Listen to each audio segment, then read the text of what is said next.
all going to crumble in that later part. But Gaming Gladiators are able to perfectly execute that one for themselves. But the early game wasn't so strong for them, Rezo. Yeah, I think Nouns played insanely well early game, and they got themselves into the mid game pretty in a good position. But the way the game and played the mid game was incredibly well, and you understand that when the teams are controlling every rune, when they're pressuring this mid tower super hard, and they know their timings exactly well enough to understand this little moments where they can pressure and win the game off of. This mid jump when Ace jumped on the two heroes, Mu and was it Lelis? It was the game-winning jump for them. They turned the game super hard in their favor after that moment. And I mean, after that jump moment, Lucas, why weren't Nouns able to get anything else for themselves? Why weren't they able to take some of the map back for themselves, especially when you have a Nature's Prophet in post 5 that is able to split out those lanes? Yeah, he did one hell of a job at some of these early engagements, these early rotations, but yeah, they were not punished. I think also going for really greedy items, Hand of Midas into Radiance and also Heart, these are very expensive items, and Gaming Gladiators, they know that this team is not going to slow down, and one of the reasons why they were so successful is Enchantress was banned out. This was one of the Celery's better heroes throughout 2023, and he banged out Chen. This was his second showing of Chen, and he looks really comfortable on the hero. The only thing that was changed, the way they played at the first start of the year, was, he's not buying aura items on Ace. It's going to be Chen for now, so Celery took over that role, which does allow Ace to scale. Ace had tremendous game. Just all over the place, he died once. Same goes for Tofu. Both of them combined have only one death, which is pretty impressive. We talked how good and how strong their offlane duo is, and I think this game shows it extremely well. It's insane what they can do together. I absolutely love the idea behind the Chen because it relieves all the damage from Earth Spirit and Brewmaster early on with all these heals, mechs LEDs and stuff. It's just such a good pickup for Gaming Gladiators. They created this hero comeback, made him come back, and they're showing to us why it is so strong. They're ending every game at 30 minutes. Yeah, it's pretty phenomenal, their average win game time there. But for Chen, Fly, you're a bit of a Chen player yourself. He got 20 assists on it, so it's a pretty good showing for Chen. But how do we make him work, and why is it only really Gaming Gladiators that have confidence in him right now? I think they're just one of the only teams that's willing to go down this route, because most of the games now, they end up being pretty late game, right? You're drafting and you're aiming to play 40 minutes. You're going to play for second, third Roche. Chen is a different hero. Chen hits its timings pretty early, 15, 20 minutes is kind of your critical mass. You can take any objective super fast. Your laning stage is a little, not the best, but what they did is they picked a Weaver to make up for it. So suddenly you have a good laning phase with Chen. He was able to open up the small camp. He got a Harpy, which is basically what we're praying for as a Chen, as a Chen player. So I think they discuss this and they understand how to enable the hero, because that hero needs enabling. You cannot just pick a Chen and be like, yeah, that's fine, just go play Chen, like you would pick, a Phoenix. A Phoenix can do fine in almost any situation. Chen needs a very specific set of conditions, and these guys understand it better than anyone, and they're willing to do it, which is really impressive on the stage. And when it works, it works. I mean, like we all said, they're able to close out a game in 30 minutes. We're going to hear, though, a little bit more information, a bit more of a breakdown, as we do have Purge standing by. Thank you, Nat. Yeah, Gaming Gladiators going for a very aggressive push strat with that Chen pickup in this game. And because teams are farming so long, it's important to keep your net worth high while you're doing this. So if we take a look at some clips here, we can see some of the things they did. 15 minutes into the game, they're sieging the tier 2 tower. The only way Nouns can defend this is by either grouping with a team fight or by counter pushing. They tried to counter push this, but what Pango does is he jumps in and zones out Gunner. This forces the glyph from the tower, and this allows Dyrachyo now to just escape towards the right. So while his team deals with the tier 2 tower at a surprising 15 minutes, he basically just gets to farm the rest of the map. So if we take a look at the space that is now his, it's basically everything here. This is all his space that he can get farm for on the map as he moves down there with the fast hero. So this means he gets to accelerate net worth. He doesn't get behind against the enemy carries, and his team gets to further map control and gain advantage. And that map control is what finds him those kills that allow them to go high ground. If their opponents don't have their cooldowns, they can't actually take the team fights, and that's what gives Gaming Gladiators the advantage in this game. Thank you so much, Purge. Nice breakdown there, and the visual cues as well. I always like it. Sometimes we're talking about team fights, sometimes we're talking about movements, and it's tough, but Purge having all the clips there with him is nice to be able to have all that information. And we've got some more information for you. It's about one of our teams currently on stage. It's about Gaming Gladiators. I've been playing games throughout my whole life, whether it was on Game Boy, consoles, eventual computer, like all due to my older brother and his friends that I just watched. I wanted to play and I got into it. I was backpacking throughout Asia for a year and I saw some poster of TI and some public viewing in the city. So I showed up there and there's a hall of, I don't know, 1,000 people and I was like the only white dude walking in. So everyone was looking at me, people were like getting interested. I bought a laptop there, I started playing on a laptop. Then at some point back home in Germany, started studying. I'm like playing from the kitchen table or lying down in my bed. And eventually when they introduced the DPC leagues, I was like, Div 2, I can do Div 2. And then, I don't know, I eventually got ambitious and wanted to prove whether I can make it or not. He's still alive, but not for much longer. Eventually he will fall to Tofu. I started grinding into top 100, getting into games with pro players, eventually making contacts, friends. The golem comes down on / cutting on through though. GG's are called, and the series will go to the Hellbear Smashers. My first team was Hellbear Smashers back then. Get Tofu though, watch Tofu, watch Tofu. But I don't know, it's not really real if you're not playing against a real and big competition. From watching TI is like filled of hype and emotion, and you see these teams with like fireworks winning and sad teams losing, the whole spectrum of emotions you get with like eventually people lifting the ages and me at home at the screen watching, like shredding tears. Like it's so intense that you really wish to experience the same, like to be there. For me, actually making it there now is an experience that I wouldn't trade for anything else, and I'm really glad that I made it to the main stage, and I hope that I get the chance to lift the ages.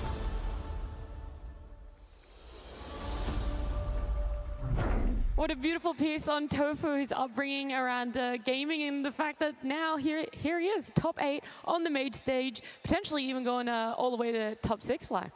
Yeah, I think what he said is very true, because when you enter this competition, you get to TI, it's the highest of highs and lowest of lows, right? I've been in situations where I was able to progress further, or in this case, not so well. And it's so devastating, and it's also so amazing at the same time, right? So that is the spirit of competition, and TI is really where it's all at. Yeah, well, we're going to listen a little bit more about that game one. We do have the comms, the team comms from inside the booth of the final fight between Gaming Gladiators and Nouns. Okay, we do not go buck wild on this push. We sit in formation and we make them run into us. If they have to run into us, so we just let them and then we take the freebies when they roll in. Stay off your chin. I have every aura on the game. Yeah. I'm not gonna rush with Ravage. I'm just gonna hold a bit. Yeah, we just can hold ourselves and we just chill. Do you expect comms to be that calm fly? I mean, that's a very, first of all, it sounded like very American, which is really funny. But Quinn said he's basically, sounds like he's leading this this high ground push or this situation, and I think that's really cool because this game really progressed to the point where cores have to lead later in the game. You cannot be a support and control the game. So he made the call, just take it easy, let them run into us. That is a very calm and collected and very cool call to make. And take freebies, right? Exactly. Yeah. Yeah. Well, Go ahead. I was going to start looking towards game 2. So if you want to talk about game 1 still, Rezo, please. Well, I mean, there's not much to talk about other than like how well the Gaming Gladiators played and how like much transition needs to be made for Nouns to win the second game, right? I think they need to make some strategies pop up their sleeves. Like they need something new. Like maybe Dark Willow was a carry. They need something that to break the game. They need to break the game because otherwise Gladiators are gonna like take the stable game and they progress very well with it. How crazy is too crazy, Lucas? Because we liked the flair that Nouns have brought so far in TI and Road to the International. So where's the line? Is this it? This is your last game? Bring it out. Potentially, do that mid-ogre? I think Nouns, they need to go back to how they've been playing throughout the DPC, playing at the major, the last major, and I feel like they need to bring out the big guns because if they want to play it super greedy, it's not going to work out against Gaming Gladiators. They showed against 9 Pandas, they showed earlier when they played against them in the group, so they can speed things up, and we're talking about, 20 to 30-minute games, which is pretty impressive for this meta. How do you guys normally prepare for Nouns during DPC on Shopify? For Nouns, are they the toughest to prepare for? I mean, for us, it's always been TSM, to be honest. Okay. We've always lost to them throughout the years, and Nouns has generally been okay. We have not faced this Nouns with K1, which is different. But I think a big key for Nouns is definitely Gunner, because he sort of sets the tempo. It feels like he's the one leading the game for them. So if he can make calls, if he can hit the rotations, I think that's how Nouns is going to do well. And I think now the important thing is for their coach not to really panic. He should go back, talk to his players, look at it objectively. What exactly happened and what do we need to do for the next game? Like, don't overstress it because your backs are against the ropes. You're one game from elimination. You need to be able to be as collected as you can possibly be. Yeah, well, Gunnar has some good stats for himself. So in a single match at this TI, he's ranking second right now for kills. So they've had a lot of good showings for themselves. And Reza, what would you want to hear if you were back there and you're like, okay, one game away from elimination? I mean, I also would like to see that Lettuce have his hero that he can roam it and like set up the tempo for the game. Like heroes like clockwork for him, and maybe some Witch Doctor for Moo, because like Lelis is the guy who's making all the rotations happen and like you know, really helping the Gunner in making this you know, mid-game rotations happen as well. But also, Moo, I feel like if he's playing these heroes that get involved early on, that he's not on farm-heavy hero like Brewmaster, especially with the Hand of Midas Radiance, because one of his best performances were on these like healing offlaners like Dazzle, Witch Doctor, and also Spirit Breaker. He really shines on the hero. Somehow, if he manages to get the hand on the hero, I feel like this is the hero that he's going to shine the most on it. Look at the players walking back out here. They're all ready for game number 2. They've had the 10-15 minute break. They've got the reset buttons pressed for themselves now, and especially on the side of Nouns, there's a lot building up for themselves here. But either way, they've got to be happy with what they've done for themselves. Do you want to take any stabs in the dark at what they said in the back room? Quickly, Rezo? I mean, it's mostly about the trust, right, at this point, because they need to understand like how to stop this machine that is walking on you and like pushing all your towers. Like you need to have heroes, like maybe even like a Keeper of the Light, like something that is stopping this push and like being able to fight this mid game and having this, you know, freedom to walk into the late game if you have that. Look, they might have been talking about heroes backstage in that small break, but we do know that we have previously been able to catch up with Nouns and ask them what words they would give themselves if they were on the edge of elimination, which is what they're facing right now. I feel like body language at that point is probably more important than actually saying a speech. Like, if you look at your teammate and, you know, they're like slunched over and like kind of like, you know, they're stressed, like they're holding their head or something, like, you know, it can give off the wrong vibe. But if you look at your teammate and they're just confident, they're just sitting there, they're just chilling, it can kind of instill a confidence in the rest of your team, right? Like this guy is just here, you know, he's just playing. Because I'm a veteran, right? So it's like the younger guys, whether instinctually or not, are gonna look at me and try to like how's this guy acting? Like how is he doing it? I think that I kind of have to be almost like you almost have to be a role model in that sense. You know, I play with misery, I play with fear, and I remember thinking like these guys, they have habits, they've been around forever. Like whether I realized it at the time or not, like you end up copying them in a way. So I guess that's me now. I'm the old man.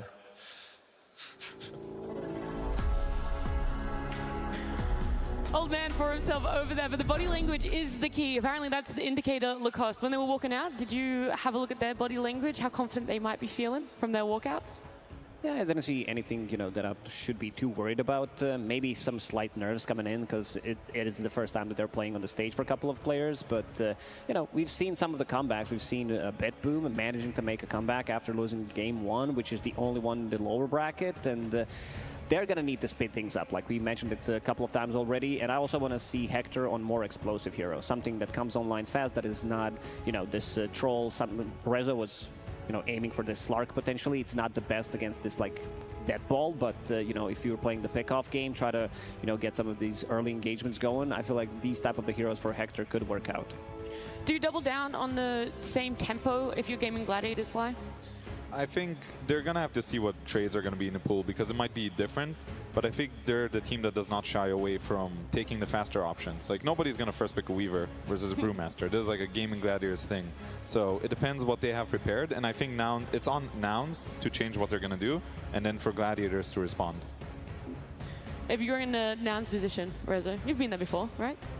Yeah, I mean, I'd be thinking about how to make my lane stronger and like look into the mid game. You know, this have robust heroes that can fight back and no matter what, and not like, you know, not even like thinking about split pushing them. But I think Furion is not the best hero for them in that sense. Maybe back to the drawing board for themselves, but the series isn't over. We do have game number 2.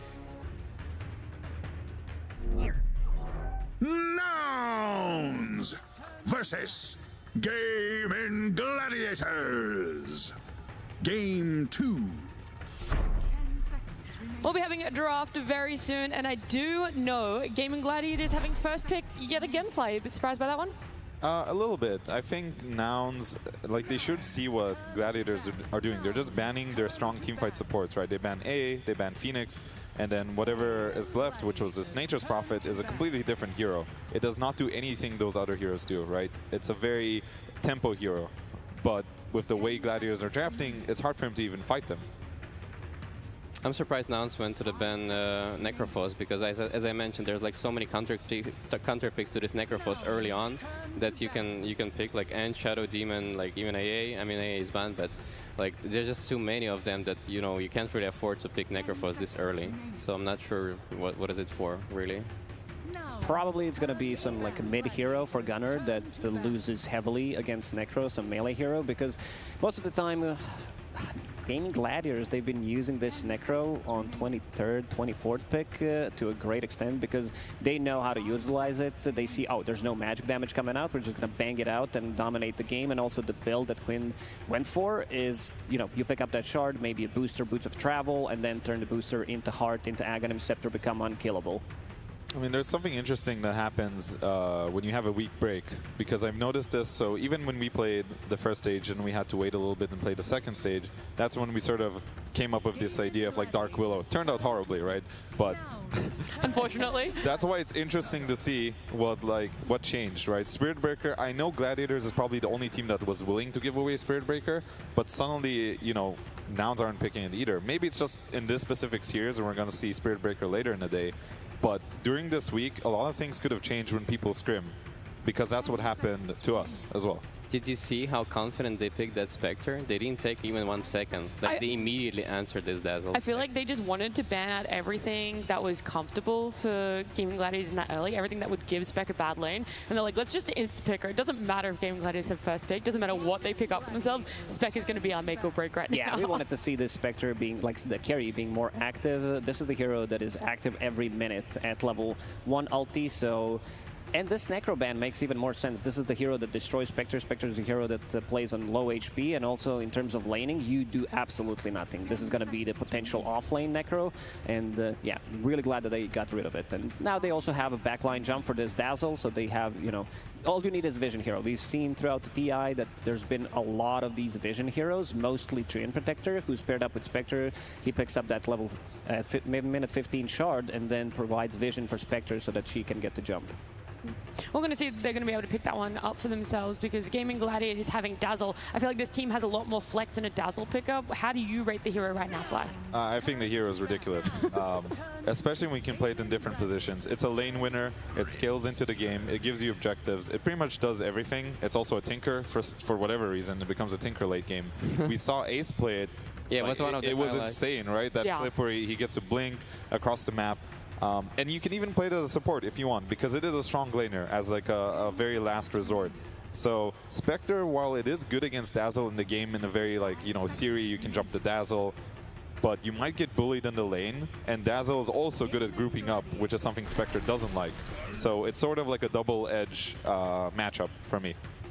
Yeah, it looks like Gaming's not like gonna switch things up. They're gonna just keep going for this ball, super push with Dazzle already, like having all the auras and like protecting the backline. And as you said, like this Dazzle is not your ordinary support Dazzle that Spectre can jump and burst, right? This is gonna be like super fat Dazzle with like BKBs and like 3000 HP, and it's not gonna be as easy to focus him in the fight. This Grimstroke pick makes Spectre lane much easier because you have a kill threat. Usually we've seen a lot of defensive lanes coming out with Spectre, but also the pairing is insanely good because you can, it was one of the Chinese teams that were doing this constantly, just Grimstroke following Spectre, and whenever she has ulti available, use that Inkswell, she uses the Haunt, and then you have extra damage, extra stun coming out, especially if Spectre builds into this early Urn of Shadows, which does allow her to pretty much solo kill the supports from 100 to 0. I think this is it's a good Chen pickup because, again, Spectre doesn't like playing against a team that's grouped up as like 4 or 5, because you're going to sit there with auras and heals, and it's hard for her to kill anyone. So Chen is inherently good against Spectre. This does tell us that this Dazzle is most likely going to be a core position, right? It's going to be either offlane or mid, high chance. Because they picked the Tiny, I'm going to assume it's going to just be offlane. They said like, hey, Dazzle versus Spectre, free lane, let's just pick a Tiny. Because Tiny is not the best hero right now, but if you have a hero like Dazzle in the offlane, it basically enables you to pick something like Tiny, which, you know, if you get a lane for this hero, he can be very strong. And I also wanted to touch real quick, I think Grimstroke is actually a very weak position 5 in laning. If you can get out of the lane, the hero's great. He has amazing spells, but he's actually a very weak laner, in my opinion. I love this Tusk pickup for Lilith. That's the hero I was talking about that he can roam with and set up the tempo for the game. But I'm not sure about this Gaming Gladiators pickup of the Chen, because it seems to me that they're double downing on the, you know, the auras and the push with the Zaza, and they're lacking, like those 3 heroes are lacking in damage for now. So they need to pair it like really well with some hero that has constant damage like Terrorblade, and if they don't get it, they might have troubles in the mid game phase. How do Grim and Tusk fare as a support duo then, Fly? Like if you're playing the Grim and you get a Tusk as the other support duo, do you like this? Do you want to be playing together a lot more, or how do you enable those 2 supports? So Grim is definitely enabled in this game.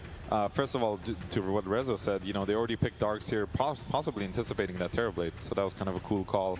But Grimstroke, we saw this Grim Spectre combo before, where you Inkswell the Spectre and then she ultis out.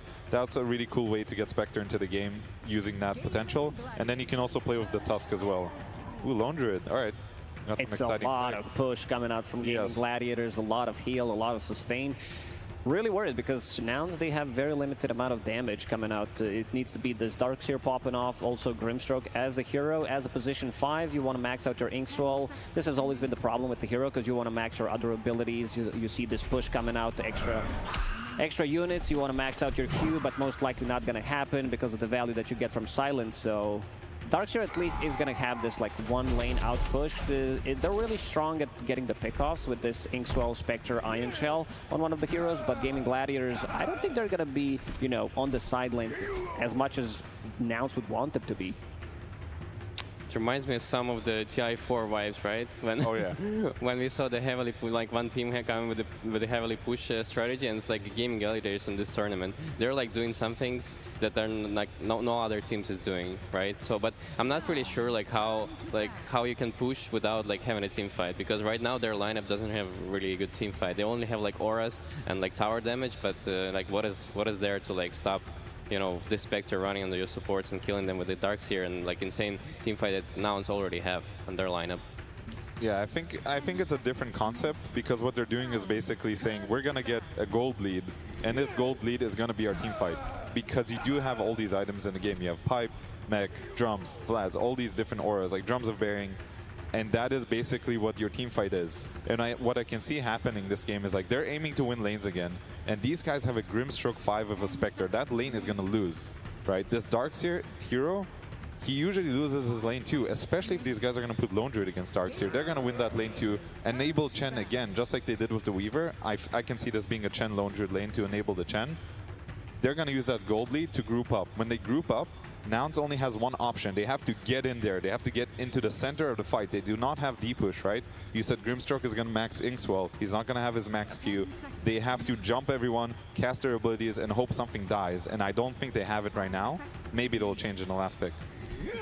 Yeah, I mean, for gaming, they need to play this game like pretty much ideal, like to make sure that there's no like random fight popping up on them, and like, you know, they lose and then they lose their timing, and then the game becomes like super random. Like they have to make sure that they are, you know, collecting all the runes, going tower by tower, and like not giving this random opportunities for the Nouns. I'm looking into one hero for mid lane. That's Keeper of the Light. We talked about, you know, maybe some position 4, but I feel like this hero could really work well in the mid lane because he builds into Spirit Vessel. It's a deep push, lowers the cooldown on some of the abilities of Spectre. If she manages to, you know, stall this game for 30, 35, 40 minutes with Chakra Magic, all these auras boss on top of it, I could see them, you know, maybe even taking it. Is Invoker coming out? That's a Ricky ban right there. That could definitely fit the tempo of what they're doing. They're going to Alacrity this bear. This bear's going to go wild. He's going to just maim the towers down. I can see that being something they would go for. Yeah, I love the Invoker suggestion. Just historically, he's been really good against Darkseer. It removes all of his like shields and surges. Oh, wow. Okay. What does this mean then? What do we have here? Okay, look, I was going to throw it out there because I didn't know if it was ever possible, but will we ever see Quinn going on Dazzle mid or potentially a Lone Druid mid, sort of a BM towards Gunnar, because Gunnar does love his Lone Druid mid too. I don't think we're going to see a Lone Druid mid, but I think now... So I was wondering this because Ace is known to be a Lone Druid player. Yeah. But when they picked Lone Druid, I thought this is a good matchup against Darkseer, so maybe, you know, Darachi is going to play it. But now I can see being a Lone Druid offlane and Dazzle mid, and this Alchemist being just safe lane against Darkseer, because Darkseer does typically give your carry a free lane. I think it's might be Alchemist for Quinn as well. Just like you're looking at the matchup, like if he's gonna have a free matchup mid, he might play it mid, because Lone Druid is, as you said, like it's really good against Darkseer, so there's no point of like switching it from there. Good thinking from Gaming Gladiators. They don't have the last pick, and they have like multiple options left what they want to lane in this mid lane, which Nouns, they still have to show it, because I can see them winning this off lane on Gaming Gladiators no matter what they decide to put there, whether that's Dazzle Tiny, whether that's off lane Lone Druid plus Tiny, so they have a lot of options in their sleeves. And this is why this Dazzle hero is a headache to draft against, because they have to pick a mid hero that's not bad against Dazzle, and there's not many. Those melee heroes like Kunkka, Earth Spirit, they're all bad. So maybe that Coddle suggestion is going to come out, because that is a hero I can see stand against all the potential mid laners. I'm not sure really what else is that good against Dazzle. It has to be a ranged hero. I was looking at any other ranged heroes that Gunnar has played in so far in the Road to International. The only other one was Invoker on that list, and everything else was melee, which he already said that he doesn't want at all for himself. Pretty much comes down to Invoker at this point. Maybe some Queen of Pain, but not that hot. Oh, it is going to be the Coddle. Yeah. All right, well now, was that last pick enough to tie all of Nouns together in your eyes, Fly? Their draft has filled in all those holes that you pointed out when they were 4 picks in. I'm afraid for them, because I do think they chose to pick weak lanes against one of the most laning dominant teams in the game that punishes you for having weak lanes. So I have to go with Gladiators. I do think the Coddle was probably the best pick they could have done though in that situation. I also love the Alchemist pickup, because the Nouns can't really pressure this Alchemist this early. So he's going to have like a free lane and a free game. And also it's a bit of a security for them if it comes down to the mid or super late game, which Nouns are very famous for playing these 60-minute games. So they're going to have some security coming from the Alchemist, really good scaling. So they're not necessarily going all in this like 30-minute push. All right, we had a lovely draft panel there talking about everything that was picked up, and it does mean that we have one more person to hear from, and that is Gaming Gladiators coach. Ladies and gentlemen, I am here with the dominator of the DPC. Ladies and gentlemen, put your hands together for CY. How you doing? Doing pretty good, obviously. Ah, fantastic, fantastic. Last game, a lot of comfort heroes coming out for your opposition, but a few comfort heroes for you as well. How confident were you in that last series? I would say after draft, I felt pretty good already. And when I saw the tempo we could put in the game, I was even more happy. All right, well, speaking about tempo, they got the first pick Spectre. Now, I know this hero's been exploding in pubs after the Road to the International. You guys picked a very aggressive lineup, not only against that, but in your team push in general. How do you feel about your draft? What are your chances of winning this one? Our chances, I'm not going to give you any number, but I feel pretty good about this draft, I will say. So, yeah, I hope we go for the W. Just one number, please. Just one. Out of 100, just throw one out. 70. 70%. All right, you know what? That's passing. That's how I graduated college, my friends. Let's throw it over to the casters. Well, hopefully we're going to be able to do more than 70 for this one. Game 2 of Nouns versus Gaming Gladiators, and there's no other way to say it. That game 1 was a stomp, Avery. Yeah, that was a bit of a one-sided exchange, but of course that's the nature of those lineups, right? I really don't think Nouns necessarily played that game that bad. I just think if a couple things go wrong, you fall behind. That's how that game's going to go, right? There's no real stopping the ball once it gets rolling. And, hey, they decided to give it back to him game 2. So the confidence off the charts here for Nouns as they say, you know what, you can have the Chen again. You can have your push lineup. We're going to be able to combat it a lot better with some more outspam, some faster heroes, and hopefully as good of lanes. Because honestly, we were talking, those lanes didn't go that bad for Nouns. Like, all things considered, it was an okay laning phase, right? They weren't ahead, but they didn't get run over.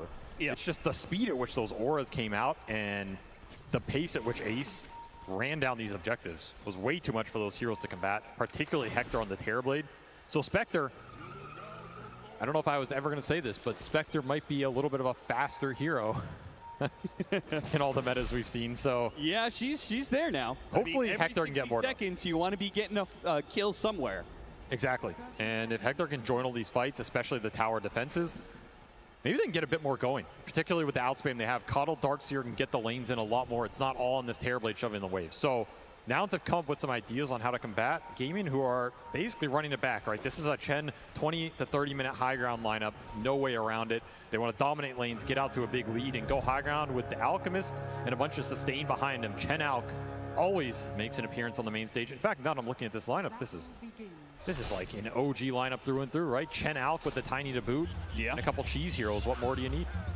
I think that's one thing about this lineup, though, for Gaming Gladiators is I do feel like there's going to be more opportunity to play for pickoffs against them, right? Gaming Gladiators, they did a really good job of like grouping up as 4 at some point in time, and it felt really hard for this Earth Spirit to be able to roll in and take like a full team fight against them. But here, you know, you've got the Lone Druid and Alchemist who are both going to be farming a decent amount, and we've got a Quindazzle, which I don't know how you feel about that one. Lelis in game said Bronze Hero, calling out the fact that Quinn doesn't necessarily have the most experience with this. I agree. I don't know if I've really ever seen him play it in a meaningful match where a lot's on the line. This is not Quinn's powerhouse, right? It's generally the Spirits, the Mobility, the Pangolier, the cheesy heroes that win you a lot of MMR that you can spam 1,000 times in a row like Lashrak. You know, Dazzle just hasn't been there for too long, so we'll see what he can do on it, but this is a pretty free matchup for Gunnar as long as he can keep blasting the waves out. And if you can get a fast Vessel in this game, oh, it's a great Vessel game, right? You're looking at a lot of healing coming out from the side of Gaming. You wish you had an Ancient Apparition, but that's the next best trick. Dueling top, getting a lot of damage on Theracho early. Don't exactly view Darkseer as a good Tusk combination, but I guess double the punch. Yeah, if you manage to get the shard in, lock him in against the double ion shell, there's definitely opportunities to be able to kill this Alchemist, though typically it means you're just pushing in the lanes. Oh, they're going to group up a little bit. Face out of vision. Oh, this is an opportunity now for a turnaround. They hit him with the tag team, slow him down enough, but unfortunately they're just a little bit too far away on Lelis, so they weren't able to capitalize on that. But at least it does mean Dyrachyo missed, I think, 1 CS there, took some damage, has to blow through some more regen. And the bigger thing is they're blocking up that small camp for Celery. Right. So you're limiting the Chen's really early options. You want to hopefully not get mana burn purge creeps. Those just decimate the Darkseer. Bear kill on 7 HP. Oh, we got him in the end. Got him with the stroke, so Ace loses that one. They get a healthy bit of gold for Nouns. That's really nice down here. These bears count for so much in the early game. Basically a hero kill, if not better. And now if you do find any connection on Ace, I mean, it's gone for a long time. I think this combo is really interesting. They do a 5-position Grimstroke, but, you know, maybe not the best laning phase power, but later on, you have this ability for Spectre to join in these fights anytime, 60 seconds, and you could globally just, you know, like, be next to Spectre, put Inkswell on him, have him jump onto some hero. There's a pretty good amount of kill power in just those two. It's also deceptive. You just don't expect the stun coming out from the Spectre when he haunts onto you, so... the other big one's like the Bedlam combo with this hero. We're seeing it being developed a bit more, but yeah, I do like this combination. Double dagger in the fight's never bad either. And but are you going to be able to get out of lanes healthy enough and powerful enough to go around looking for those kills? That's the big right question. Now, it's not looking so hot. 7-1 in CS for K1 Hector. Yeah, Gaming definitely pulling ahead on the lanes here. Even mid is going a bit rougher for Gunnar than I would have expected. I mean, you have to rush boots in this matchup. You get to just push it out, but there's no small camps around mid anymore, which kind of hurts this hero's momentum. In a lot of the games I've seen Gunnar play it, this is slower than the ultimate mid-coddle patch that we saw. So you can't really measure him up to that standard. Still, you're going to be looking for a pretty fast bots into Vessel here. Will be bots first, potentially. Yeah, well, Gunnar may have played this hero a number of times, as you alluded to.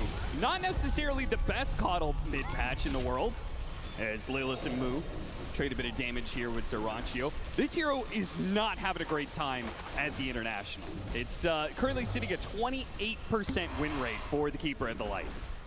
Every single time I watch it, it looks kind of lackluster, Avery. It's a hard hero to execute because you really need the items on time. You need to get the fights out of him. Otherwise, this hero's not doing much for you. A Boulder almost killed his Ogre Frostmage. That was random.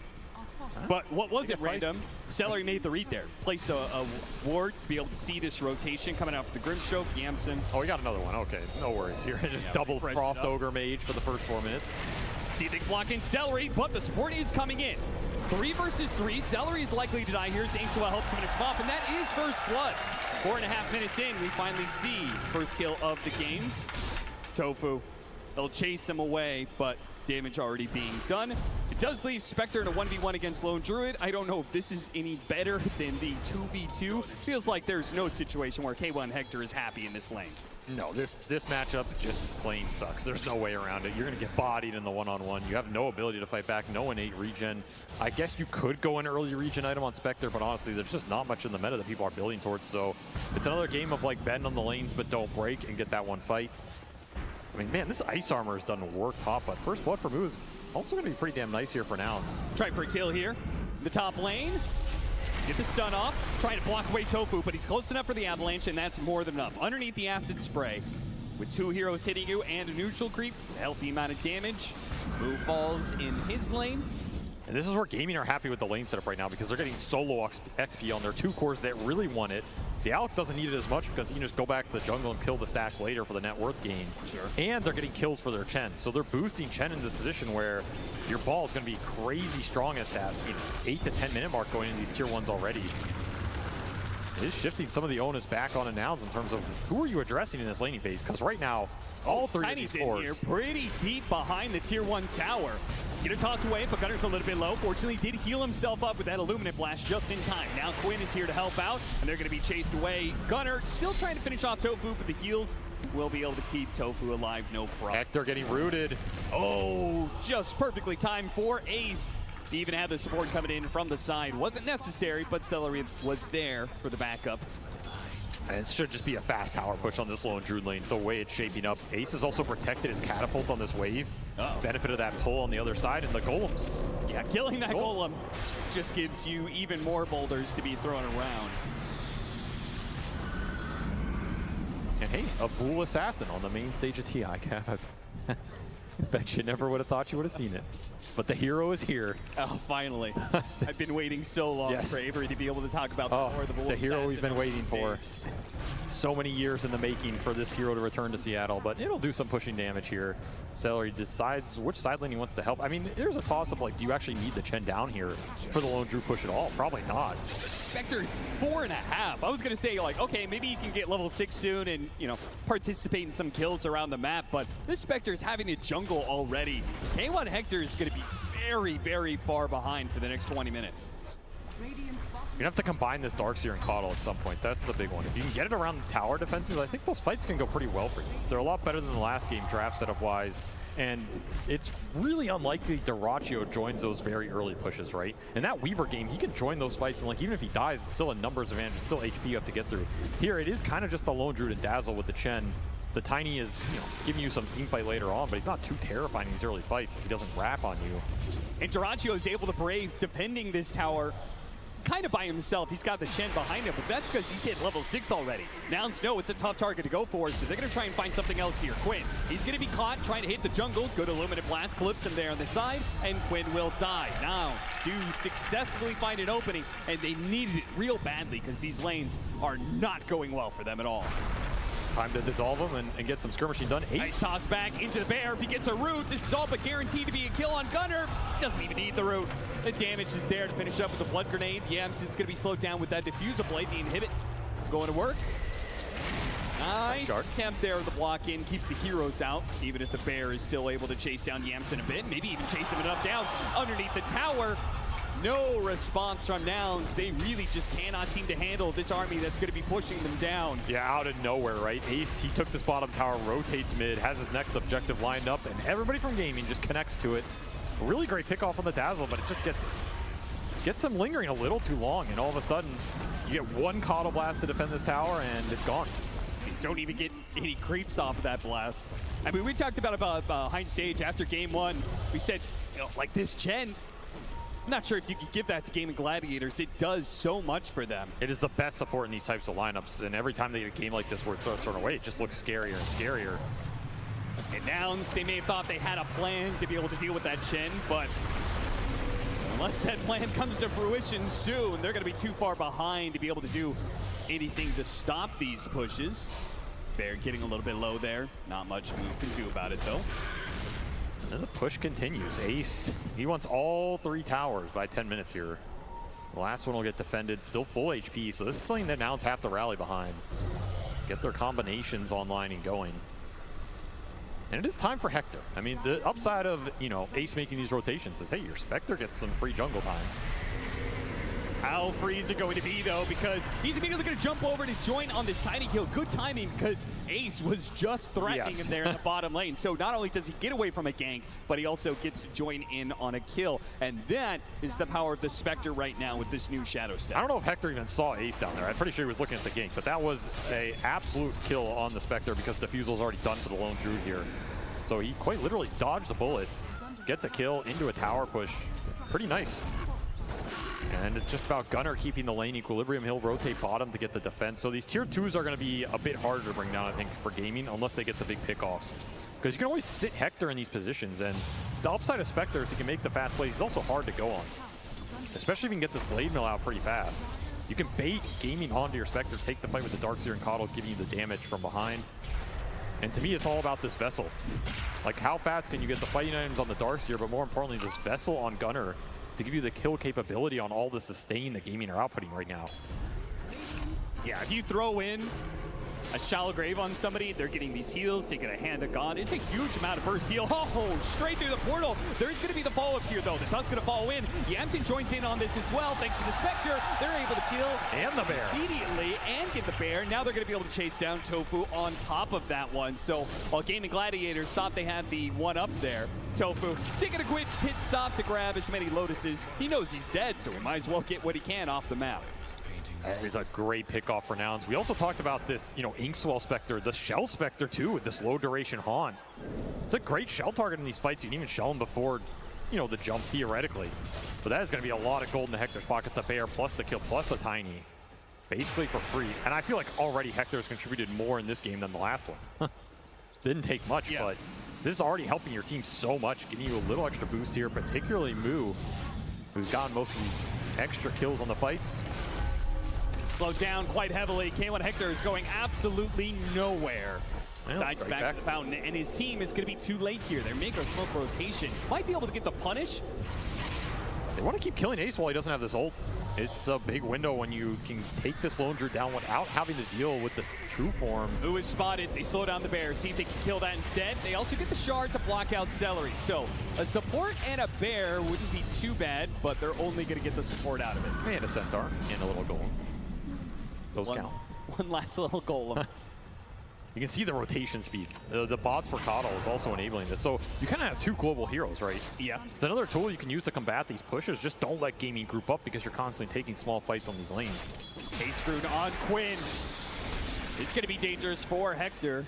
Quinn opting not to chase him down. Can just kick Hector back out of lane for a little bit. He's playing so far forward. Quinn's been quiet this game compared to the last one. I mean, he's gobbling up runes, he's farming on the Dazzle. It's just a different hero, different play style. That Ags inverse Shadow Wave, it's coming. And it's gonna hit hard. This is a very powerful time for the hero. He, of course, can ultra scale into the late game, becoming Tinker 2.0 with Arcane Blink. So maybe some hidden scale for gaming if they really need it up the sleeve, but this is all about the timing push.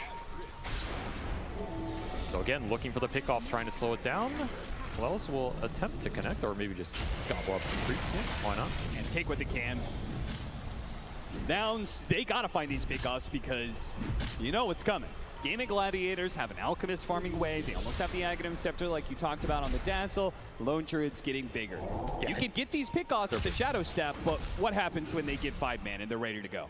Yeah, we haven't really touched on Dyrachyo. I mean, there's a good reason why he hasn't had to do anything. Yep. That means he has had an absolutely free Alchemist game. He is Omega fat here. It's going to be a almost 16-minute BKB on top of Radiant's phase boots with sustain to back him up. That's when that early Alch BKB feels the best because you guarantee can take the fight. Just punish them with your overwhelming net worth here. Back through the gate once more. Quinn already teleporting away. Not going to be caught by this rotation. Do a little smoke farming. But nothing else. Continuing to try and control the side lanes, create the space for Hector. Take a little pit stops here and there while they're smoked up. Farm up these camps. They didn't see anything, I'm sure. Still nobody showing up, though, on the side of Gaming Gladiators. They're doing a great job of dodging these rotations of Nouns, understanding that their timing is just going to come later. No rush for things. Honestly, I like the Octarine rush on Mu as well. Just anything that gives you lower cooldowns, more uptime on the map, and helps you shove these lanes out faster is going to feel good right now. Yeah. You just want to get to that mid-game teamfight where Darkseer, Spectre, Grim, it's no joke, right? Especially when you throw Chakra Manas out on all these heroes, reducing cooldowns even more. It's a lot to deal with if you can't just sit there on the front line with your BKB timing. Yeah. Which is what Gaming are aiming to strike with here. And that's a big question. What do you do versus the Alk BKB here with this type of lineup? You have Tusk Physical Burst, and you have Spectre can come in with a little bit, but otherwise Dyrachyo should be pretty untouchable.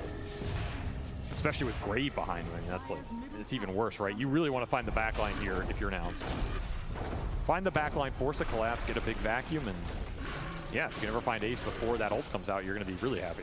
Do you think that means that, in order to actually literally see the backline so your Spectre can jump, does it require somebody to get in there? Do you think Mu is going to join in with the Tusk, like some sort of Blink Dagger initiation, or do you think he just goes more for these aura items and try and combat Gaming Gladiators, who are obviously going to be sticking to that same game plan we saw in game 1? I think you're looking at auras here. I mean, Blink is going to be really nice later in the game, but you know the fight's coming to you.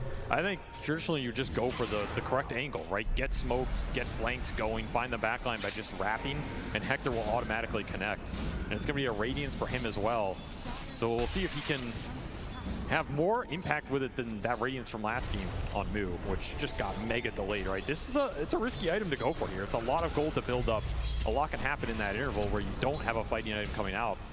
But if you get there unscathed, it's going to pay off. It's a very good Radiance game to go in and start burning people.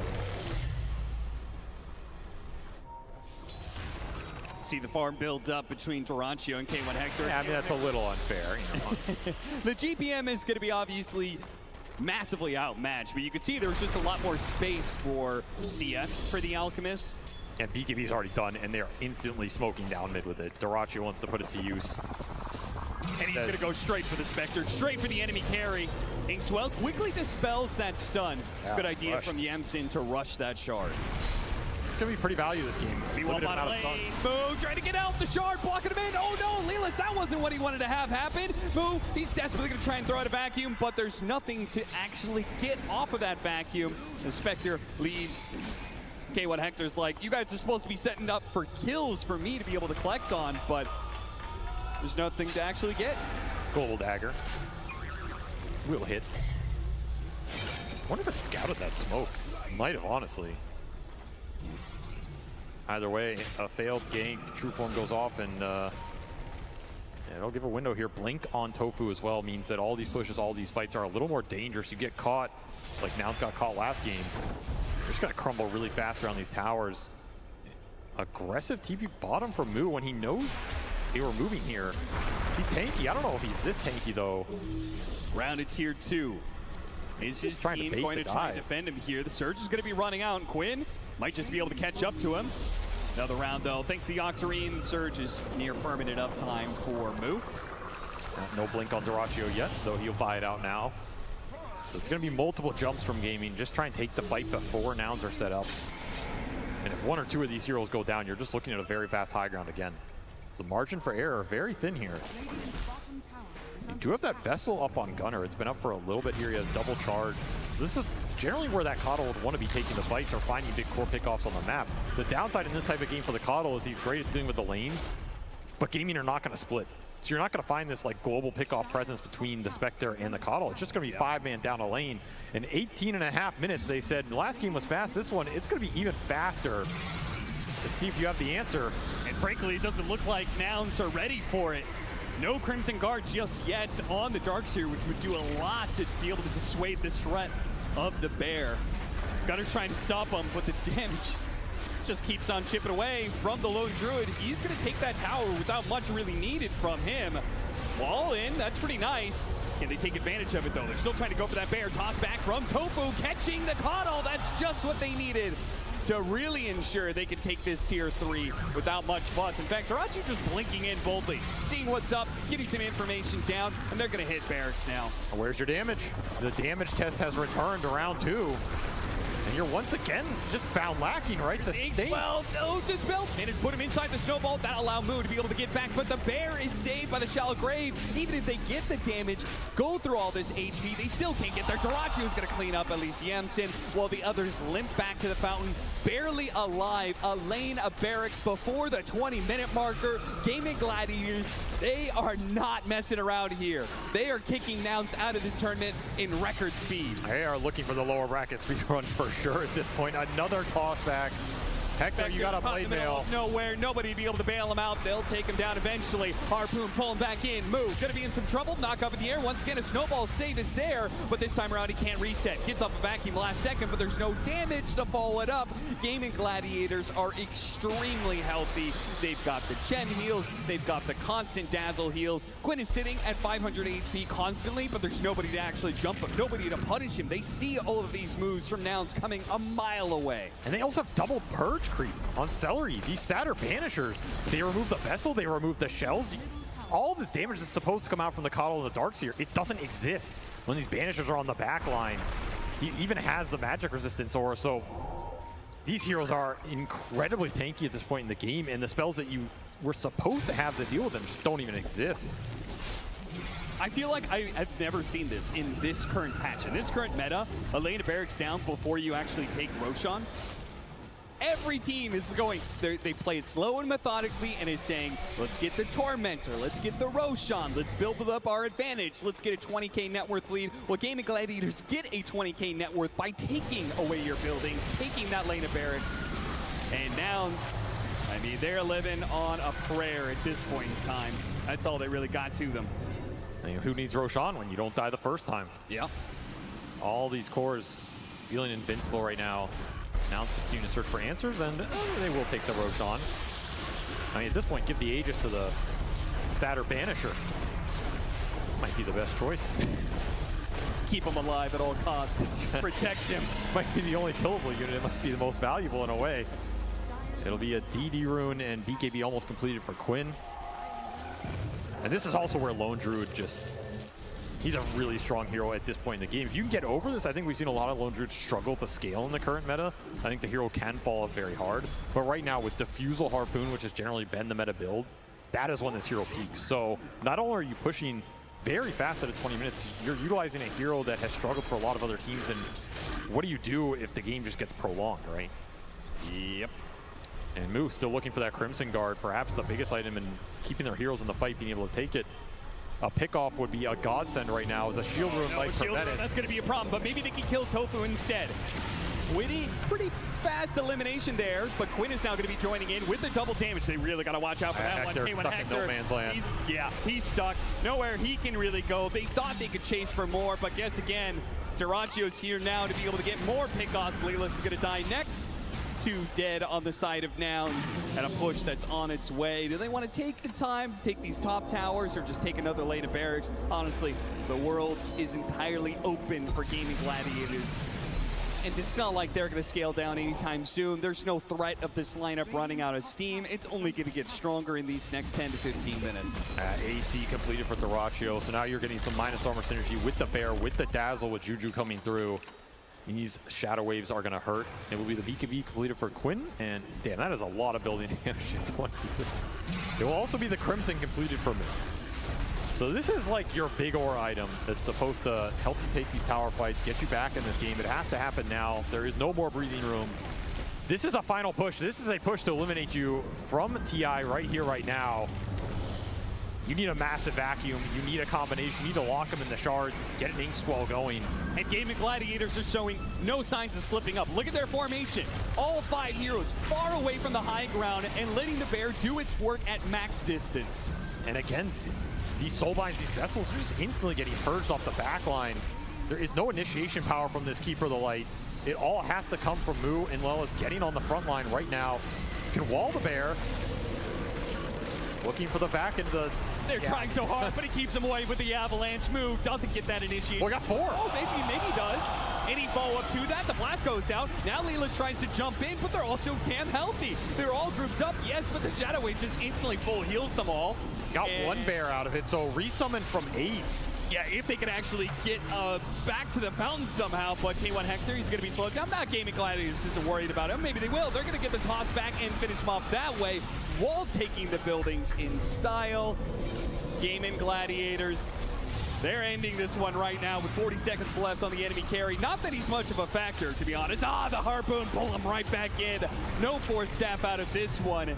Gaming Gladiators have all the answers to Nouns. They are giving them absolutely no room. They didn't just choke him out. They knocked him out in 1 punch. This was pretty much a slaughter. I mean, there's just no fight back. Way too fast, way too quick out of the gate. Every objective down again by 25 minutes here. You're gonna have a found defense, but of course, the Tiny's not only gonna toss you back, he's gonna toss you straight out of the tournament. As Nouns will be defeated in a swift 2-0 as Gaming show why they are still one of, if not the best team in the world over the course of the year. And they do it their way, too. They do it with a strategy that not many are employing, and they put it to really good work to Nouns here. I mean, you've got to be able to come up with better answers against this push strategy the Gaming Gladiators is running with. And Nouns, they thought they had it, but it proves when push comes to shove, the push certainly wins. But hey, I mean, this is a team not many people had in their top 8.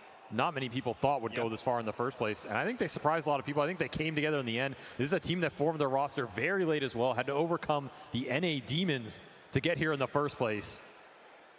And hey, they showed they're still here. They can play some good Dota, and they have some strats of their own, which is what I respected most about this team. They weren't afraid to play the heroes that they felt were good, not what everybody else thought was good. And they'll go out with their heads held high for sure, as this was a tough opponent to go in an elimination match on the first day of the International. And Gaming Gladiators, their heads are going to be held even higher as they're going to be making their lower bracket run starting here at the International by taking down Nouns. A massive congratulations to Gaming Gladiators. They now are a top 6 team. They do get that 2-0 over Nouns. And whilst it's only one series that we're going to be seeing Nouns for here on the main stage, it was still a great showing. They fought right until the end, having to play in front of all of their fans here. But Fly, this game went pretty much how you expected it to when you saw the end drafts. Yeah, I honestly, I was very worried when I saw the draft, how it developed, because I felt like they're doing the same thing they did game 1, which is just not put enough emphasis on being able to win lanes, fight back, have a gold lead at 10 minutes. It pretty much went exactly how Gaming Gladiators wanted to play.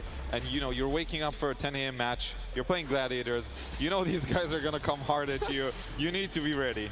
Yeah, but then the first pick Spec was really rough to kind of look at as well, Resso. There wasn't anything for the Spectre to take any traction with, nothing to get him going. I mean, they tried to find this active hero that can, you know, fight back like very early on, but there's like, after the laning stage, they couldn't really fight a fight. Like, there was like pick-offs here and there, like very small ones, but they had to like, you know, make this big fight happen, and just literally they didn't give it to them. They're just waiting patiently for their timings, and as soon as they got it, they just deathbolt, and they just snowballed anything out of control. How could Nouns have found those pickups? Like, what did they need to improve on? Is it the vision for themselves, the way that they move together? I mean, I think they didn't have the opportunity to push the towers themselves, because their lineup is lacking that, you know, that way of forcing objectives. And if you don't have that, then Gladiators can just like split up on the map and just keep farming and not care about anything what they're like trying to achieve. Well, Gaming Gladiators proving why they are the team to beat right now. Lacoste, a Quinn Dazzle mid as well. We finally see it. Yeah, pretty much. I mean, he's banging out some new heroes as well coming into TI, but this whole team is just so good at understanding the timings. This is how they dominated the whole year, and they're not stopping. They decided to speed things up in the last couple of series that they played, and really glad, because this has been the most studied team throughout the year, and it's going to be studied again, because they are showing that this Dota right now can be amplified, and it can be finished in 25-30 minutes with a great confidence. It's kind of hard to choose who like play the best, because their heroes are not dying. I wanted to see some extra like magic burst damage coming out from Nouns. Didn't happen. Like we saw 4-man vacuum wall. Nothing happened. It just out-healed the damage that they got. What else was Gaming Gladiators doing so well outside of those picks that we mentioned, the way that they're able to play this tempo? Sure, you can build a tempo draft for yourself, but the way to execute it, what are those keys for it, Fly? I think throughout the whole year, Gaming Gladiators have been basically the strongest laning team, or if not one of the strongest. And that is the foundation of how they draft and how they play. They choose to go for these strong lanes. They know they can play them well, and they build that up, right? They get this 1K lead on the lanes. They turn into 2K, 3K. Suddenly, it's 10K out of nowhere. And that's how the game just completely blows up after and that. For this game specifically, I want to mention the rotation from the ace, because he killed that bottom tower. He like immediately ran to mid lane. He killed that mid lane. He went to the top lane. Like he tried to make a pick off there as well. Like he was just all over the place and making this, lone druid hero like become a ganker and like forcing objectives on the Nouns. Yeah, I thought we were going to see some more lone druid, but maybe this is the weekend that it gets pulled out for themselves. But Gaming Gladiators, a 2-0-4, then they're going to be progressing top 6 team. Now let's hear some words from them. Thank you very much. I am standing by with Tofu of Gaming Gladiators,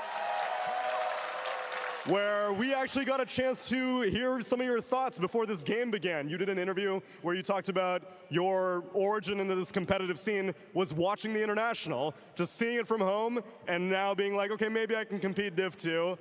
My friend, you have come a long way since Div 2, now top 6 at this International. How's the journey been for you up until this point? Honestly, I think I've been pretty lucky overall, but also like very hard working to this. It's still unreal to grasp actually playing here. And like I owe a lot to my friends and family also for supporting, and my team for like bringing us all this way. Like we've put in a lot of work, but we're not done yet. It's hard to feel whether we can make it further, how it's going to be to lift the ages. And for now, we're just playing, but we'll see what comes. Job's not done yet. Top 6 is a good place to start, though. You've been a part of many, many winning runs throughout this year, from Lima to Berlin to Bali. How is this run comparing to all of those championship runs that you had this year? Somehow, those previous majors, they feel really far away. And I think for every major, every tournament, we've learned a lot along the way. And there's always takeaways you can draw. But somehow, this tournament feels a lot different for us. There's been a lot of changes and things that we had to progressively work on. But I feel like we're in a really good spot right now. And I'm just happy for every game we get to play on stage here. Well, Seattle, they're going to treat you to some more games because they are continuing the run. Tofu, congratulations on a top 6 finish. And we'll speak to you again. You guys all have iPads, huh? Thank you so much. You spoiled it there, but we've got a big old panel change up here. We do say goodbye to Rezo, Fly, and Lacoste for today, and we welcome T, Effie, and of course, our prized possession right here, Owie. Hello. Hello. I wanted to see if there were going to be any cheers for you, because I do know everyone at home is very excited to have you on a panel here insight for this. But first of all, how's this last week been for you, and now falling into the TI Grand Finals, the finals weekend, sorry? I mean, we lost, so it's never easy losing, but honestly been really exciting. Like as we started to get closer and closer, the TI hype always builds up, and seeing the stadium always like, I don't know, this is insane, so. Yeah, were you here for the opening ceremony? Did you get to watch it in person? I was like trying to get on a shuttle, but I was watching on my phone. That's all right, it happens. T, how are you though? We haven't seen you this morning. Oh, it's just perspective. It's so cool, like just being here and like turning around and seeing like, whoa, it's just, no, just give me a minute. I'm just enjoying myself over here. Don't talk to me. Yeah, I was going to say, T's only making noises. He doesn't have any words to say for us. But Effie, I know that you're quite eloquent, so how are you feeling now? I feel good. I feel good. I was sad to see Nouns go, but I mean, that's TI. Teams that you really love and you root for are going to get knocked out eventually. This next series is really exciting, so I'm just looking forward to it. Yeah, our next series is going to be that Virtus Pro Bet Boom Interregional one. Do you guys want to start talking about it now? Sure. Sure, yeah. I was having a little bit of hype from my panel. I mean, the audience is so much fun. They're cheering along. They're getting rowdy. I thought, see? There you go. See? I mean, do you want us to say no there or what? No, I was expecting it. Yes, please. You know, Okay. something. Sure. T, do you want to talk about Virtus Pro and Bet Boom? Yeah, sure. Virtus Pro, the entire year, they have been 4th place in their region. They've done, putting it bluntly, not a lot. They've been very average. They rock up to TI, though, and then they are kind of like the Eastern European version of Nouns, where everyone's like, damn, this team, they're doing a lot. They're making moves. Even Spirit, they're showing a lot of respect to this team. Like, they've made incredible improvements. So I think coming into this series, everyone expects, oh, another one of those ones. But you know, maybe they can make the upset that we haven't seen earlier. I am going to quickly jump in before we talk more about this Virtus Pro Betboom matchup because I just got word Slacks and Casey apparently want more airtime. The best part about being out here in the concourse, other than getting to talk to all the fans, is that Slacks is nowhere to be found. Hi, we only have one microphone. Hi. Oh, great, yay for me. We came out here and we said, okay, who are the Nouns fans? How hard was that for you to watch? It was very sad. I would have liked to see them being like the next big underdog, but I don't know, I'm just a Herald Green. You gotta be proud of how far they came, though. They did so well. Definitely. I'm a huge fan of K1 and all this story of all the teams from South America. Sadly, there's no teams from Mexico that make it this far, but I'm here representing. Viva Mexico! Yeah. Yay. All right, so we're trying to. Okay, you've got that look. We gotta convince you to join another team. Nouns is gone. It's over for the boys. Oh, I love Team Spirit. So. What? That was easy. What? And before that, OG. So I'm like. We were supposed to convince you. Is anybody here a team? Take the microphone. Team Spirit. All right, come here, you. Right here. Convince this former Nouner to love Team Spirit. Team Spirit has a lot of hot players, and they're from a very exotic part of the world. And, you know, they just have that air about them, that air of confidence from winning an unexpected and beautiful TI. Beautiful speech. What about over here? All right. Yes. Convince our former Nouner which team to join. This one. AR team. Yeah? Yes, I'm a fan of Maybe. Don't look at me. Don't look at me. All right. I'm a big fan of Maybe since Dota 1. Why should he be a fan of Maybe? Because I think he is the best mid of the world. Yeah. Oh, okay. Casey, here you go. Give me one more. You gotta actually hand it over. Who else wants to convince this nice young man who he should root for next? You? Yeah. Who should he root for next? After what? After which team? VP lover. VP! Virtus Pro, obviously.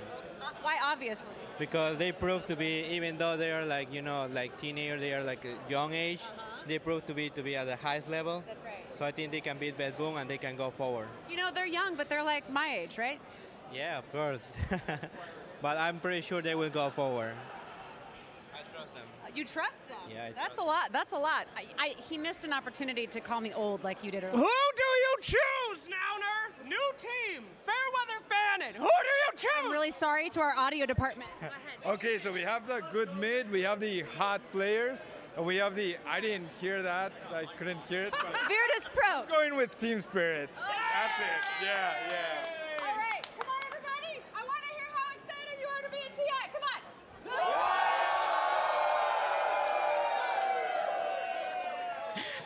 Don't jump ships just yet, though, okay? Nouns might be out. You might be looking for a new team to support, but we are still going to hear from Nouns. We do have Tsunami joined by one of their players right now.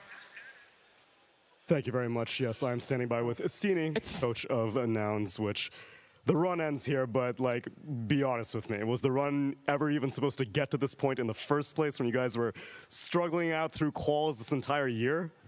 Yeah, it was a rough year. I believe top 8 was a good result. Of course, I cannot say, like, oh, I'm happy with losing today, but where we got, like, being at TIs, like, hearing the crowd chanting is, like, it's a dream. So, like, today, even with the loss, one of the best days in life, something you need to enjoy and, enjoy the day, because it's a dream. Yeah, we made top 8. Unfortunately, I'd say, especially for the fans, like, the crowd was amazing. We couldn't go further. But there are like no regrets. There's not like this thing that you're gonna go sleep and are like, oh, I could have done best. No, I believe we did our best and we should feel happy with this. And you put on a show for everyone in the audience. Everyone, one last time for Nouns, representing North America, making it all the way to top 8 and making us all proud. Estini, best of luck in the future. It was a hell of a time watching you as we send it back to the panel. Thank you so much for that one, Tsunami. It is tough, but Astini doing very well there to, still convey a lot of emotions. It's tough. They should be very proud of top 8. I'm having a struggle today, but very proud of top 8. Top 6 sure would have been a little bit better, but how do you guys bounce back from a little bit of a loss? Did you guys just go, all right, I'm going to just go chill out? For us? Yeah, over on Tundra. Especially as a coach, right? Because Astini was speaking from a coach's perspective. Yeah, I think our year was sort of rough for us mentally anyways, and we're sort of, I don't know, we were in the best state going to this tournament, so when we lost, it wasn't like as hard a blow as usual, I think it is, losing TI. So I lost a lot of TIs, so.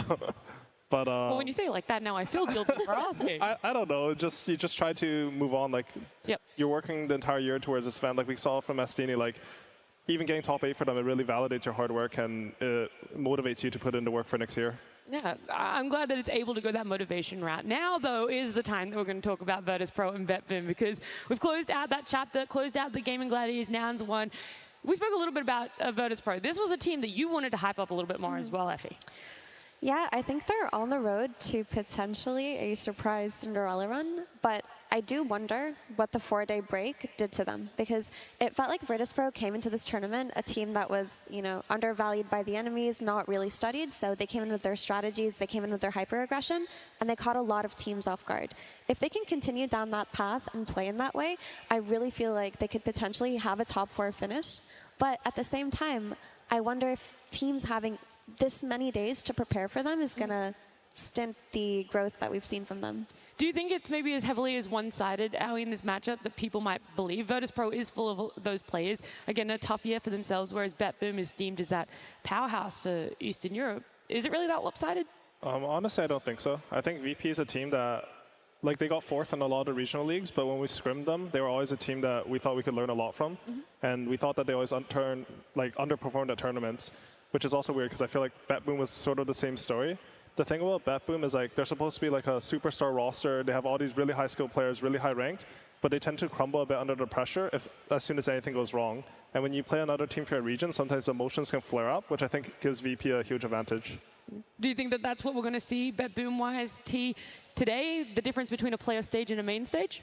I think, first of all, they do need that discipline, but for VP, I just hope they bring, like, they've got 3rd highest kills average of any team so far at the Road to International, at the International. So it's like, if they bring that level of chaos, they also have, 27 deaths per game. Like, their games are just a bloodbath. And if you bring that type of Dota to a team like BetBoom, what Aoi's mentioning, it gets 40 minutes, you're on main stage, you're trying to think of new ways to get back into a game where your draft should have won at maybe 35 minutes, 30 minutes. I think that's exactly what VP needs to bring in this game. Is BetBoom another team that could fall under a similar category as Gaming Gladiators, where they can execute a tempo draft, or not as much, Aoi? I think BetBoom don't really like to play for that. Sometimes it'll happen naturally, like this on Terrorblade, who went 10-0 in lane. But I think normally BetBoom's strength is when they play with the win condition, and then they don't feel any pressure to have to do anything on the map. We're going to see what sort of pressure BetBoom face for themselves, but first we have to welcome our teams to the stage. We're going to have a walk-ons right now. It's Virtus Pro, our first team.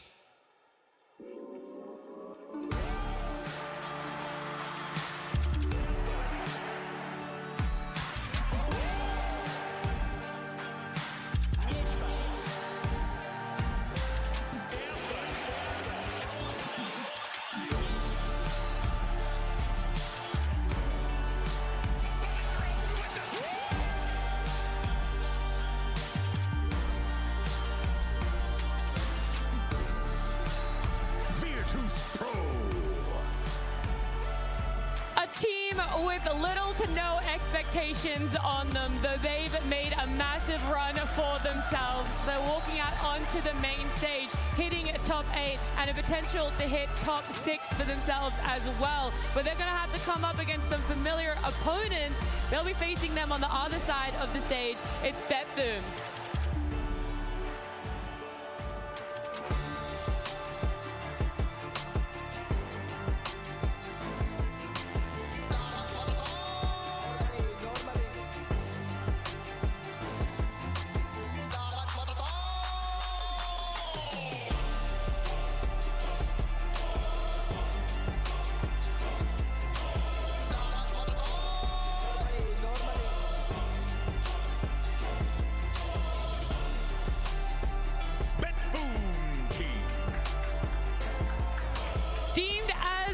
super team of Eastern Europe. We'll see how they're going to fare against Virtus.pro, how the 4 days have treated themselves. They're in Seattle. They're enjoying the arena, the crowd cheering for them here. As a lot of days, a lot of prep, and it comes down to this elimination best of 3 for themselves, Effie. Yeah, I mean, the question with BetBoom is, and it always has been, how are they going to perform under pressure, right? That's been the story of this team. That's been the story of any GPK stack, really.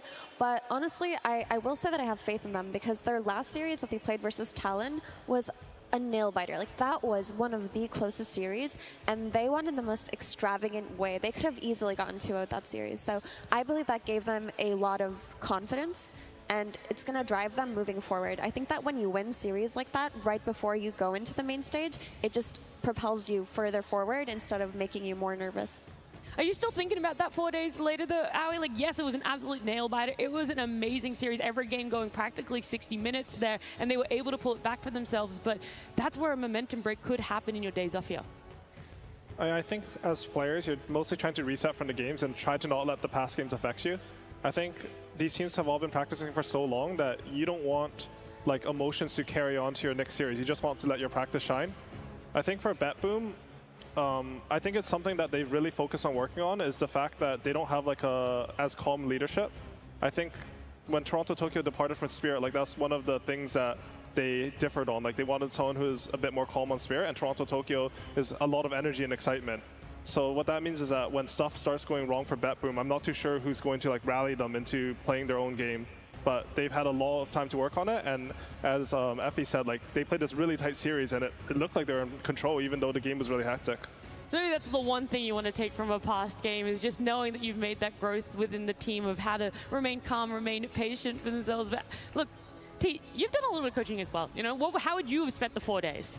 I told my carry player not to play Dark Willow. I wouldn't fallen victim to one team doing well with it and everyone subscribing to it. But no, I think in the 4 days, it's trying to find those cool, like, you know what concepts are going to be coming in, because the meta isn't changing drastically from week to week. So you just need to make sure that when you see that first bit bristleback, you know what's coming. If you see that Willow, like, have that flexibility and knowledge. But yeah, just don't try and fall victim to copying other people. Like, stay true to yourself. That's why you got to this international. And then just try and respect the strategies coming at you. Because I think a lot of teams that we've seen so far, they try and overreact to everything. They try and copy this, copy that. They're not doing so hot. And I think when you start floundering in the moment, that's when suddenly you're picking a lot of different heroes. You're not really understanding who you are. And I think that's the main thing you need to do throughout a 3-week-long tournament. What is the truth or the core identity of Virtus.pro, though? When we saw them in group stages, it was this team, a lot of people were like, okay, they could potentially be playing tiebreakers to be eliminated. Then all of a sudden, they're doing their seeding match. They're in the upper bracket, and they're performing well, and they've made it here to top 8. So how can we describe them as a core identity in how they play? So I think this iteration of Virtus.pro really identifies or embodies the spirit of EE Dota, of hyper-aggression, in a way that BetBoom doesn't, and Team Spirit doesn't even.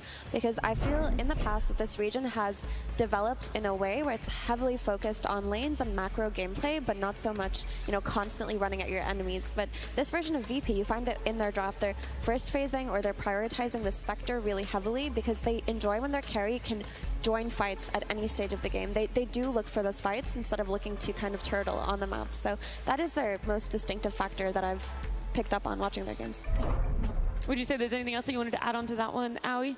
When I was looking at their drafts, I thought I really like VP support duos. They always have one support that is sort of like a tank killer in this meta. They pick like some A, Dark Willow, can't remember, but if they have like FNG on the Treant, then they'll always have a Dark Willow on Sayui. I don't actually know how to say his name. So we asked Rezo Sayush? Sayush. Okay, yeah. Sayush. And I think it lets them basically pair up for any kill around the map. Like, the map became really big, so you want to be able to make kills and rotations forced with the limited amount of heroes. Like, before, it used to be like you would bring 3 or 4 to kill. Now you just want to make some plays with like 2 or 3 heroes max. And I really like their drafts for that. I think it'll be good against BetBoom, honestly. Yeah. Do you want to expand on why exactly? Like, what's the BetBoom maybe plot holes that VP could take advantage of? So I think BetBoom is really good when the game is stable, but as soon as you add more chaos into the game, they start to sort of lose their foundation or their script, and I think they can make mistakes there. I think if BetBoom are able to just like play lanes, everything's stable, you know, you rotate to the runes, everything's good, you came from winning lanes, I think they'll probably have a very good shot against VP. But but I think VP, from what I've seen, they're like really active on the gates. Their supports give a lot of kill threat. They can just add elements where like, oh, this play shouldn't happen in our opinion, but they just like push through and do it anyways. Yeah, one of those methodical things you're mentioning as well is like when you think about the 6-minute rune, that Boom GPK, he has the most 6-minute runes picked up from mid lane, 6. When you compare to Squad 1X on the other side, he's only got 1 6-minute rune so far at the Road to International. So it's like, even though they're very aggressive, they're not doing the aggression towards securing mid lane. It's like that very side lane style, like use the twin gates that I was mentioning, keep going for that fight. And for VP, my one concern will be if you are an aggressive team nowadays, that over-aggression can sometimes bite you where you fall off on like your scaling, where you're kind of like, you're taking too many fights. And I think that's kind of been the story of VP so far, where they'll always look for that engagement, and sometimes they aren't kind of securing themselves to play a longer game if it gets drawn out.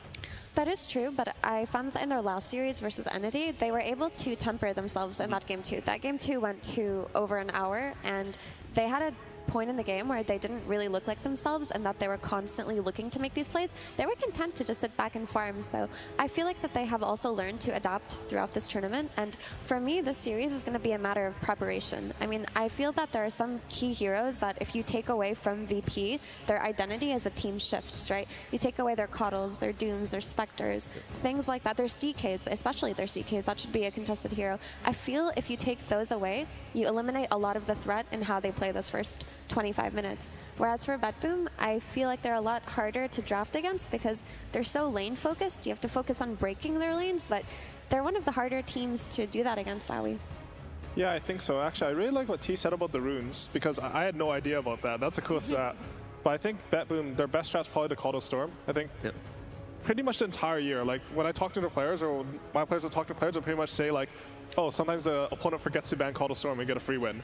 It's been the entire year like this, and I think if they're having rune domination, they should want to pick a hero mid that can use those runes to snowball. So I think we'll probably see either VP should ban the Coddle Storm, steal the Coddle, or they should be like really ready for it, because I think that's 6 runes to 1. That's really big. Yeah, it's pretty bad. I can load it back up again, but not a lot of, like, to be fair though, I gotta respect like Lelis, for example, Nouns. Like he was there with 5. So like when you think about Nouns gameplay, I mean, not yeah, anymore. Lelis comes on like runes at like 4 minutes. Yeah. Like he's there every single rune.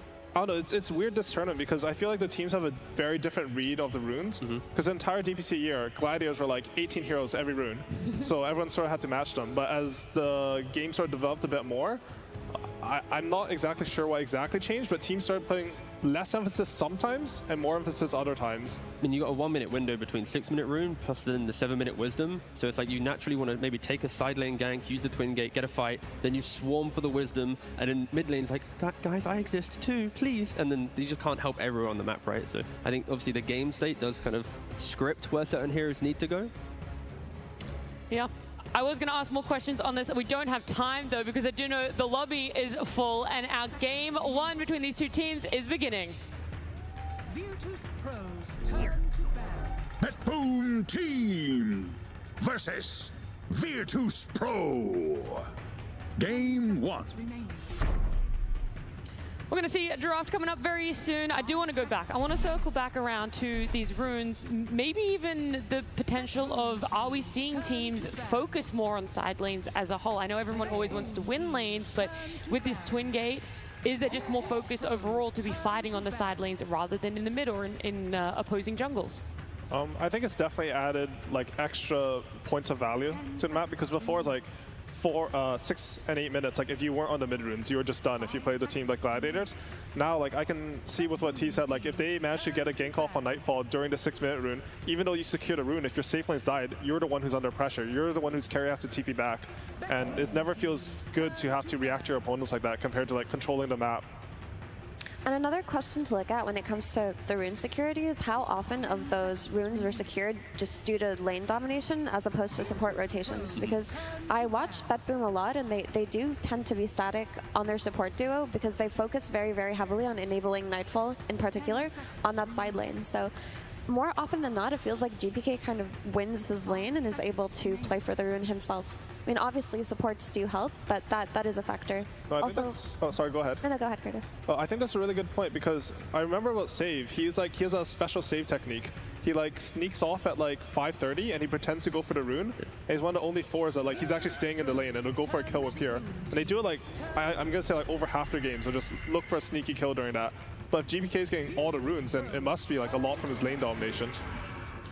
Well, look, here the draft is, we've seen the Storm Spirit being taken out, so you already highlighted it, and it's nice to know, yeah, Virtus Pro on top of that one. They pick up the Phoenix for themselves, and then BetBoom replying with the Sentinel there, so. Can I just say that outside of the Storm Spirit threat, there's another threat when it comes to BetBoom's mid lane, and it is the GPK Invoker, and he showed us that in his series versus Talon, why you cannot give this hero away. So I wonder if VP are going to dangle it, if they have something prepared for it, if they're going to take it out in this second phase. Okay, so they picked the Centaur. Was it first pick? Sorry, I guess it's first pick Phoenix. And then Centaur. Okay, so in my head, I think Phoenix is not bad for Centaur and lane, but Stampede is really good against the Egg. I'm not too sure if Toronto Tokyo has played it, but I think the 5 Centaur would actually be a really good matchup here.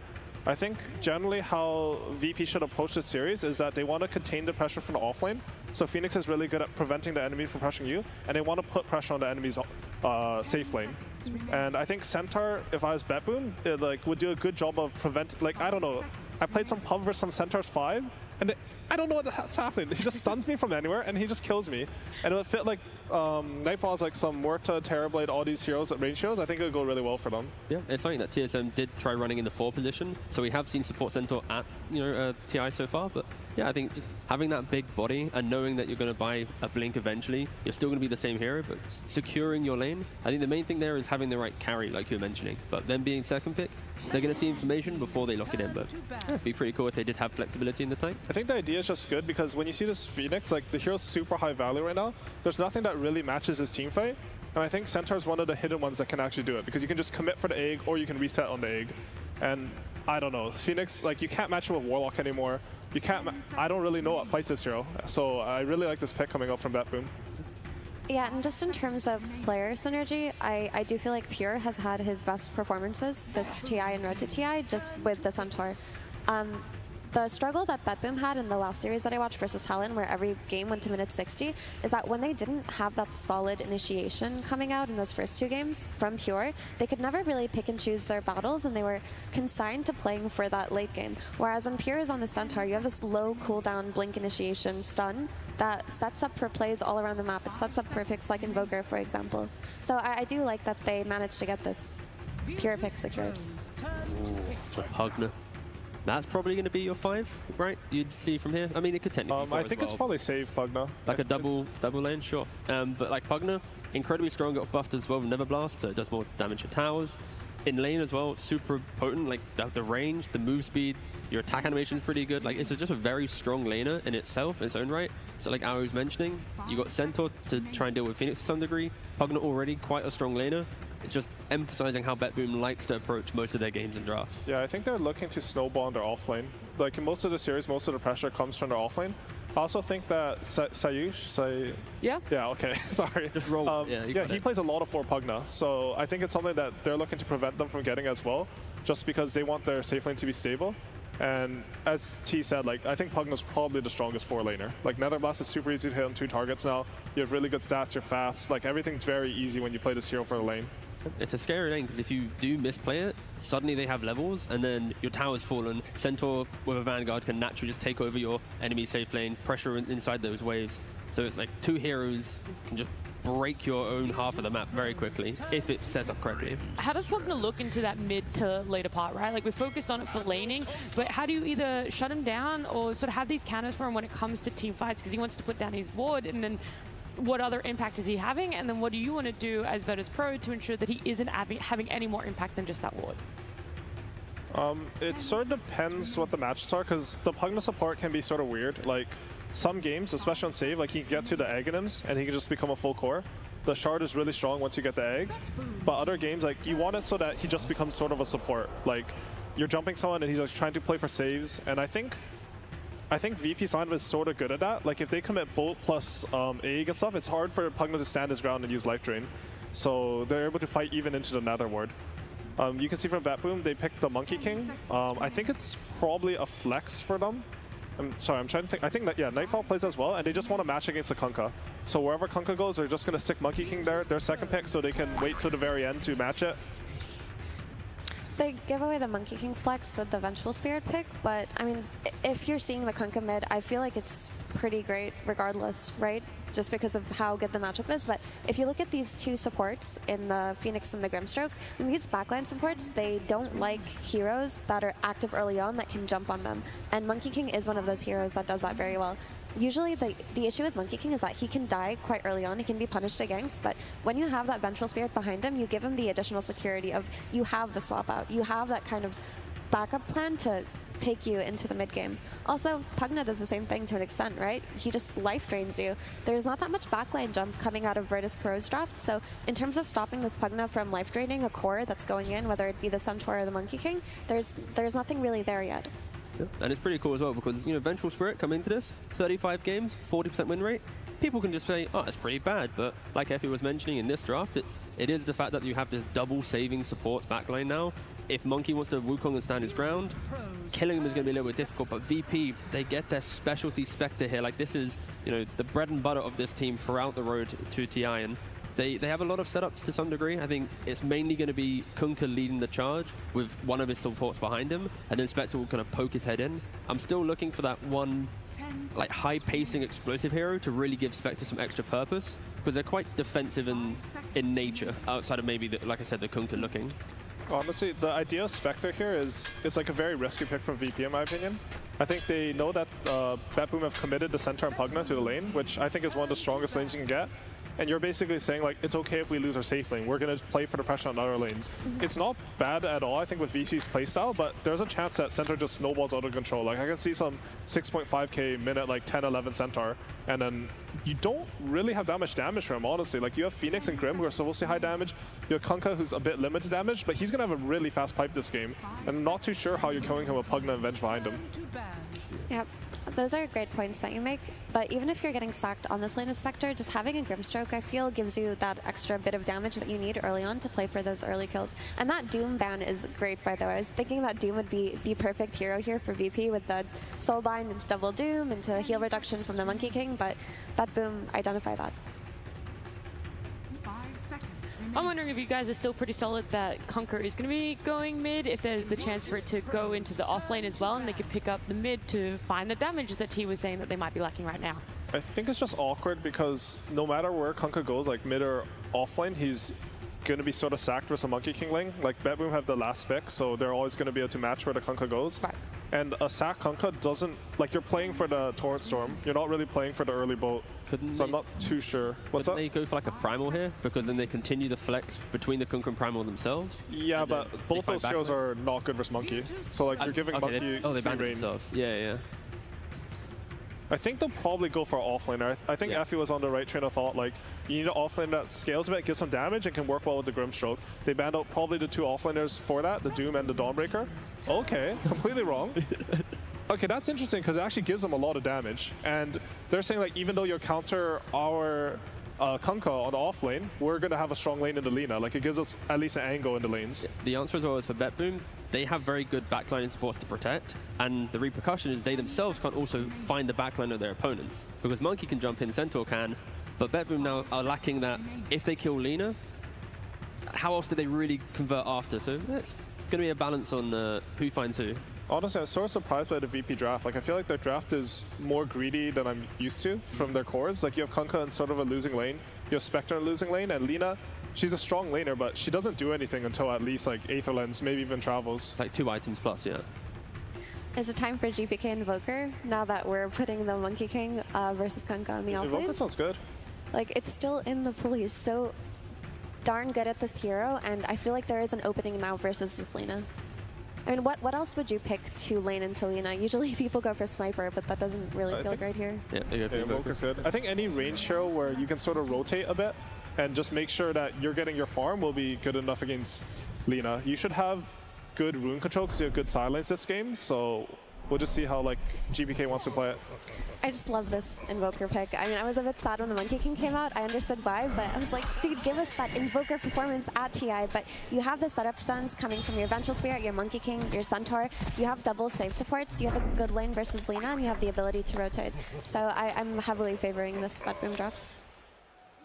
I think VP's lineup it might look quite slow on paper, but I think they're the type of team that can make drafts that look, slow, very high pace. So watch out for those Spectre moves that aren't as characteristic, but I think BetBoom's just look extremely stable for sure. All right, do you guys want to put any other information out there about these two teams? Any predictions for the game? I think VP should dedicate a lot of resources to like snowballing onto the Monkey's lane. Like they don't have to win the lane, but even if they lose it, they need to bring a lot of heroes there. Like even some Lina, even if she's not supposed to be ready to fight, like she can still do a lot of damage in that lane. And I think if they don't pressure BetBoom safely in this game, like the game's gonna sort of fall apart for them. They should play for those Reality Rift Ink Swells, like just into that Monkey King or whatever they can, because I don't feel like Spectre's going to have the greatest lane going into this game, so they're going to have to make every movement count in those first 15 minutes. Could this be like one of the most active Spectres we're going to see? Like she has slowly become more active now, but could this game be, wow, Spec really is an early game? I think she won't have a lane, so...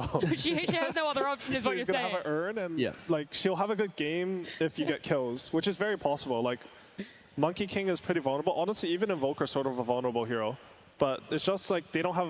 It's only one Kunkka setup. Like I wouldn't say they have the best setup sort of Spectre rotation. So we'll see how that goes for him. Alrighty, we've had our pieces to say about these drafts. All that's left before we get into the game is to hear from Virtus.pro's coach. Hello, everybody. I am here with the coach of this VP team. So good to see you. G, formerly God. Hello, God. It's me, Slacks. How are you guys feeling in there? Yeah, feeling good. By the way, I have a question for you. Oh, great. Yeah, what's up? Do you like our heroes? Do I like your heroes? You know, you did pick that Lina earlier with a, very aggressive. That's how you won a game in the groups. Yeah, I know. Is it good? I'm like ancient too now. I recalibrated from Immortal. I don't know anything anymore. But this is how you beat the good. I think they're good. What do you guys think? Good heroes? All right. So pretty good. What do you think? What do you think? I don't know. I ask you. Okay, that's not a good sign.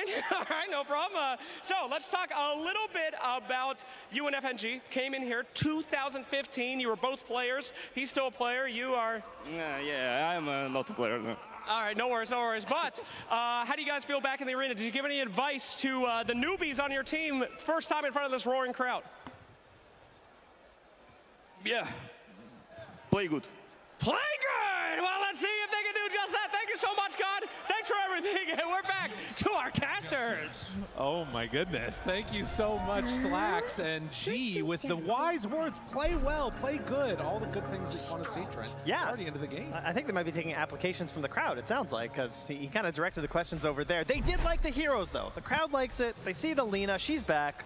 Fiery head, fiery soul here, now that we're back in the heart of Seattle. Absolutely, and ready to get things underway as we are already into the game. The horn has sounded, and you can see that out across the map, it looks like that was a trade-off of bounty runes 2 apiece. So no really early first bloods. I thought that it's always an interesting thing when you have these Eastern European intra-regional matchups happening. I was anticipating an early Spectre ban, and it just was let through the entire time, and they do finally get it for Kiritich. Yeah. Let that one through. I think we have an instance here of teams both getting what they wanted, really. Like, coming into this day, if there's any one hero I would want for Virtus.pro, it's got to be that Spectre. And, of course, BetBoom, they know the same thing. So they're recognizing that it could come out at any moment here. But, likewise, as our panel was saying, that BetBoom, GPK, Invoker, having that there, too. Got to be feeling pretty solid. Same thing with the Pugna as well. Save, definitely a hero he loves. As you can see up there, Grandmaster tier. This guy spams it all the time. So also very happy to get that for his team. And what should be perhaps a more contested hero, I think, as this moves along here. Do you think the Pugna will be? Yeah, I think Pugna's super solid, alongside the Phoenix as well, right? We had a lot of teams talking about this Phoenix because we got Heart Blade Mail, we got % damage, % healing, super solid. So expect more of the fiery bird here too. We'll see indeed. The first wave already going very much into Squadix's favor. 8-4 right out of the gate versus 2-0. I mean, this is just going to be Quaswex Invoker, but I feel like he's really taking it to him. I mean, you got to do this as Lina, right? This is the whole idea of the hero, is that you better be winning that mid lane nice and early, get an advantage, and hope that you can make something of it with this hero. Because she's still, she's had her days of dominance. We were all a little tired of her, but it's kind of refreshing to see her now. It's been a while. Yeah, definitely. Well, and, like Howie was saying, saying on the panel, they want to see some early rotations, maybe making things happen, particularly towards trying to shut down that safe lane. Because you imagine that Nightfall has got to get off to a good start. Somebody that is already taking a bit of a beating up top is Kiritich. Yeah. The Spectre, not a great beginning, at least in terms of the amount of harassment she's taking. I mean, can you think of a worse duo to lane into? This looks awful. A support Pugna just constantly harassing you. He's so fast. 330 move speed right now. No bonus items. That's just how it is on this hero. You just keep running back and forth, throwing these harassing right clicks, and then if you get too close, Nether Blast. Maybe you get 2 heroes at once too for the extra value. Very frustrating to play against and almost impossible for them to punish these 2 heroes. And look at him. Every time he comes up, Pure is just going to spam this double edge. I mean, Kiritich is just going to have a bad time. And this is what they were talking about, needing to sack this lane. But at some point, I mean, this is why it's so important that the Lina does well, because they're going to need her to help out with this. Yeah, they're going to need her to do very well. And of course, you got to slow down the Spectre because we have seen the power of this hero. It's one of the winningest heroes in the road to the International. Just kept on winning and was being ignored in a lot of drafts. So we've had a lot of days off now. Teams are looking through like what heroes were doing really well. But, you know, should we be adding these heroes to our repertoire? And, well, Virtus.pro, they were on the Spectre pretty early. But they do love it in combination with that Treant Protector, which they weren't able to get here. Of course, that was banned out right at the start. You can see the pressure being put on Denies in GPK's face back behind the tower. Nowhere is safe, and yeah, do they have quite enough damage? They do. Save. Gonna draw first blood here in this series. And Pure keeping that pressure. I mean, he has cast double edge so many times in this lane. Yeah, he's got a Lotus there too. He's got 3 rings, so lots of bling here. What a monster. I mean, yeah, this is really going to continue to be tough. A lane that we haven't really looked at all so far has been the Notice Kunkka down bottom with Sage on this Grimstroke, and at least at the early going, he's been able to stay pretty consistent with Nightfall, which is pretty impressive. Kunkka not loving to go up against the Monkey King matchup. Yeah, certainly a counterpick matchup here that they were just going to follow you wherever you went, but with the help of the Grimstroke, I mean, you can already see, right? Potential for turnaround. And a chance maybe even for a kill. The Stroke of Fate, they try and get out, but with 2 stacks of Jingu, it's too scary. That's how much respect they're giving to Nightfall. Yeah, you really don't want to throw away this even lane you have. You know how quickly you can go south here. FNG down low, he's slow right click, but he does eventually get him. So Save finds himself another kill. The support's getting stuff happening, and top lane continues to be a kerfuffle, we'll say. I mean, they started the draft with this, right? Like the idea of pressure. Sure, there is some flex there for both of these heroes, really. They can move around somewhere else, like that 5 Centaur that they were mentioning, but you knew that there would be pressure. They knew that they wanted Spectre. They prepped for this the whole time, and, you know, VP said bet, so we'll see if they regret that. I know. I mean, so far it's definitely hurting, and the slowdown with the Icarus stock. Nether Blast, a third. Save will go down, so FNG getting a nice injection of gold and experience. They need something like that because, you know, it's going to be a tough one otherwise. Yeah, maybe not on the Phoenix, but wait a minute. You know, that's what you got. Noticed. Will get the Jingu, but the X will keep him at distance. Yeah, you can see it's the tenuous situation down bottom. And so, because they are missing that Treant Protector, like in this mid game, what we often saw was this setup where the tree would roam around the map with his upgraded shard abilities, where he's invisible and he's just like punching people, and that would help set up for the haunt. That's going to be noticed this game on this Kunkka, right? He's going to be the one who's going to be very responsible for trying to get these good plays warmed up here for Kiritich to get back into the game. Well, of course, the benefit here is Pure is going to TP out right in his face. At least when Spectre's dying with that Urn Charge, does manage to get it refilled. And, well, while only level 3 on the Spectre as Save tries to hunt down Squadix, eventually you're going to maybe be able to make some type of a counterplay. But level 5 Centaur in his lane is just very scary. Well, Runes, as discussed here, both supports ready to go here from BetBoom. Regen. Sayush not going to be able to get the deny from up above. Well done, well done. But yeah, I will say that having the center have to TP out when the Pugna came mid and then not getting anything out of that, Save has been spending a lot of time here, and that's giving some space for Spectre to get some uncontested CS. It does pull the Grimstroke mid as well, so that maybe could potentially hurt Notice here, but I mean, he's only a little bit behind Nightfall. SNG. They're starting to set up on him here, though. I mean, they're bringing a lot of people to kill Noticed. So this one should be an easy bring down, most likely. Torrent not going to connect. They continue to dive. They're thinking about it. Jump, Primal Spring, Boundless Strike.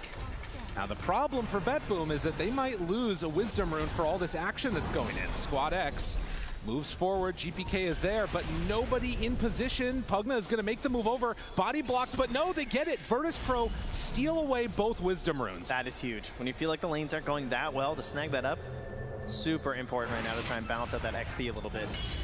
Does mean that FNG is kind of massive on the XP now. He is essentially even with Kiritich despite rotating quite a bit. Yeah, and 3 points up in the Fire Spirits. I mean, that could really come back to haunt this BetBoom team a little bit later on as Notice separates and gets away.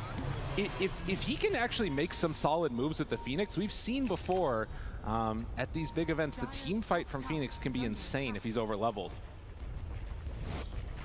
A bit of a hard hero to make the ganks happen, but if you get that perfect egg and that rotation down in that bottom lane, obviously you do have a Kunkka to set it up, so it could happen here. And he's trying to make it work, right? He's trying to use this advantage he's gotten, but... Oh, and that instead is just going to be a huge injection of experience to GPK. Oh, that hurts. All right, bit tough, bit tough. Well, a stun now from Squad X with Sage right on top, and another kill going the direction of VP. Yeah, GPK won the coin flip, got an Arcane Rune at the top one. For the center violence down bottom, or rather top there. So they try and create some separation, and yeah, Kiritich almost now at level 6, gonna get it off that creep. We'll see where they decide to go that first Shadow Step. See where they can set something up here. I mean, 3 points in the Inkswell with the Kunkka. So can certainly try something here, but very difficult to punish the Monkey King. It's probably gonna have to be Toronto Tokyo if he steps out of place. Picking up another couple neutrals, but yeah, they're setting up bottom. They're trying to recognize this too. Toronto Tokyo just put down some vision as well. Now that sentry that they placed from Virtus.pro does spot the pillar, but obviously no one to actually scout it here. Again, Shadow Step at the ready. They find one. Stun is there. 4 heroes in the area. Nightfall steps up. Are they going to go for this? It's tough without boat. Notice is so close. If they can get 1 kill into boat, that could be huge. Oh, cut down. Looking, finding, and they go immediately. Nightfall, if you get caught up on a tree, that could do it. LSA connection. That is Virtus.pro. I mean, you just randomly find a tree cut down. FNG, only level 5, doesn't have egg yet. Would love to get it, but not quite going to be able to connect in time. They do have level 6 on Kunkka. Sets it up for the Torrent, off the mark. Kiritich still standing tall. Squad X is down. They're starting to tear him apart a bit. Do they have enough damage? Good decrep to back away. Toronto Tokyo in the area, tries to take it off. Nether Blast connects, but it's not enough damage.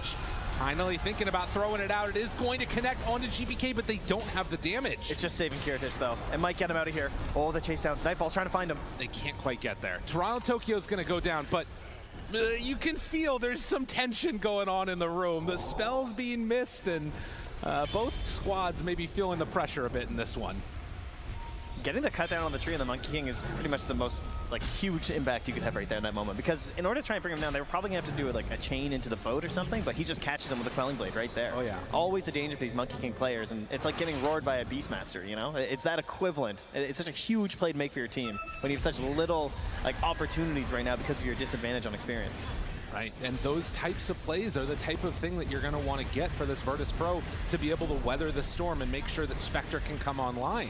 So these freebies being given away by BetBoom, I mean, both teams, you can definitely sense that there's a lot of tension in the air from them. As you see the replay finish off, it was just all kinds of craziness coming out from them. But this catapult and save both doing work on this tower in the mid lane right now. 3 points in the Nether Blast. He is just letting it rip. And try and bully them back a bit here. The Squad X and Sage. Still 3 heroes here, though. That's right. Not going to be able to do anything. They're kind of just wandering back and forth in circles here, figuring out what can we do here? You know, you got a Spirit Vessel up on GPK now. So Kunkka kind of a decent target. And instead, it's Virtus.pro who are going to try and get some aggression going, knowing that they want to come for this tower. Yeah, this is interesting.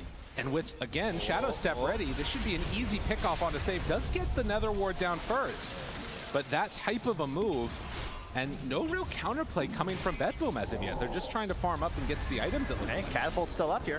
Why not? Keep the pressure on. They sit now.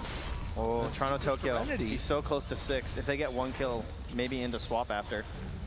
It's still so hard to kill this Kunkka. You know with that an he's egg. gonna have a rum buff too. So they chase, down to half HP, he doesn't get anything off. Notice, he stood there and ended up dying, couldn't get any abilities. Then the swap back, he got level 6 off of that kill. There it is. That's all it takes. The snowball effect to Dota, and then you were trying to set up for an egg on the side. And FNG gets brought down. Bet boom. They are all over him. Take down that tower. That is the move they needed. They feel like they have to take risks, right? And they got punished hard right there. Excellent defensive plays there from Bet Boom. Kind of waiting patiently there. Good follow-ups. Amazing swap there too, getting the level up. Good presence of mind there from Toronto Tokyo to get the punish on that. And despite having your own sort of saves, right? We talked about this double save of the Venge and the Pugna, but the save of the Phoenix, just trying to wait for that perfect moment with the egg, it can be so tough on this hero. It's not these like smaller saves you can just throw it and feel okay about. Right. You're sort of waiting for this perfect moment, and unfortunately, it's what ends up getting FNG killed. Well, a tough time, and suddenly a 4K gold lead. I mean, this was relatively close just a few minutes ago. And again, you do have some crazy team fight potential coming out from Virtus Pro if they can hit all their spells.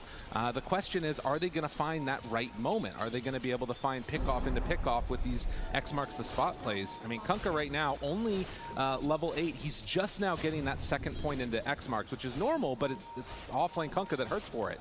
Now they are wrapping around. Kiritich, they're closing in. About see him trying to dodge away. Where's the help? Swap back. Gets a little bit of separation actually, but the tornado lift up, and with the sun strike, that's going to be enough. Easy peasy there too, and of course the Stampede is even back up now for Pure as well. So if these ganks get a little bit scary, they can just bail out. But ideal situation, right? You're ganking onto the Spectre, so a lot harder to turn around. Any sort of a play there with the help coming through from the Spectre, obviously, if you just go straight for her. And now GBK immediately comes bottom here with the Ghost Walk. Trying to hunt. This is Blade Mail going to be completed for Noticed. And again, sort of measured aggression taken on is what it feels like the plan is for Virtus Pro when they get opportunities, but haven't really found anything good going for themselves for a bit now. They're just all over these runes too. Yeah. Every single time there's a support here who's just waiting for it. Save gonna try and use this to maybe skip something out here and set something up for their own team. Again, still have the Stampede, so can get a little bit funky. And they find any targets, and are Virtus Pro even gonna, I mean, it feels like the name of the game for them is just dodge away as much as possible and buy time for their Spectre to come online. Almost has a second Blade Mill done. Squadix, save is right there by him. Rest of their friends are coming in now. There is an exit catch on the back lines. They managed to find Toronto Tokyo, but also Squadix caught for a moment. They get him, but the silence is there on the boat. With the leash up, that's what they needed. Will it be enough to get the kill onto Lina? Yes, it is. But afterwards, the egg, can they bring it down? They do. Oh, Bet Boom. It was almost amazing for Virtus Pro, but they come out on top, and now the chase down onto Noticed. He too is in trouble. Inkswell won't matter. Damn. Oh, nice play there with the Invis Rune. Gets right up to catch Squadix, trying to catch them on that rotation into the back line to punish Toronto Tokyo first. And every time it feels like they're this close on Virtus Pro, but Baboon keeps shutting it down, not allowing them to get back into this game. That one hurts. And, I mean, now you've got Midas done on GPK, so he's going to start skilling. Already, all of the cores from Bet Boom are on top of the Virtus Pro roster. And you can see this replay, how good it could have been, but they didn't even need Toronto Tokyo to get the finish. And in the real game here, yeah. Another one. We're losing a lot of cores here. There, Virtus Pro. Good. There might be a ward. They've decided. Jeez. Yeah, that's pretty devastating. So another pickoff happening in the game. Centaur able to escape with his life.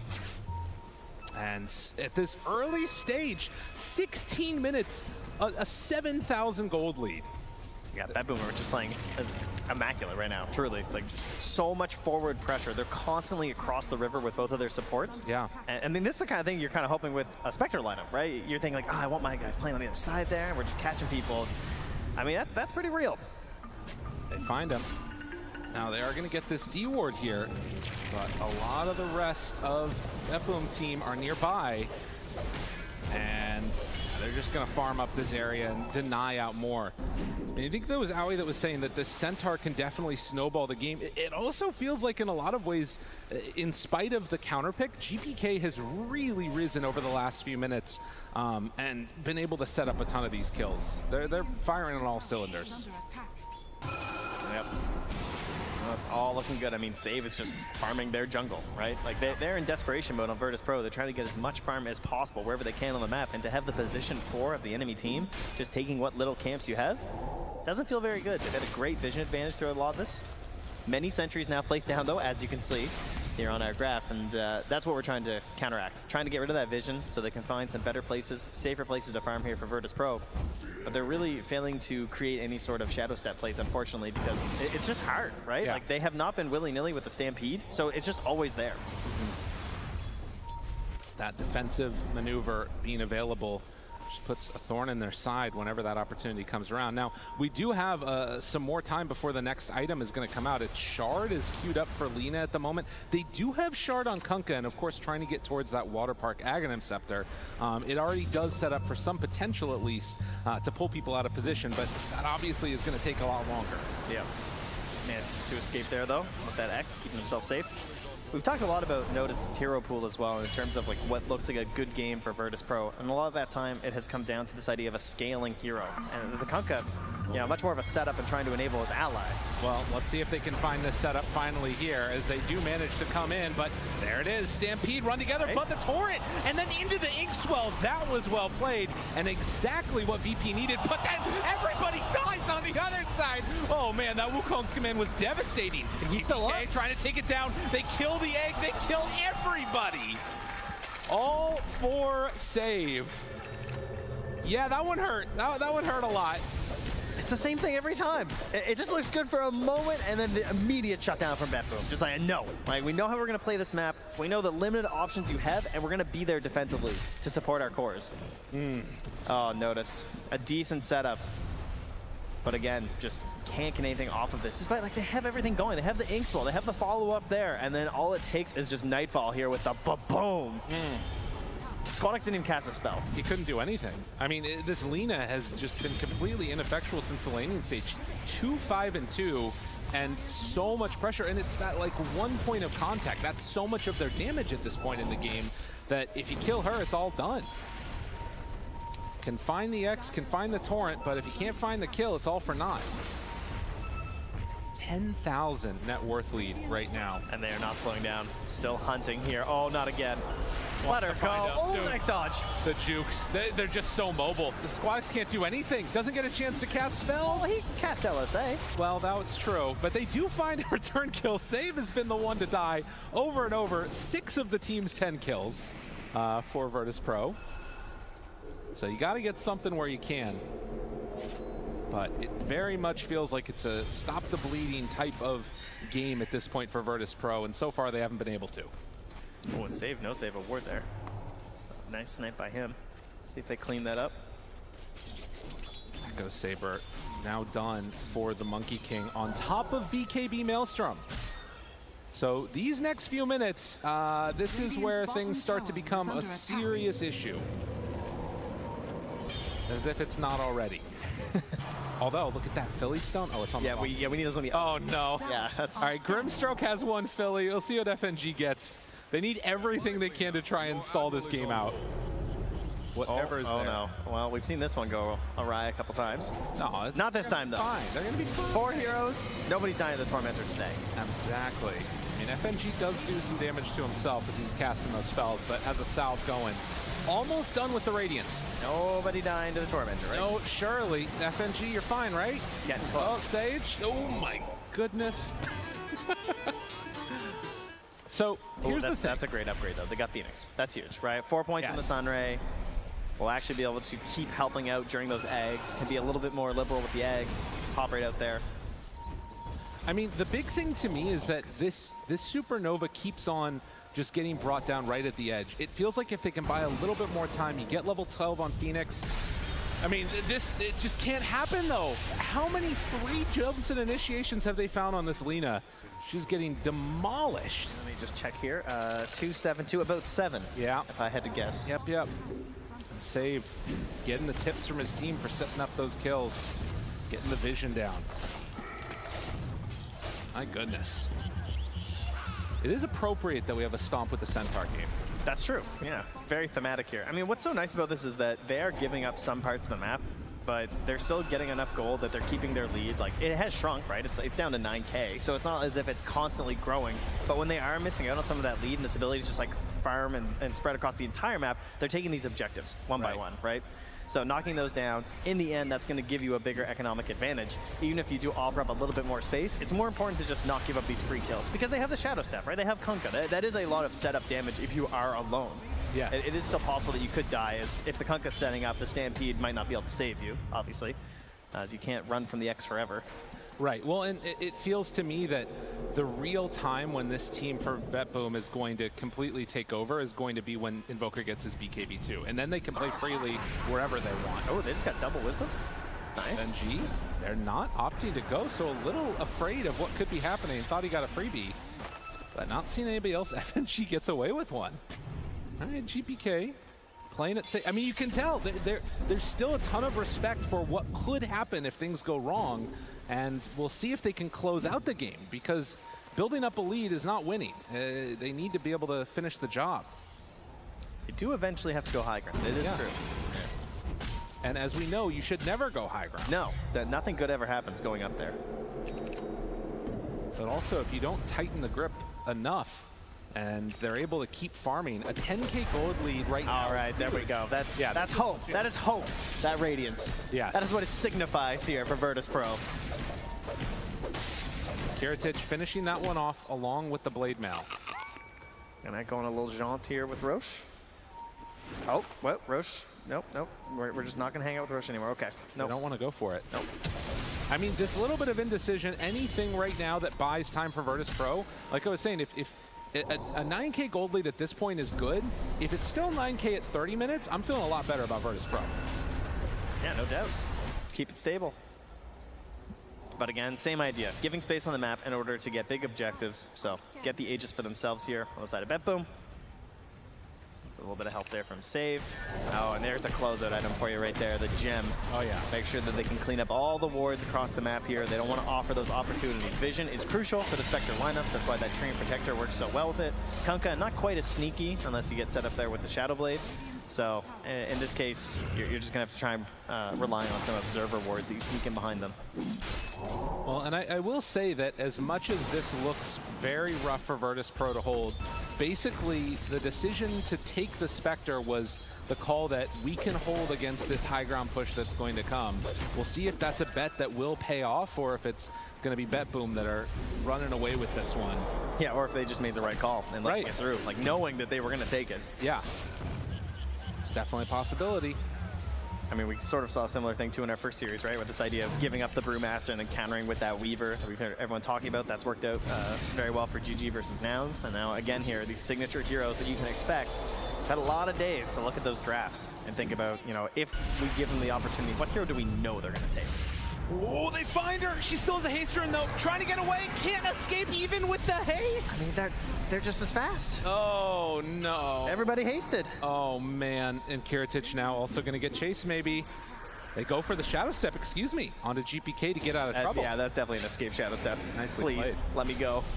Pure, though, not so sure. He wants in. Right there on top of one. Still scary. They have Aghanim Scepter on notice. No buyback on the Lina, but can they chase down Kiritich? Still scary to make that move, but they jump in. Able to find it. So much damage, but they heal. The heal coming in from FNG, actually keeping the carry alive. That was so much heal as the Supernova will end.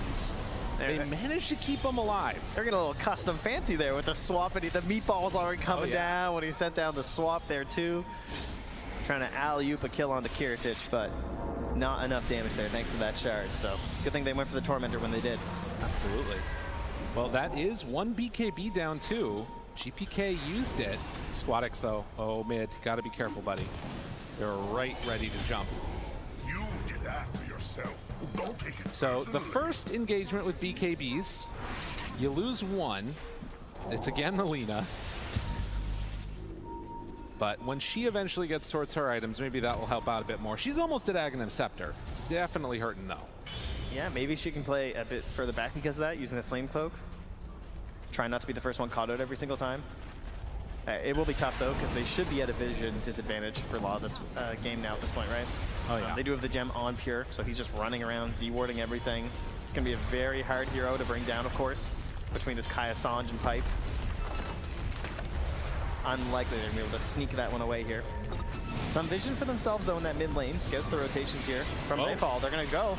Okay, Stomp comes out. No egg. LSA starting that fight, in trouble. FNG tries to get out the Torrent Storm, but they had enough to kill off the Phoenix.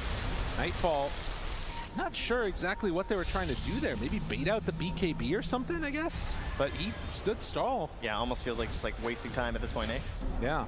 See if they can just draw them all mid, but GPK, he's going for the game ender here. He's getting a Blink Dagger. Okay. I love it when you see these players get Blink Daggers in this day and age, because there's so much scaling. There's all these big items. Blink, I feel like, has been pushed to the side a little bit for a lot of heroes. Right. But now you got a Shadow Blade up on the Monkey King and a Blink Dagger up on the Invoker. So this whole map just got very dangerous for Virtus Pro. And of course, the Blink Dagger, one of the best things is just actually going high ground, right? You want that perfect moment. You don't want to miss it.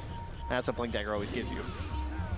Nightfall spots Kiritich, goes right under him. What if he cut that tree, though? Oh, gotta get out, gotta escape tornado lift up, but everybody there, and that is a painful loss. Taking out that Spectre.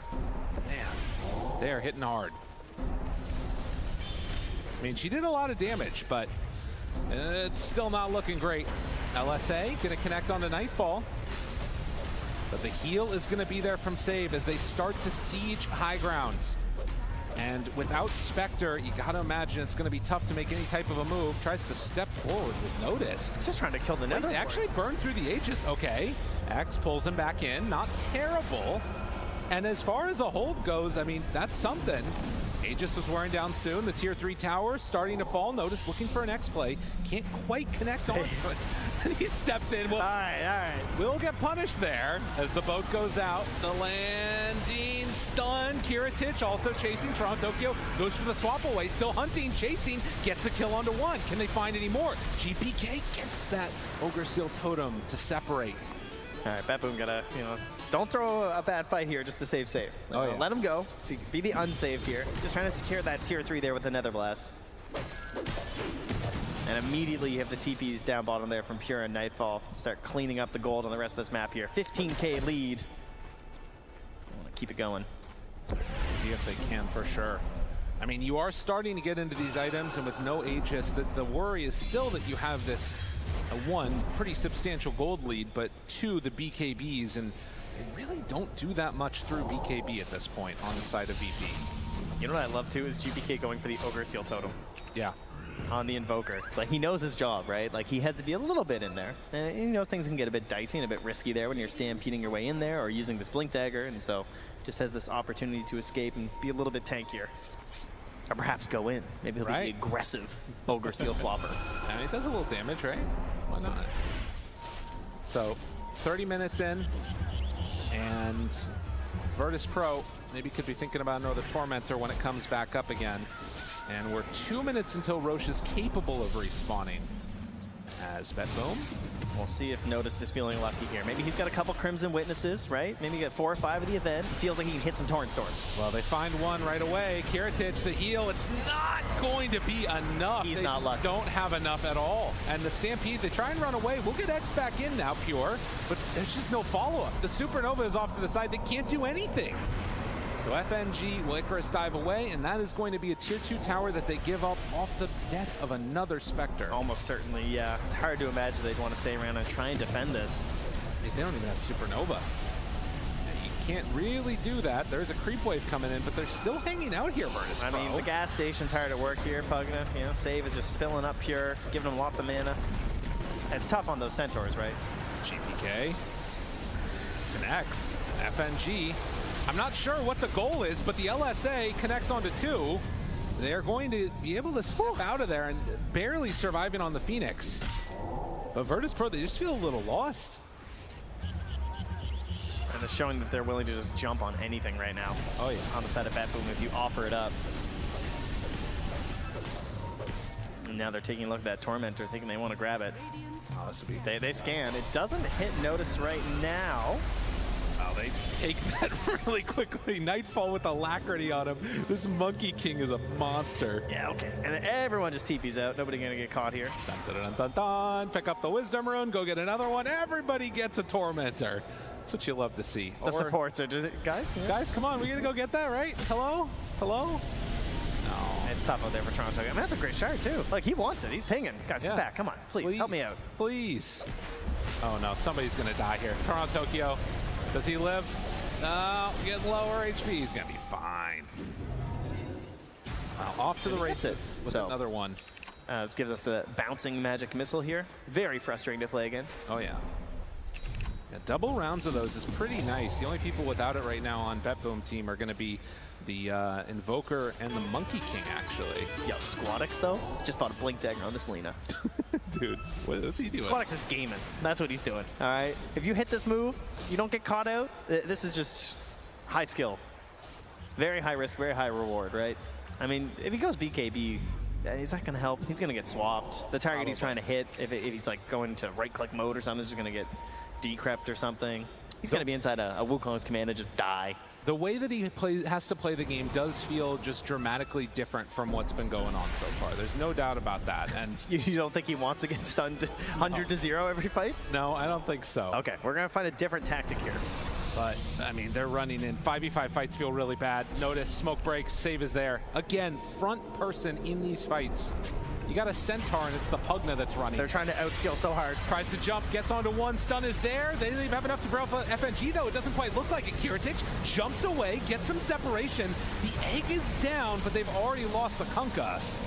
And I think with that, everybody is just going to reset. No, never mind. BetBoom, they want a battle. Hunt, who do they find? Stun onto one. They connect now onto Sage. He's going to die. They managed to get out with the rest. I think any fight where Notice just gets completely blown up, it's going to be a bad time, right? He's kind of the centerpiece of these engagements. He's trying to be the one who sets up the vision for the Haunt. He's the one who's to try and be this body that you're hoping that the Wukong's command will be a little bit more centered around him as opposed to someone like Squadix. And so when he just goes down and they have free reign, then it's just never going to work out for Virtus Pro. Well, and for BetBoom now, Nightfall is just so impossibly ahead of everybody else. You can see the Dota Plus win probability out of this world. Queuing up an Aghanim Scepter next, and this Roche was a 20-second spawn. So they are comfortable at this point going in as far as they need to. Yep. To break these teams down. I mean, it's a little stompy, but can we just all agree that we're happy that it's not a Battle Fury Monkey King? Oh, yeah, there you go. You can buy other items and fight and kill people. It's pretty sweet. I like this. We can see some more of this. Absolutely. Well, and seeing it is just an answer in general. Because, I mean, for a very long time this tournament, we're trying to come up with answers. How do you beat this Spectre? How do you deal with it? And we're seeing some of the results. The Centaur, the Pugna worked together, made the lane terrible, and then just killed the mid of the Spectre, I guess. Absolutely miserable lane, and then never leave their side of the map. Yep.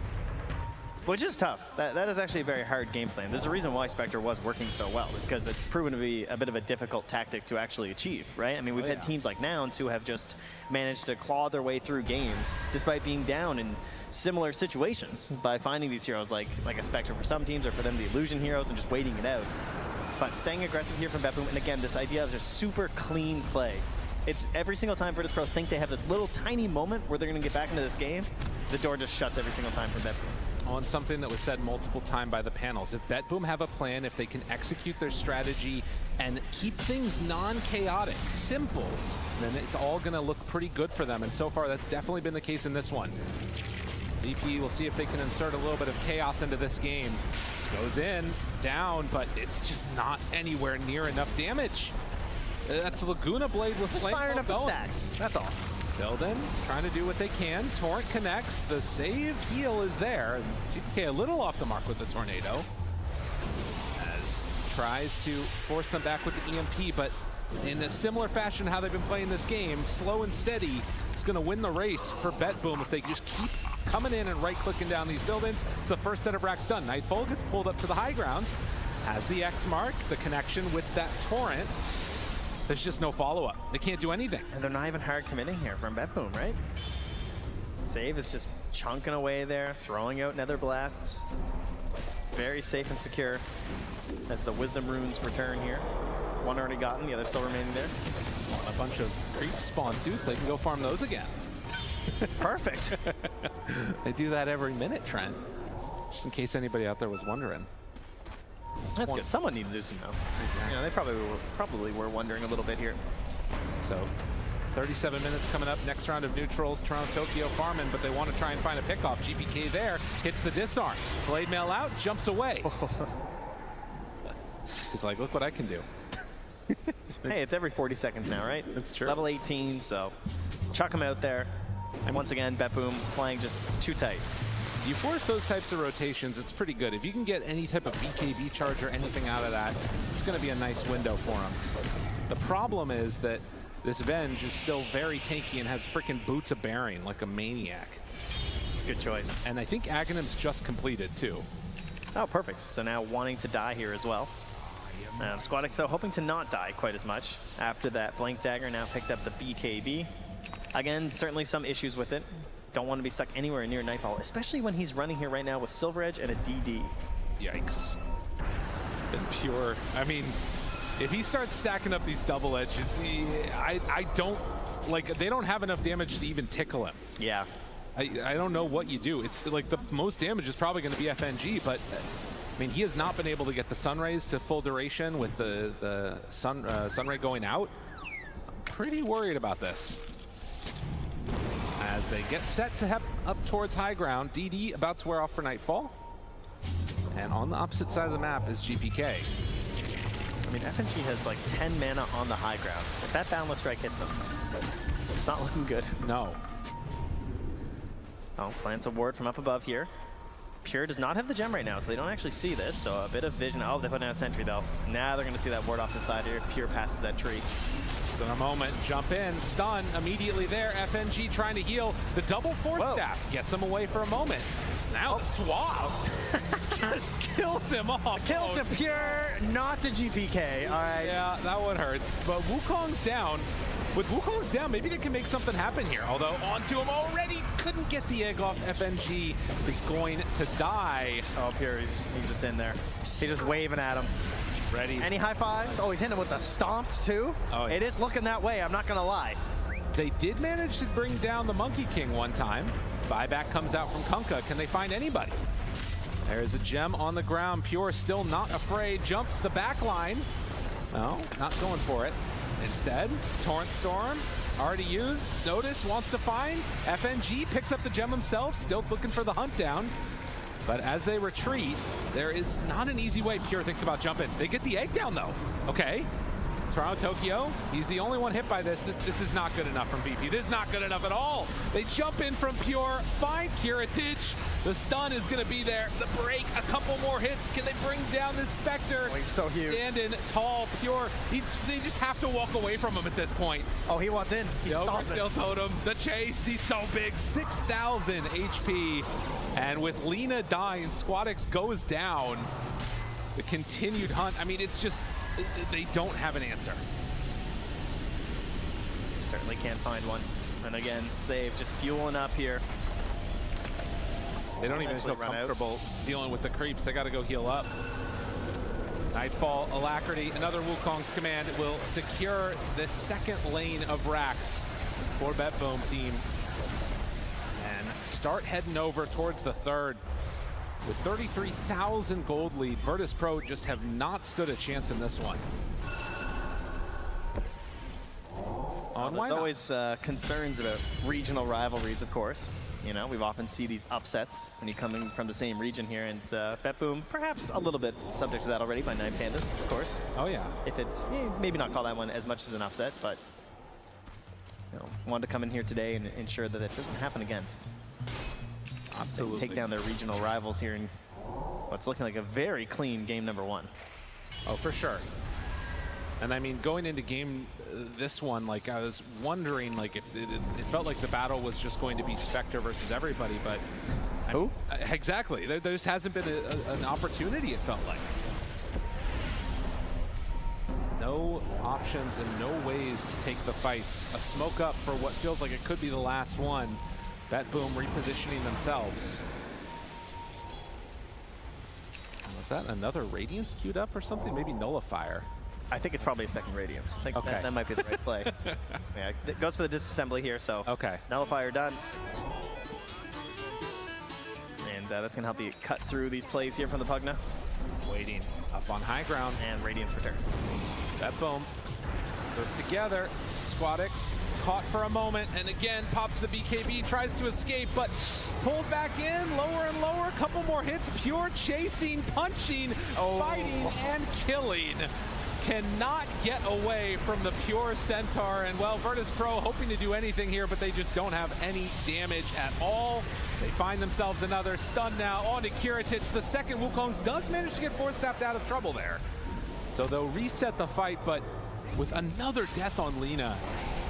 I mean, they didn't even want to kill Toronto Tokyo because it would just refresh his abilities, you know? And then you just get chain stunned and someone else dies. Oh, it hurts. And, I mean, it's just destruction. All right, okay. Running into the fountain. I mean, you got to be a little careful about the Kunkka there, but it's not looking like it's an issue. The Torrent, the tidal wave, the Sunstrike's there. I'm expecting another voice line here soon from Pure. Oh, yeah. There's probably a couple. It's pretty much everybody. We have both sides there, spamming the voice lines here. Virtus Pro, they're looking to put this game behind them as well. Absolutely. Bet boom. They run in. They find another stun. Stampede, notice, tries to get away. Not going to happen. The damage is just not there at all from Virtus Pro. And, well, they did manage to get Pure into the fountain. Hold on a second. He ends up going a bit too far.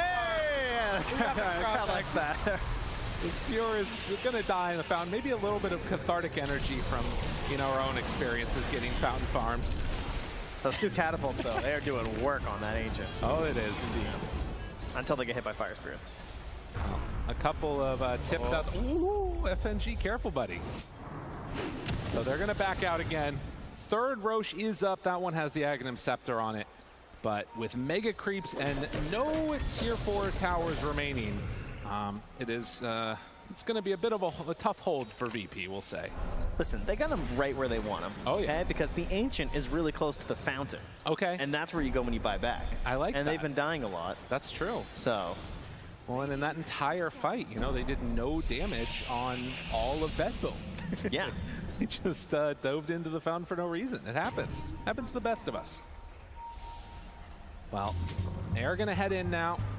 Still in position. They have Kiritich back at home trying to deal with the creeps while Betboom are setting up to take Roche for themselves.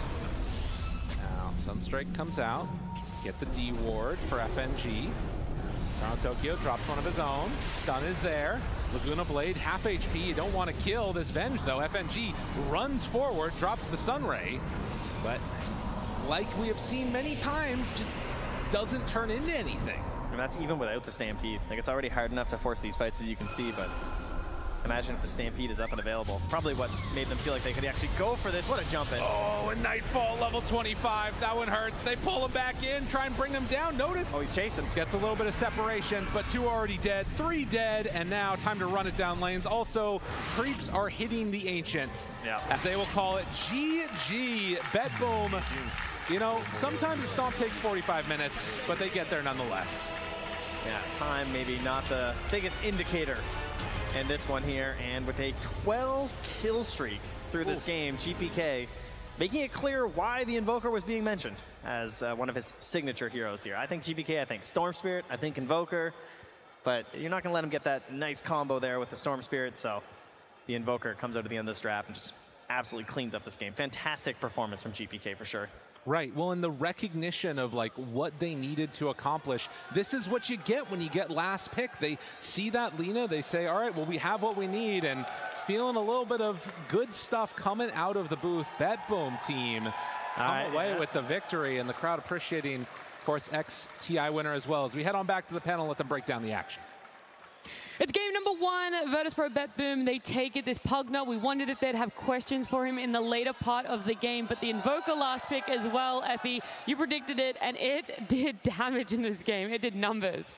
Yeah, I mean, if there's one thing that I've learned watching GPK throughout the years, it's that you cannot give him his signature heroes in a game where they go unaddressed.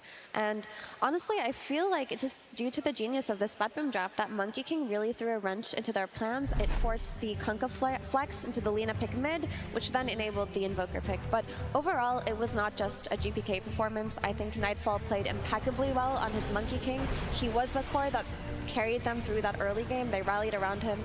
He had that beautiful Wukong's command where he got the triple kill. When it looked really bad for them, it looked like the first clean initiation that VP got that game, but Nightfall just turned it around completely. Yeah, I think it's one of those differences as well. When you have the Monkey King, like minute 19, he's got Echo Saber that disassembles for BKB, he's got the Maelstrom, and at that point, you look towards the Spectre, it's like, okay, so what's she got? Oh, Urn, Blade Mail, and like gold towards Relic. Just the fact that you have this Monkey King constantly leading the charge, joining the team, and yes, lanes went so well for BetBoom that it just amplified this aggression that they were trying to bring, right? Like, you see the Centaur Pugna lane go well, you see Nightfall happy to leave his lane, happy to jump around the map and apply his pressure, and VP, the entire game, it just felt like they were reacting. We never really got to see them successfully make a move of their own because of how well BetBoom were just dictating the game.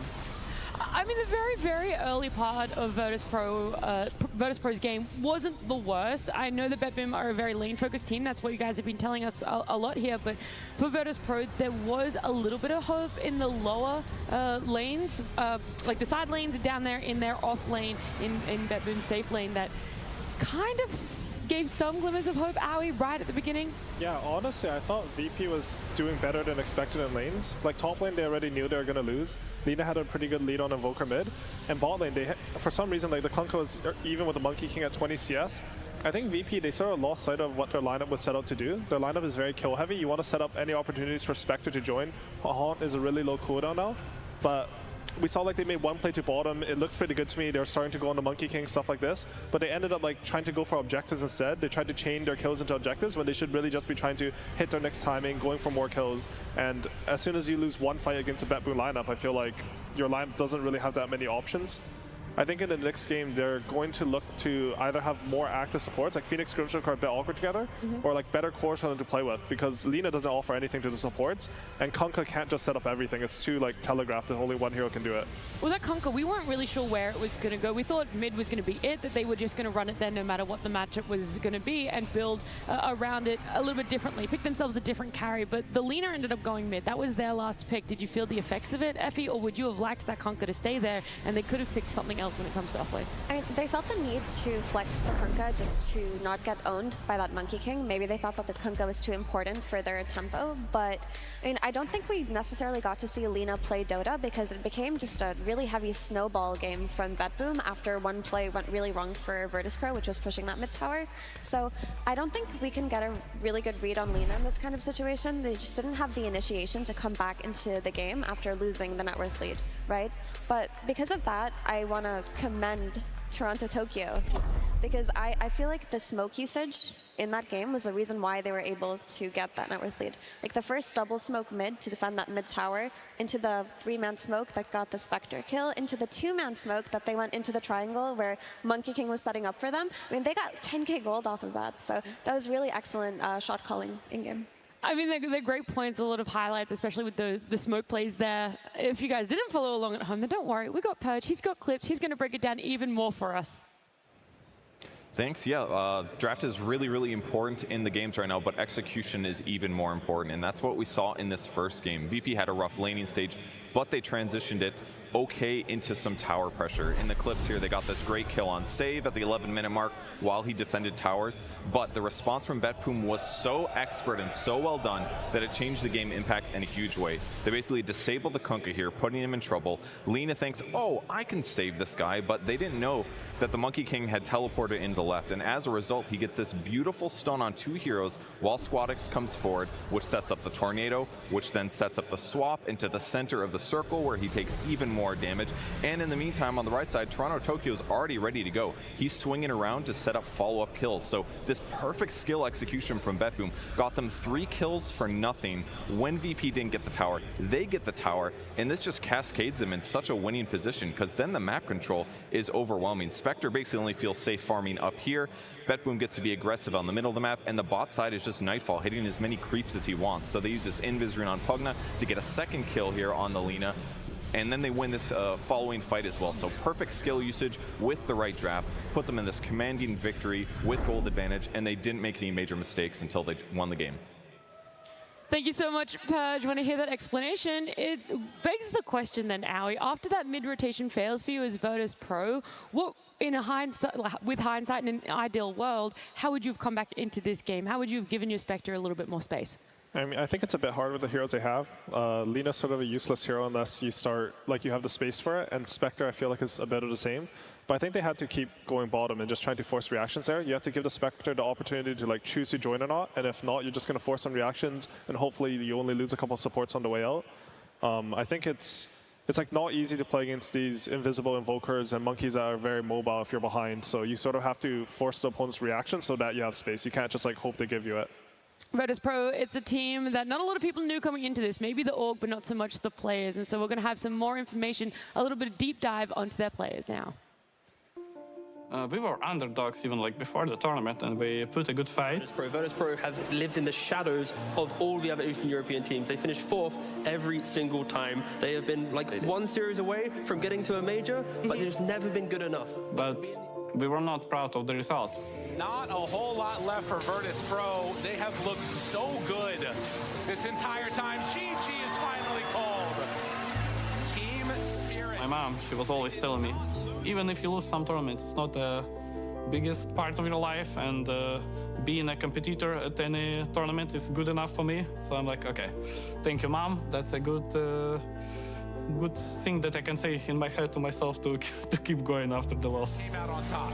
Yeah, they showed they can bleed, but could not finish the job there, despite having a chance in that game too, and that's gonna hurt a little bit there for Virtus Pro. Still, I love competition. This is a big one. We got Virtus Pro and Entity here, and I want to just straight up hear your thoughts. Skill is not something you grow up just, to be skilled at Shadowfin. Skill is the thing that you need to bring to official match, that you can repeat what you learned before. Pro will take this game 1. Pretty convincingly, honestly. They controlled the map for what feels like 40 minutes. And it's not only that we played a lot of Dota to become good, but then I realized that crucial parts were missing is also a psychological thing, how not only to win now, how to improve with time. This was a really nice gameplay. Honestly, I have to give and so then much suddenly something started clicking that, okay, it's not only about, to play heroes, it's also about to build a team, to move them in a good way. Everyone needs to figure out their own formula or their own value that they're stronger against some, young player. And that's the hardest part to, keep talking to yourself that you can do it, and also prove to yourself that you did it. GG well played is called Virtus Pro, knocking Entity out of the competition 2-0 here today. What does it take for a player to be a TI winner? I mean, I'm not a TI winner myself to be the judge.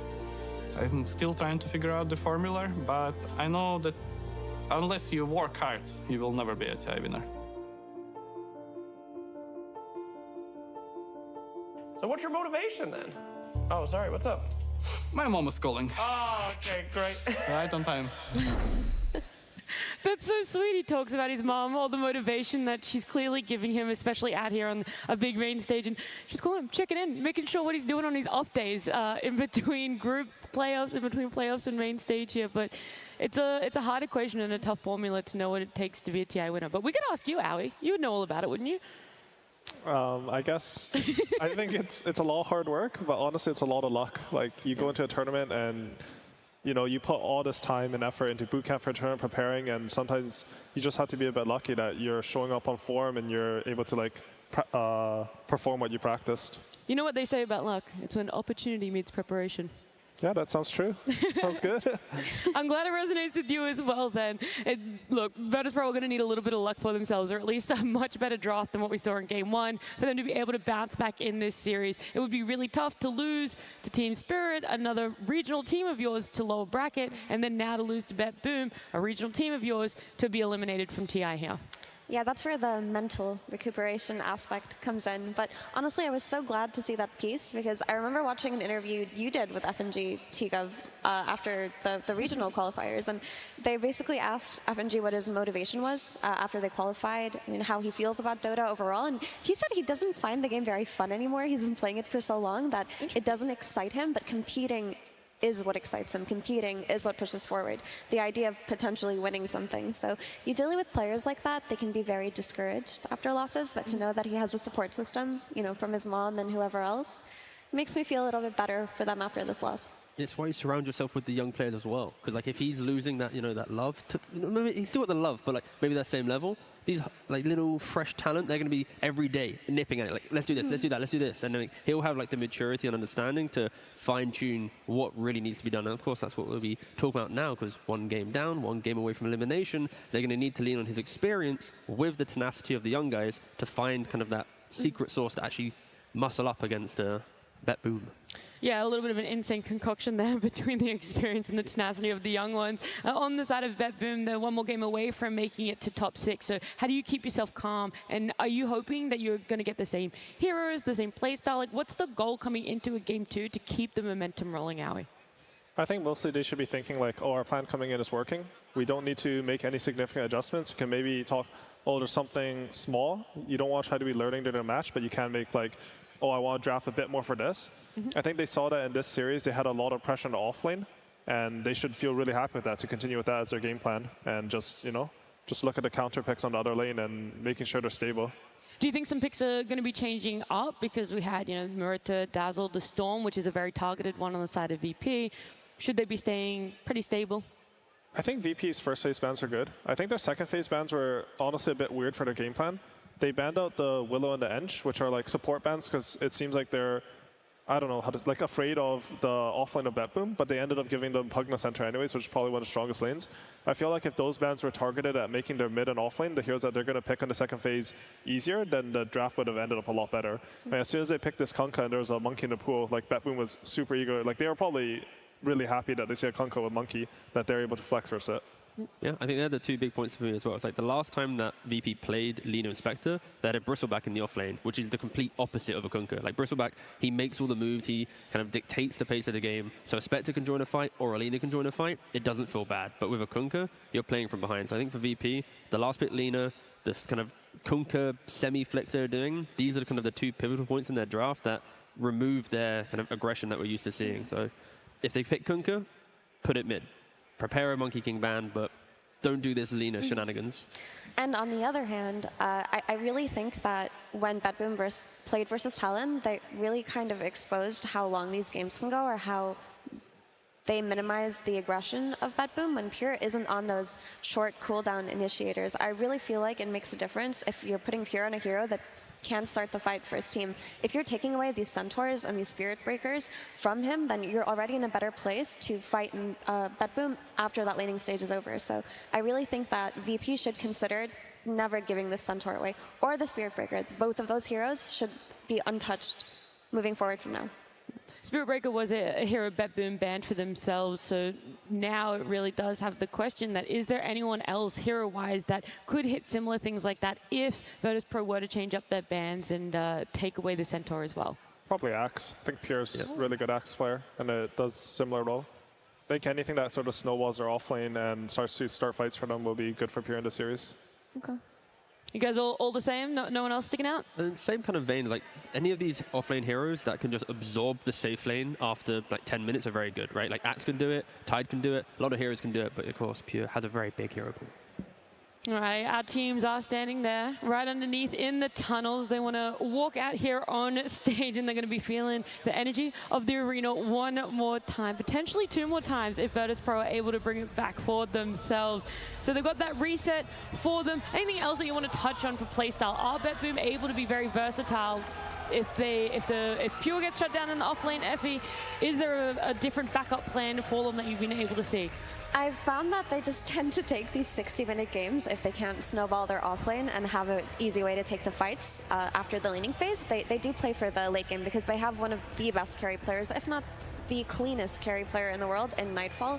I mean, he is such a safe player. He doesn't die. He doesn't take silly risks, and he farms very, very efficiently. So they do have the backup plan of if they can't play into that early fighting play style, that they can always take it to minute 60, minute 70. I mean, they can do both things. Is it different having a carry player, Aoi, that wants to play in the way that Nightfall does, rather than someone who's willing to be active and they're okay to die 4 or 5 times in the first 20 minutes? I mean, Nightfall's like, I don't know, there's like a Russian meme about him being like ideal-lich. Like he always goes for ideal play. He'll press like BKB TP if he thinks he's gonna die. But I don't think he's like not active. I think he's just playing how he thinks is best. Like we saw the last game of Monkey King, he was really active that game. He could join a lot of things. But I'm not too sure. Carry's like, in my head, like Carry's supposed to be the role that the one thing you can't do is like have bad deaths. Because like how the map works now, there's so many camps, you just constantly amass farm, and like your job is at the end of the day to scale and carry the game. But there are more aggressive carries, I guess. Sorry, I sort of rambled, but Nightfall. No. Nightfall, like, he wants to just play for what his vision of the game is, that he's decided, I think, that, like, after the laning phase. He doesn't want to be disturbed from what he thinks is the best, whether that's snowballing the Monkey King or going for the late game. Interesting. Yeah, going back off that point as well for like Nightfall, he currently in the tournament has the least amount of any deaths of any player. 1.94 on his all games, and there's like 6 players, he's like 3. So he's averaging like 1 less death per game compared to, let's say, like Mickey or Nisha from Liquid. It's like just that level of being in the carry position, not having those cheap deaths, where a lot of carry players, when they get to this stage, they always throw a couple away and make games a bit spicy. And then second place, GPK as well. Like the top 2 least deaths of any player so far is on one team. Like this is, when we're talking about punishing them, they rarely put themselves in a position of actually misplaying. Like when you think about the previous game, they're sieging this top racks, they kill Spectre, they have 40 seconds, but they don't overcommit to try and take the racks. They poke, they prod, Venge dies, they reset, they go all the way to bottom, and they ignore top again. Like they are very methodical when they get to dictate the control and the pace of the game. Well, we can continue this conversation in a little bit, because right now, game at number 2 draft is going to be happening. BetBoom Team versus Virtus Pro. Game 2. It's BetBoom this time with first pick, so we are going to see a change up in bans. I have no doubt about that one, what's going to be let through, but we'll see if they're willing to double down if Centaur gets through to pick that one up for themselves, if they're willing for it to be that much of a high priority and a first phase pick for them. Yeah, for sure. There's also the Train Protector that they will take on first pick whenever they can, if it's given to them. Never Virtus Pro take it away, but I think this is one of the heroes that they also build their draft around very well. I mean, I feel like between the Train Protector and the Vengeful Spirit, those are Toronto Tokyo's most impactful supports this TI, and one of them does have to be taken out. Okay, so the Bristleback for BetBoom as well, and then Chaos Knight for Virtus Pro. 10 seconds. Just comparing it to the last ones. That means the Dazzle, the Storm, the Murat, Virtus Pro are going to have to let one of those ones through. This is one of the repercussions of the format, because entering the Road to TI, we didn't really see Chaos Knight as like the answer to Bristleback. A couple teams did it, and then suddenly we get to like week 2, week 3, and now the logic is always, is Bristle available? If so, we pick CK. They can't pick Bristle. If CK's banned, we can go Bristle. Like, there's a lot of mind games between these 2 heroes alone, and yeah, BetBoom themselves, they have first pick, they ban the Bristle, and then VP's like, wait a second, this hero's still very good, they ban out themselves. But yeah, these are kind of the 2 big heroes from the development, I think, of this new format. I think CK's just like also very good. I think he's just the best hero of the tournament. Like the map is so big, you sort of need heroes that like push lanes without their heroes actually having to be there. CK does that with Illusions. You want Carry that has a strong lane, and he can be flexed off lane. Like we saw some like Entity, Gabby, like he really likes CK, and there's a lot of people playing it in pubs. This hero, I don't know, it's too much damage, too strong a lane, too much on the map.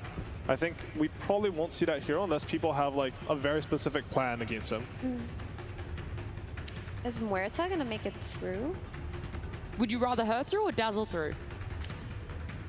Depending on how you're going to draft, I feel like, I just feel like when you give away this Muerta, it sets up for so many really strong off lanes for BetBoom, and then the flex there is just too good that you might honestly be better off giving the Dazzle away, but we'll see. If you're in this position, Aoi, which one would you be feeling more confident that you'd have a plan for? I mean, versus BetBoom, the thing is for both Muerta and Dazzle, they flex it. Like I think Pure plays the Dazzle as well. I'm actually Does Save play to Murta? I'm actually not sure. He does. He does? Okay. I would probably be okay playing with both of them, honestly. Like, you want to go for a trade. Okay, Spearbreaker's sort of a good hero, I think. Like, we're talking about Murta, we're talking about Dazzle, we're talking about, then Spearbreaker hasn't even been hit yet. Like, the fact that VP, they ban out the Pugner and the Centaur from the previous game. We're now getting all these kind of big heroes in for VP. Are they going to quickly jump on a hero themselves? They also need to deal with Spearbreaker. This is a hero you need to shut down in laning phase. That's the key thing. They go for the Murta themselves. Nice slows, some good fears, pretty good early aggression for sure, but for me, when I see Spearbreaker, you need to shut this hero down inside laning phase and force the 15-minute plus mark to be, I'm farming my Midas. If they go for the Octarine build still, it's still a lot of just backwards logic. Delay the inevitable of him just taking over the macro game. Honestly, I think the plan for VP to play is Spearbreaker. Like, at first when I saw him, just, oh shit, Spearbreaker, like hero OP, you know? But I think the plan's not bad, because I think the hero won't really pressure any of VP safe lane. I think they should think that they really want to have a very solid safe lane and like have if you can put pressure on here in this these teams matchup, I think VP comes out way ahead. Yep. I think Murta already, like whether it's carry, whether it's 4, the 4 is really good at rotating to the safe lane, and the carry is like probably one of the strongest laner. I mean, we've seen like Spirit run some Tusk or Murta. I don't know, you have minus 50% attack speed level 2. So I think this is not a bad trade for VP at all right now. I think in terms of gameplay, when I mentioned earlier that pure on Centaur, pure on Spearbreaker really simplifies the game for BetBoom, it just enables them to fight on their own terms instead of kind of be consigned to the enemy's timings. And when you pick the Spearbreaker for BetBoom, it's suddenly opening up the ability of your offlaner to play with something like a Storm Spirit from mid lane. And Aoi mentioned earlier how often BetBoom have been running the Coddle Storm, but it is something that Storm gets gunned out. But you need heroes like that from both lanes that can play with the Spirit Breaker, because if he doesn't have the strongest lane, if they're setting up for it from now, he just needs to be able to play with active heroes, specifically coming from mid lane. I do like that every time we've talked about it, it's pretty much been the ban straight afterwards when we mentioned that Storm Spirit combo.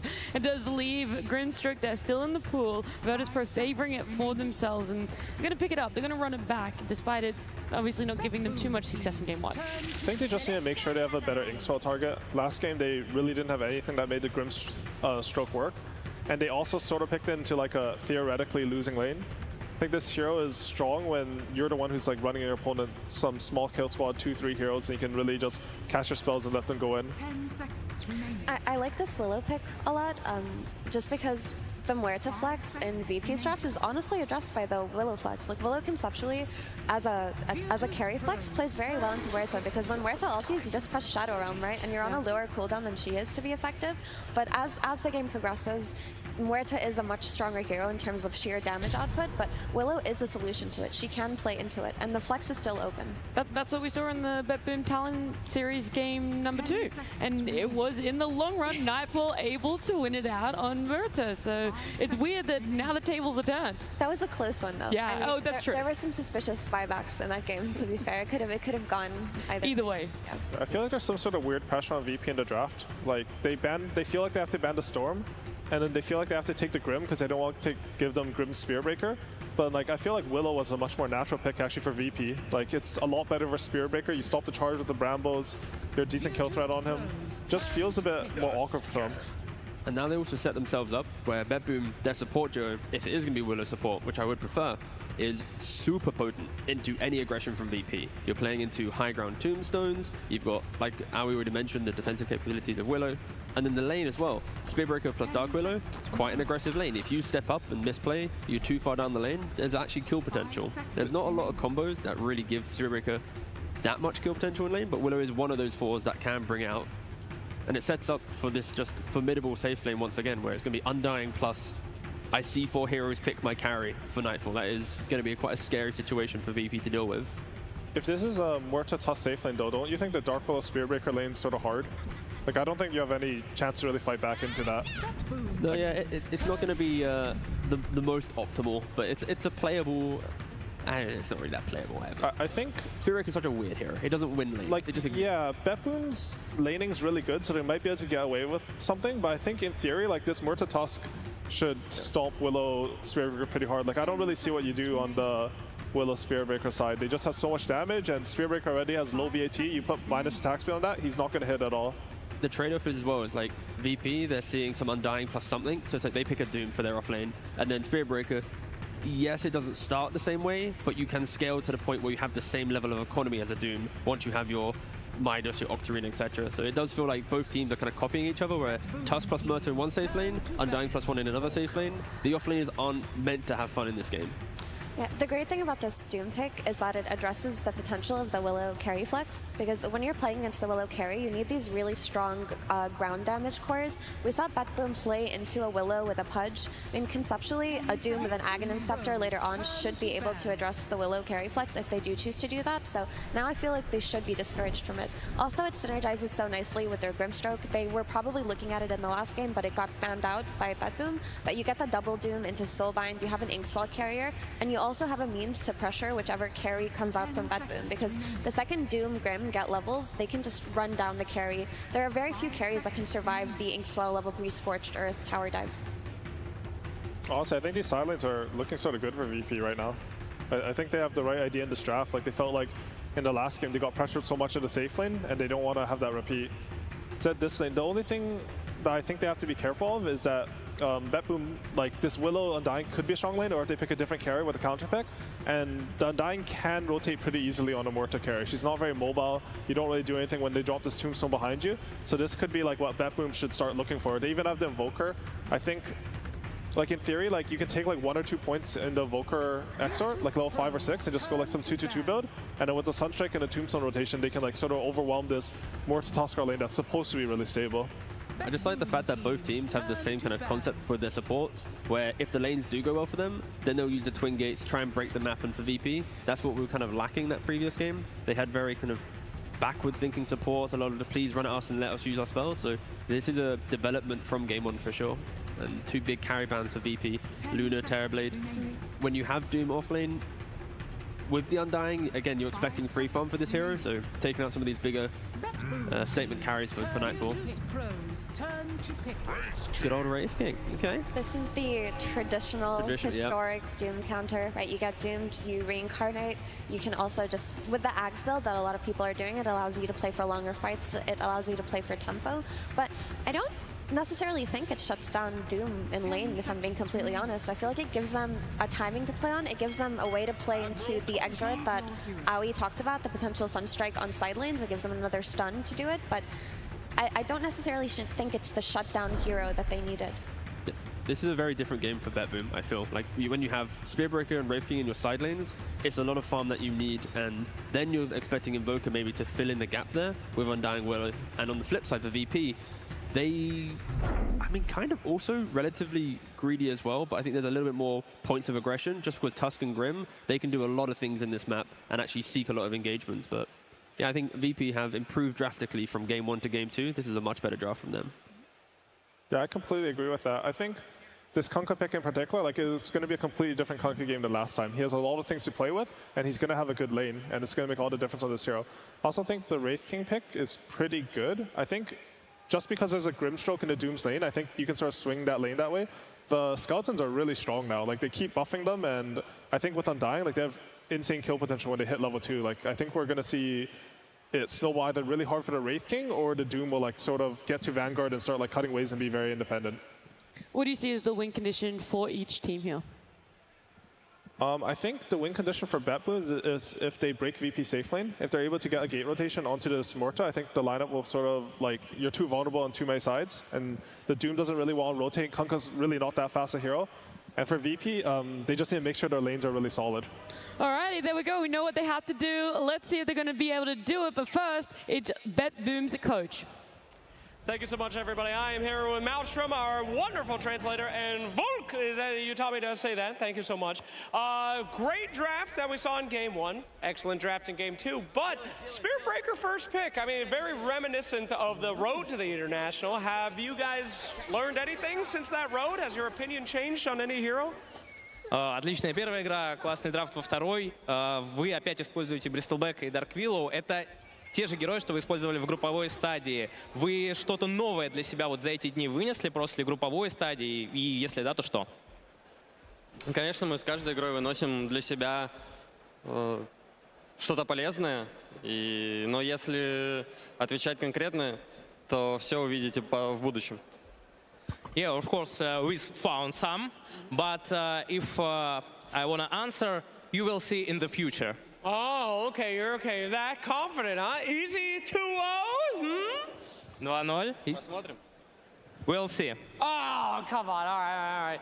Well, fantastic. I guess we will see. Are you ready to throw it to the game? We can tell you, just point at that camera and say, casters. What do you think? Ну, скажи, кого ты думаешь, кто победит? Я думаю, победит дружба. Friends will win. Friendship. Fantastic. Thank you so much to our casters. Hey, we got him.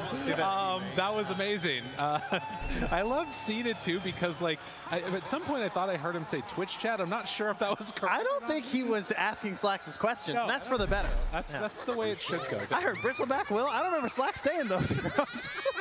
But it is one of those moments too, is going into game number 2 where you got to be feeling good. It's the coach of BetBoom. My goodness, they came in, rocked the house. They had a perfectly prepared draft to deal with this Spectre that has been a terror for every team that's faced off against Virtus Pro. And now going into this one, they come up with an answer to the Doom early on. They've got this Wraith King that's going to be played by Nightfall.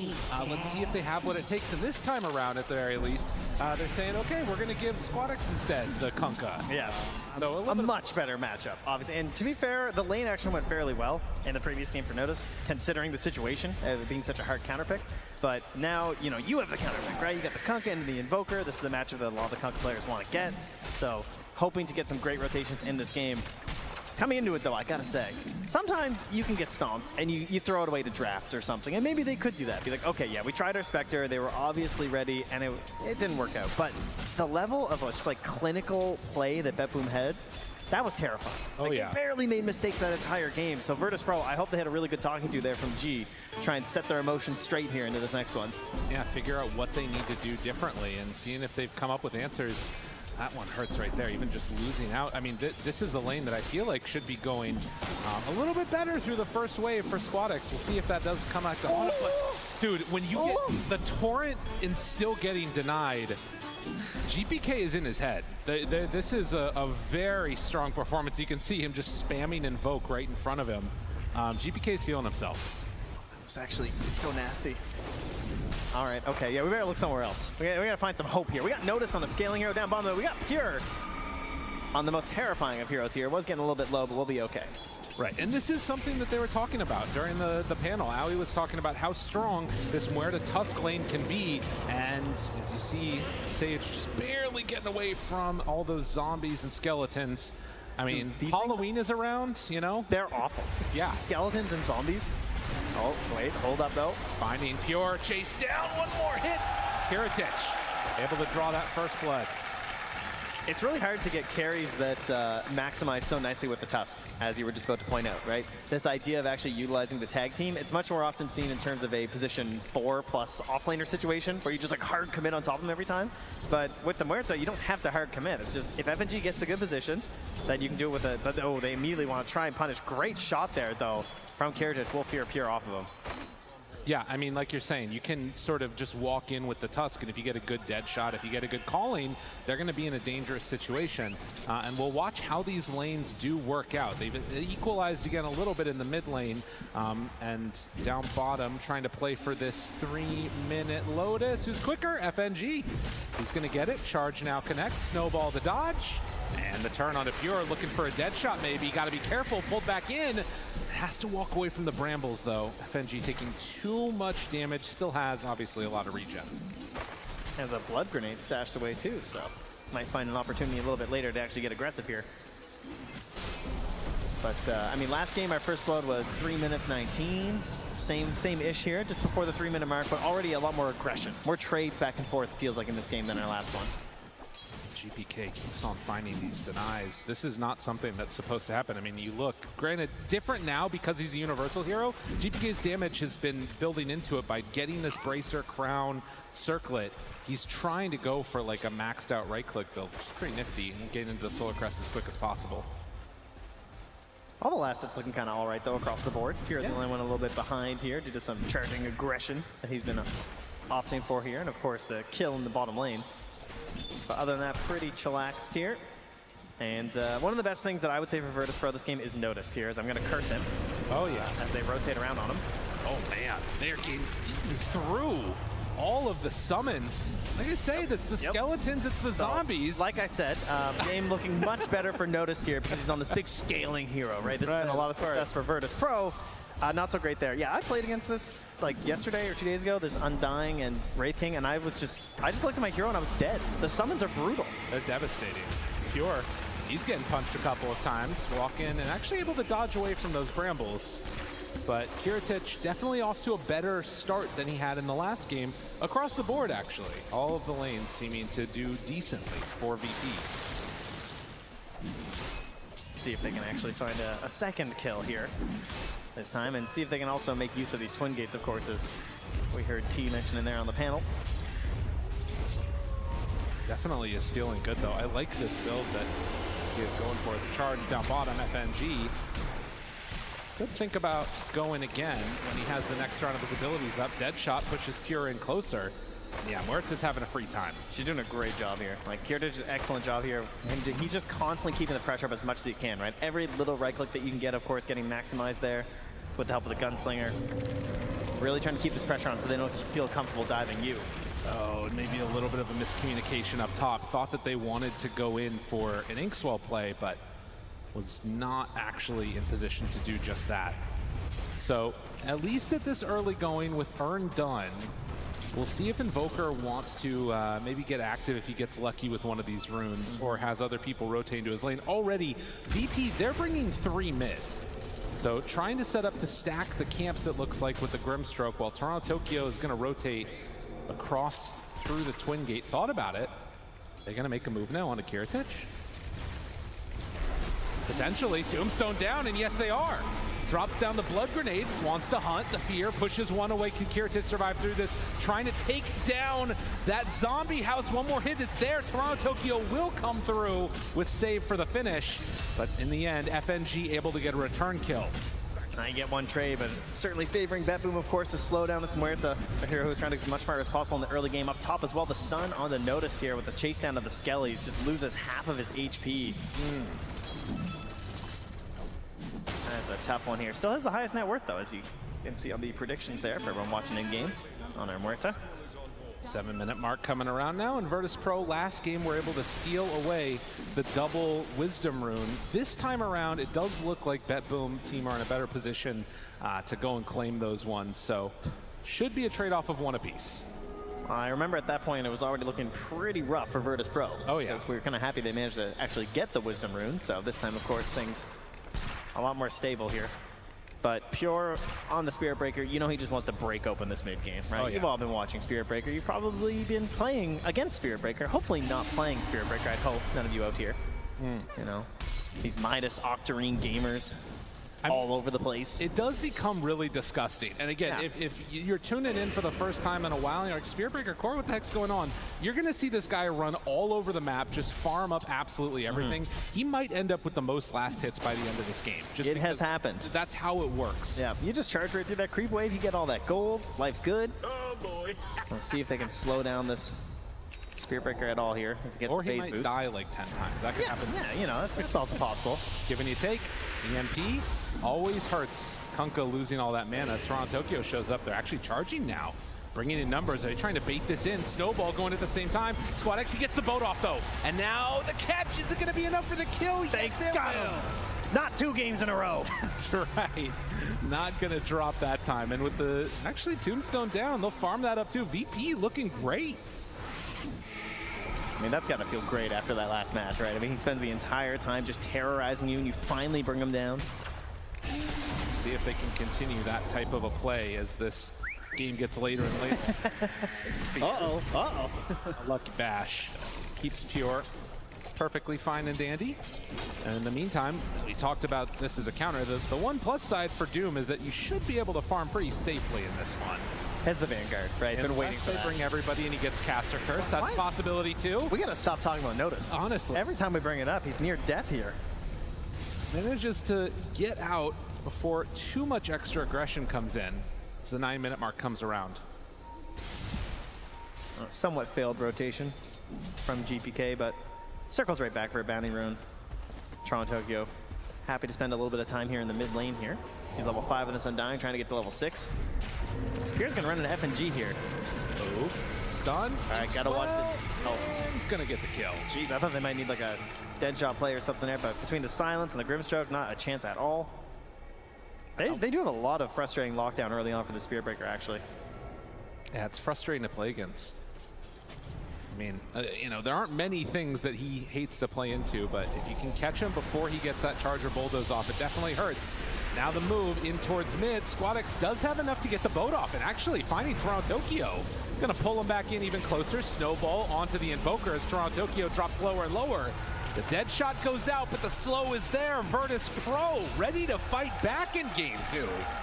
Make this one a little interesting. FNG's crushing it. 1-0-4 in this Tusk. He's a part of so many of these kills right now. 5 out of the 6. GPK, oh, immediately cancels that regen. What a frustrating fellow. See if they can catch him out, and yeah, actually throwing a couple of tips around. They got some respect back and forth here for the mid players. I mean, you gotta imagine SquadX after that last game has been like, you bullied me all freaking game. I'm gonna try and pull this one back. Do you think he's just like, he definitely doesn't have Exort, right guys? You know, he's farming on top of a Watcher there. No chance. He does just get his first point now at level 8 though. Nasty Sunstrike's about to come out. Down bottom. Tusk is kind of in a deep position, is gonna run into a lot along with Nightfall. So they pass by each other. This is everybody from BetBoom. They brought the house.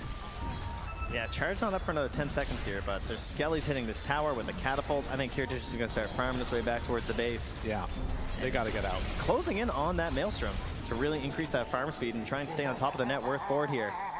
Well, and you got to imagine, too, in a game like this, this is really important that you start to get some good momentum for Virtus Pro.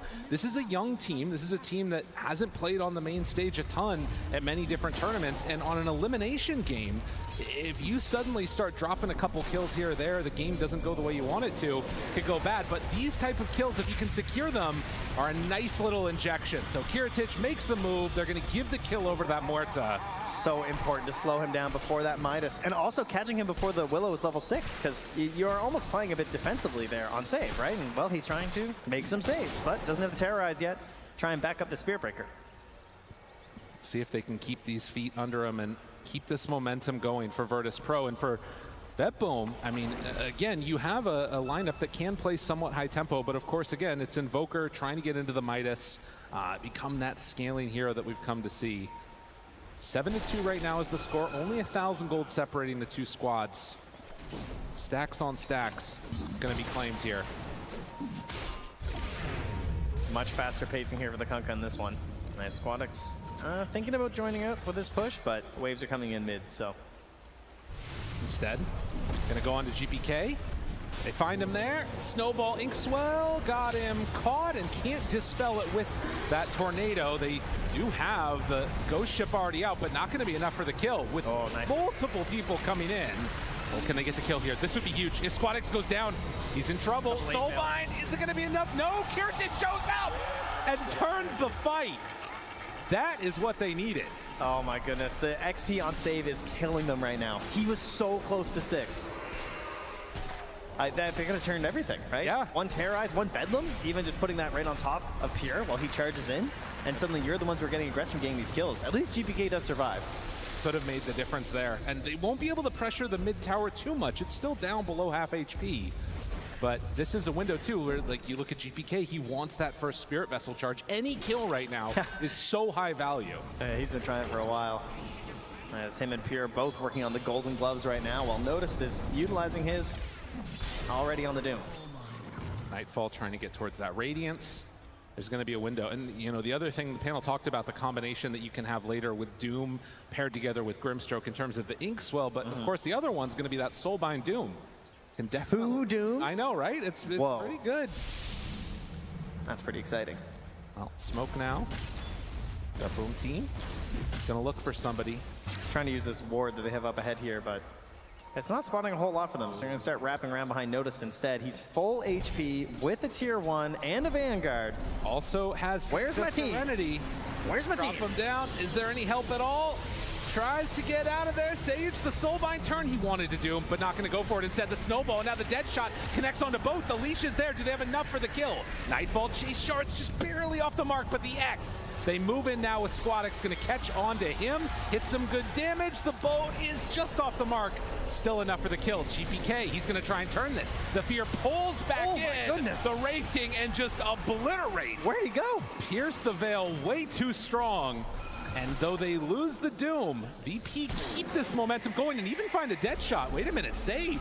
He might be in some trouble. Inkswell, can they get it off in time for the stun? Yes, they will. Sage, right on time. Okay, Virtus Process, we got a series here, folks. 15 minutes in, 12-3 in a 4K lead going the way to Virtus Pro. Things looking so much better for them. It is definitely turned around. And you know, you start to build some momentum, and suddenly, Bedboom team, how are they going to respond to this? Obviously, still, they've got a lot of their draft left to unpack and time to come for them to start feeling better, but they got to start thinking about maybe shoving out all these waves and just buying time with the Midases or something. And how much time are you going to get? Right. How similar will Virtus Pro play this game compared to how Bedboom did last time? Getting across that river, getting into your jungle, taking away this space to farm. And, well, similarly, Bedboom probably going to be waiting on that Radiance. Much like Kirtich was on the Spectre, that's going to be the problem for Nightfall here on this Wraith King. So time will be on the side, most likely of Bedboom if they can get there, but that could be a big ask for him. And now, 15 minutes in, it does kind of feel like Roche taking potential for both teams is quite high if they find themselves in a decent position. Obviously, Pierce the Veil, you can take it so quickly, and then the Flesh Golem from Toronto Tokyo. Oh, Pure. But this kill, this is a good one to get. The chain disable. Can they bring them down all the way? Pure tried to get the charge off, but they clean it up with the Kunkka. A pretty good answer overall. That mid tower still not down yet, though. Skeletons pushing out in the top lane. You had Toronto Tokyo has just been jungling on Undying, trying to get towards a pipe, trying to help the team out, knowing that that aggression is coming and seeing this massive magical damage that they have inside of Virtus Pro between the Kunkka and the Muerta. Wow. The rest of the Virtus Pro squad, they're going to head on into the jungle and see if they can find somebody. Now, there is a ward, so the Bedboom team, they see this. Whoop, save, not spotted there. Yeah, that's nice. So they saw the ward being placed down underneath their own sentry, and immediately you can see Bedboom evacuate. Although GPK, wait a minute, if he shows on this creep wave, they might go. Or thinking about Nightfall, moving in, bottom. This is a pretty deep dive. There's TP rotations coming in, going up towards this high ground area. You got to be careful. Are you going in it too far right now on Virtus Pro? The Terrorize is there too. FNG is in no man's land, but the turn. Looking for a chase down. They get the dead shot to pull him back into position, and the double doom. It actually works out for him. They're going to bring down the Undying. I think he dies. Oh, get him, get him. Yes, they will. Nightfall able to move in. Save still on the run here. Will escape down to the south. Should be all right. As they make their way back towards that mid lane. GPK, however, has cut all the way up top here and is going to try and push this out. Try and pull that. Noticed. Eats up the creep. Mjolnir next on the docket. GPK is over here. Still not easy, and yeah, they're going to get the D ward. Sage so retreats before any extra action comes through.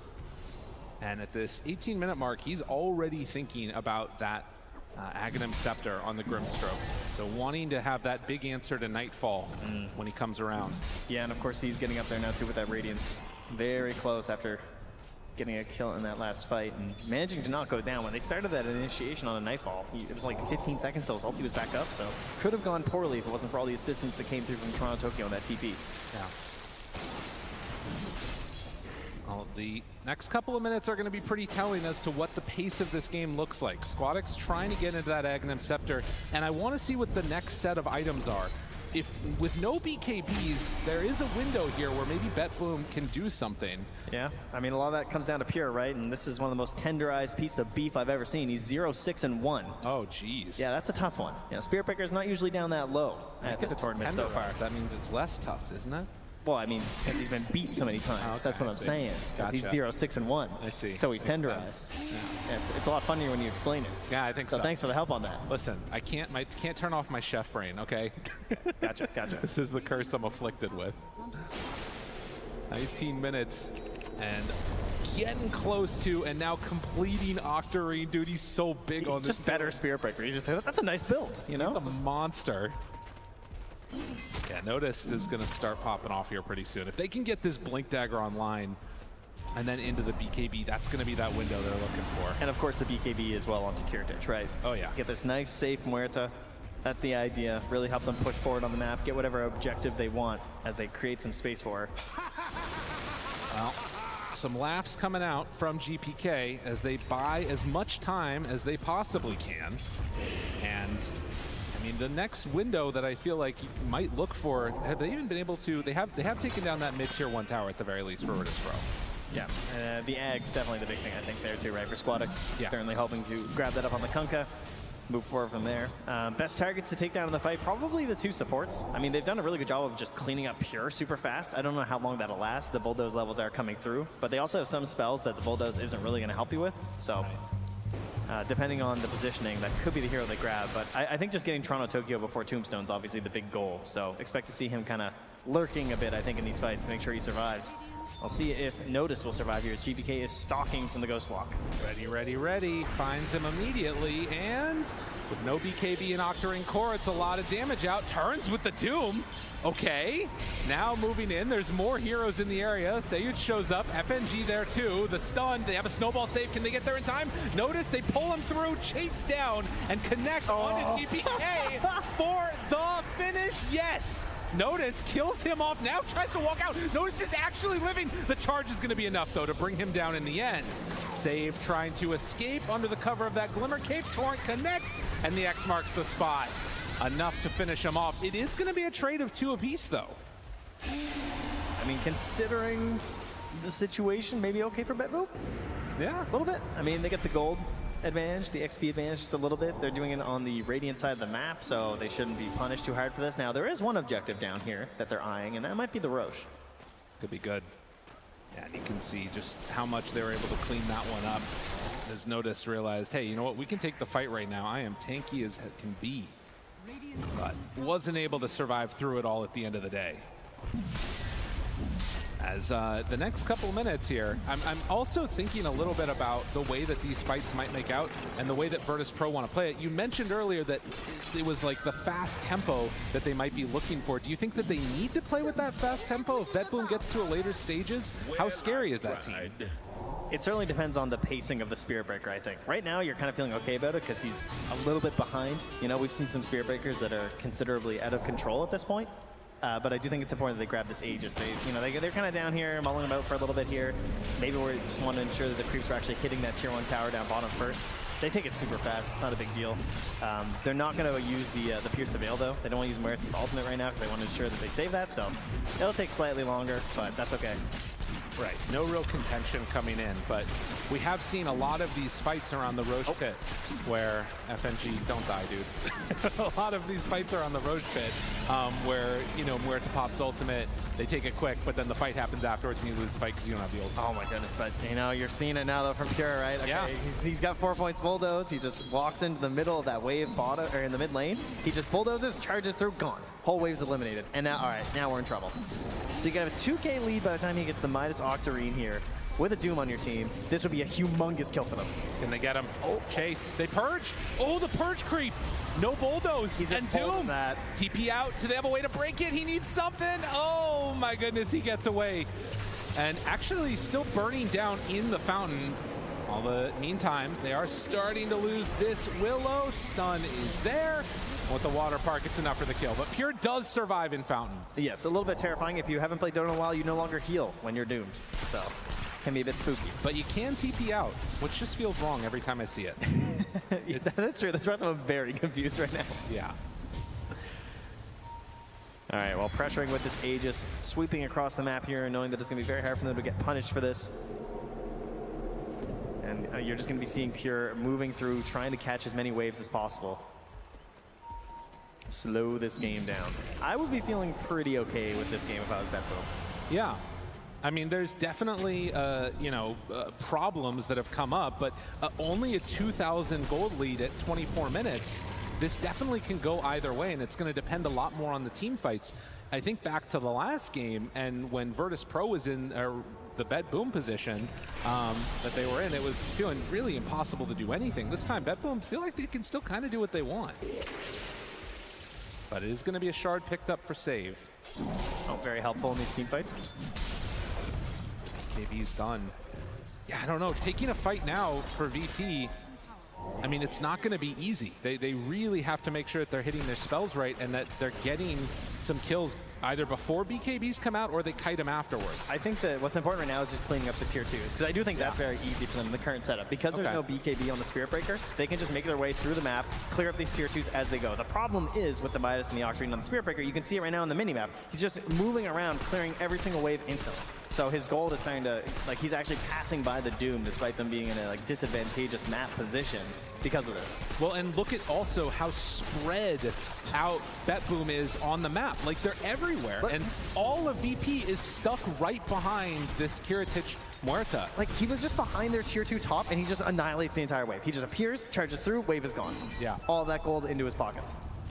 It's going to start to become an issue. I'll take your Ancients while I'm at it. Yeah, why not? Okay, too scared. Couldn't finish him off. So the rest of VP play together, and you can see the gold lead contracting. That's because they're playing so close and grouped up. BetBoom, they know that, this is where VP is at. In a way, I feel like if VP play this sort of like passive, steady style, eventually BetBoom are going to eclipse them. I feel like they need to do some type of a smoke play or something at the same time. There's some trickery in there. We'll see. Getting the tier 2s is the big thing, right? That is what's going to help. The catapults are doing a lot of work. They're a lot harder to bring down. So just getting to the tower like this was very helpful. Kiritich forced back for a moment while the waves obliterated. He's just having a time. Off to the races. And he's got that, man, he was working on this BKB, like he was so far away. Yeah. And he just kills all these waves, and now it's just there. And he's underneath wards, and they just can't do anything to stop it. The wave's gone. Pure runs out. And if he just goes through the gate now, all this movement that's been going on is going to be for nothing. Someone's queuing up a pub right now. They're like, I want to do that. Yeah. That looks fun. I mean, that's the thing, too, is like this was a first pick hero for a reason. There's been a reason that has consistently been banned out. He's just climbing the ranks. He's just going up the ladder. He's catching up to Nightfall. Yeah. Oh, look at another creep wave here. Oh, bye. Oh, that's fun. Shame if something were to happen to it. Can they catch him here, though? Underneath the ward, they see Pure. They know he's here. Squad X tries to get in range, and they will get him with the X. And yet he's gone. Yep. Just like that. But BKB charged down. True. Man, getting that wave earlier was so huge for BetBoom too. Like, I feel like they should have lost this mid tower. Yeah. But just cutting and cutting constantly. Like, he's just down bottom again. All right, I swear, I'll look at something else, I promise. But it's kind of hard. It's true. I mean, there is a very clear way that VP are trying to play, which is pushing in these waves, getting the rest of the tier 2 towers with the duration of this Aegis. But there's 10 seconds left. Are they going to try and go on him here now? It's spotting all the backliners. They know where Notice is. They saw where FNG was lurking. They're thinking about a play here. As the Aegis expires, but no, they're not going to go for it. They do get the tier 2, though. Okay, and they got the Blink Dagger up on Nightfall, right? GBK still a little bit low on the mobility. But Nightfall. He doesn't go. BetBoom, they're thinking about it. Chasing, blink forward, stun is out, but the Terrorize to follow. It's a lot committed to get one, but they find another. Now the Soulbind connects onto 2, the Doom connects onto both of them also. Tusk is not in this fight. The BKB is there, wants to chase. Kiritich beating into them. So much damage out with that Pierce the Veils. They kill him off once. GPK, BKB running in. Toronto Tokyo still alive. They decided not to buy back on this Tusk. So taking this fight without him, Notice is going to fall. And just like that, it is going to be a fight. It feels like won by BetBoom. I mean, they're on their side of the map. They get back. They get the DD rune after. They get the gold advantage as well with the 2 kills to the 1. Pure, dying, it's okay. He'll find some more farm. Oh, yeah. Well, and showing the danger. I mean, this lineup, things are definitely starting to tilt more and more into the favor of BetBoom as we're getting later. And this next Roche is going to become, it feels like, the very important turning point. They have just completely dominated them in terms of map movements, like truly. I mean, this shows why the Spirit Breaker, like we saw how much he was struggling. Yeah. Right? 0-6-1 started this game. Couldn't get anything going, constantly being silenced up. The calling was there from the Muerta. Little phantoms are hopping on top of him from Grimstroke, soul vines, everything you can imagine. Just killing him over and over again. And then Midas Octarine is complete, and suddenly he is a BKB and is 4th on the net worth. It is pretty insane how much and how quickly that can start to stack up. Oh, he's doing the, we've seen this play quite a bit as well from the Spirit Breaker players, where they bring out their courier to charge that camp. Very useful. It's helpful to just have it here the whole time as well, right? So you always have an escape mechanism. I think that there's still some of the settings that you can do where you can hotkey your courier, or rather your vision to a specific hotkey too. Yep, you can do that too, yeah. Some of the old tech.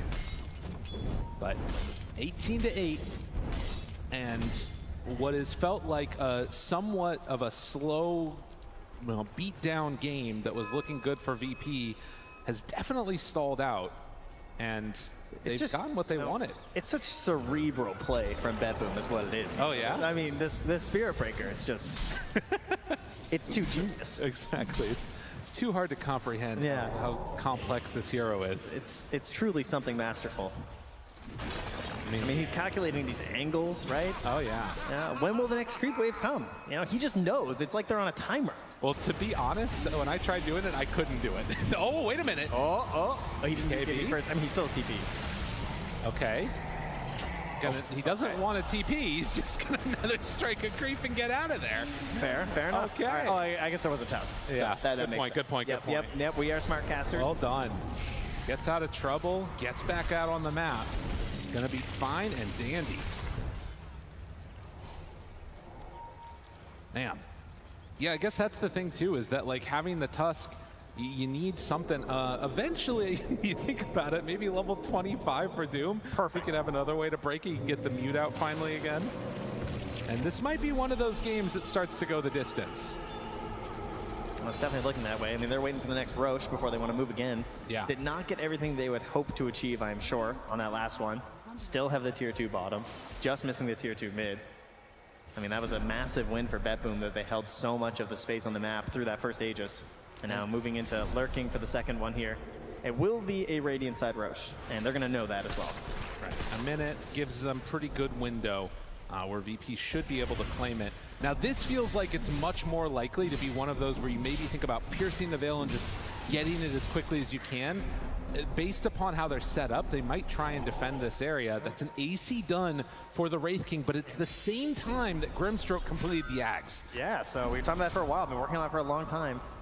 Looking for a copy of one of these big heroes. Gotta watch for this now. Aghanim's also done on Squad X. This fight might be insane. So they have vision behind themselves on BetBoom, but none up ahead. There is vision in the lane currently. Ob Sentry combo for Virtus Pro as Notice does pop. Breaks it. Knows they're nearby. Hides behind Save just goes for the big ward. He gets it down. That's good vision. They do Sentry for it though, so Virtus Pro immediately want to move away from that area. Don't want to fight under a ward here from BetBoom. The vision becomes paramount. They have one down in the lane, which is pretty good for VP. Oh my God, this is a crazy play. Wait a minute, they pop Pierce the Veil and they're just going to take the Roche. If they can get it in time, and look at this. Yeah, they know they want to wrap. BetBoom, they're taking too long, but the Sunstrike is there. They're going to come in. Now they're coming in. Are they going to be too late? FNG, he's really low. Gets the Sova off. Trying to back out. He walks in and he gets it though. Kiritip snatches the Aegis, forced Staff to get out of trouble. Now the connection. Doom, does he have enough damage? The connection of both. That's a Doom onto Spirit Breaker. Pretty solid. And look at the deeps. Oh, they got a Spirit Breaker of their own. Can they get it? Any way to break it? No. GBK will get out. But the play, that is a big ball play going for VP. Holy moly. That is so terrifying versus Invoker and Spirit Breaker, right? Like he did the Sunstrike for the vision, the charge through, and not able to clean it up though. Great play, especially using the Pierce the Veil too, right? Because you're not going to have it for the fight afterward. Exactly. Oh man, that was close. That was on a knife's edge. All right, well, we'll see if they can be a bit more successful out here on the map compared to that last game. They struggled a little bit here as GPK's Courier is in a precarious position here looking for a Lincoln Sphere. Man. Sneaking around. Well, Blink Dagger now done for the Tusk too. 20-8. And I mean, so with this age, just how much do you feel like you need to get done for VP now? Because, you know, you've sort of reclaimed some more of that, the power. You can try and push high ground maybe if you want, but that doesn't feel great either. Yeah, it is tough. I mean, obviously getting a big kill out of the map is what really determines it, right? You know, if there's a haste rune up there, maybe that could help. Give yourself something in terms of the actual catch around this map, but getting good vision down and trying to get a pick outside of the base to enable you to go for a tier 3, and then you have this threat of like win condition if you get a buyback on someone. That's what you're hoping for right now as Virtus.pro. But also just getting huge objectives like Wisdom Runes and Tormentors could be good as we approach the 35-minute mark. Well, nice. Steal this one away here. And they already have a lot of shards, so that one's going to go all the way up to Noticed. That's a nice one. Gets what he needs there. And we didn't even really get to see that much of the Dark Portrait in that last fight. I did see a Spirit Breaker running around there, so just getting stuff done. Of course, that could have been the planar pocket.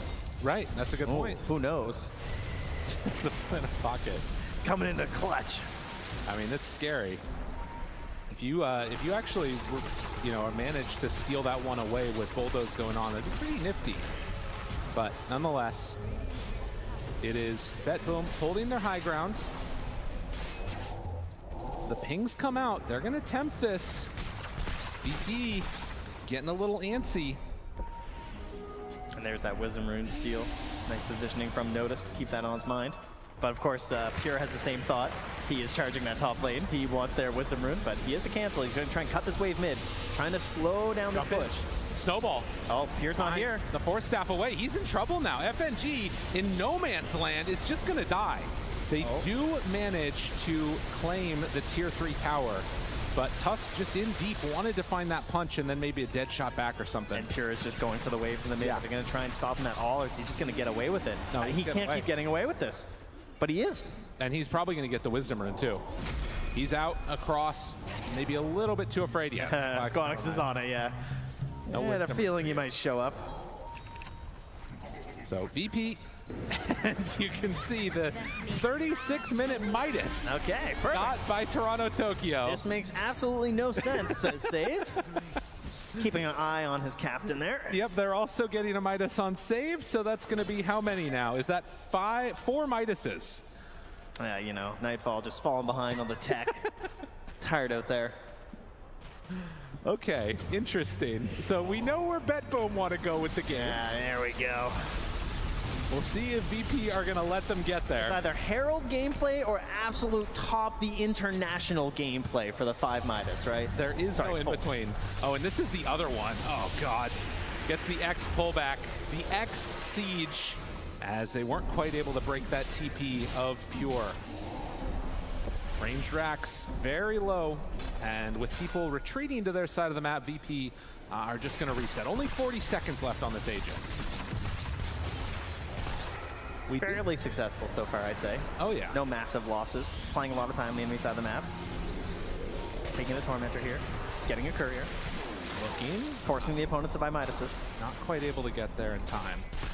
I mean, I think back again to that BetBoom game that we saw earlier where Toronto Tokyo was playing the Undying, got up to 10k HP with the Aghanim Scepter, and he's already got it queued up again. He's got BKB Aghanims after, so knows what he wants to do in this game. And he's got the other great neutral item there in the Ogre Seal Totem. Very, very nice on these support heroes where you feel pressured to buy like an Aura or something and you have no survivability, and just get you out in the nick of time. But Virtus.pro, I mean, they're sort of still holding on to this area of the map, and the unfortunate reality is that they don't have any way to shut down the Spirit Breaker from doing this, like we've talked about multiple times. So they aren't really stopping BetBoom from farming. They're still getting kind of everything that they want, and this net worth lead is sort of just standing constant. Yeah, they're holding 2 waves though, right? Like they are getting waves mid, they are getting waves bottom. But can they actually do something with it? Well, he went in and got the range rack, so nice little sneak play there. Okay, good, smart spot. Oh, looks like they're just kind of deciding, but now what, right? Like, are we gonna hard commit for a melee Rex? I mean, there's no way. I think that they actually are gonna wait for next Roche. And the thing about this too is that, like, you know, notice he's got Refresher at this point. They are getting very farmed also on VP, but are the supports going to keep up in the same way that the supports of BetBoom team? Oh, okay, he went for one more time there. Chasing. Tusk is here, snowball in. This is good for them if they can connect. Pure, no way out. Fish punches there. Let's for the Nether Strike and then the runaway. Okay, Pure's out. Good. The Lincoln Sphere coming in the clutch there. Jeez. Oh, wow. Gets out of trouble. Well, another instance as Muerta will get some good damage onto him. Needs to back out of there. Sunstrike actually connects. That was sick. Down to about a quarter HP. Oh. Refresher is done come now on. Spirit Breaker. Have mercy. Dude, they're getting there. BetBoom, they're actually going to hold. I don't think that VP has been able to play fast enough tempo. And now, highest hero level in the game, starting to get towards the highest everything.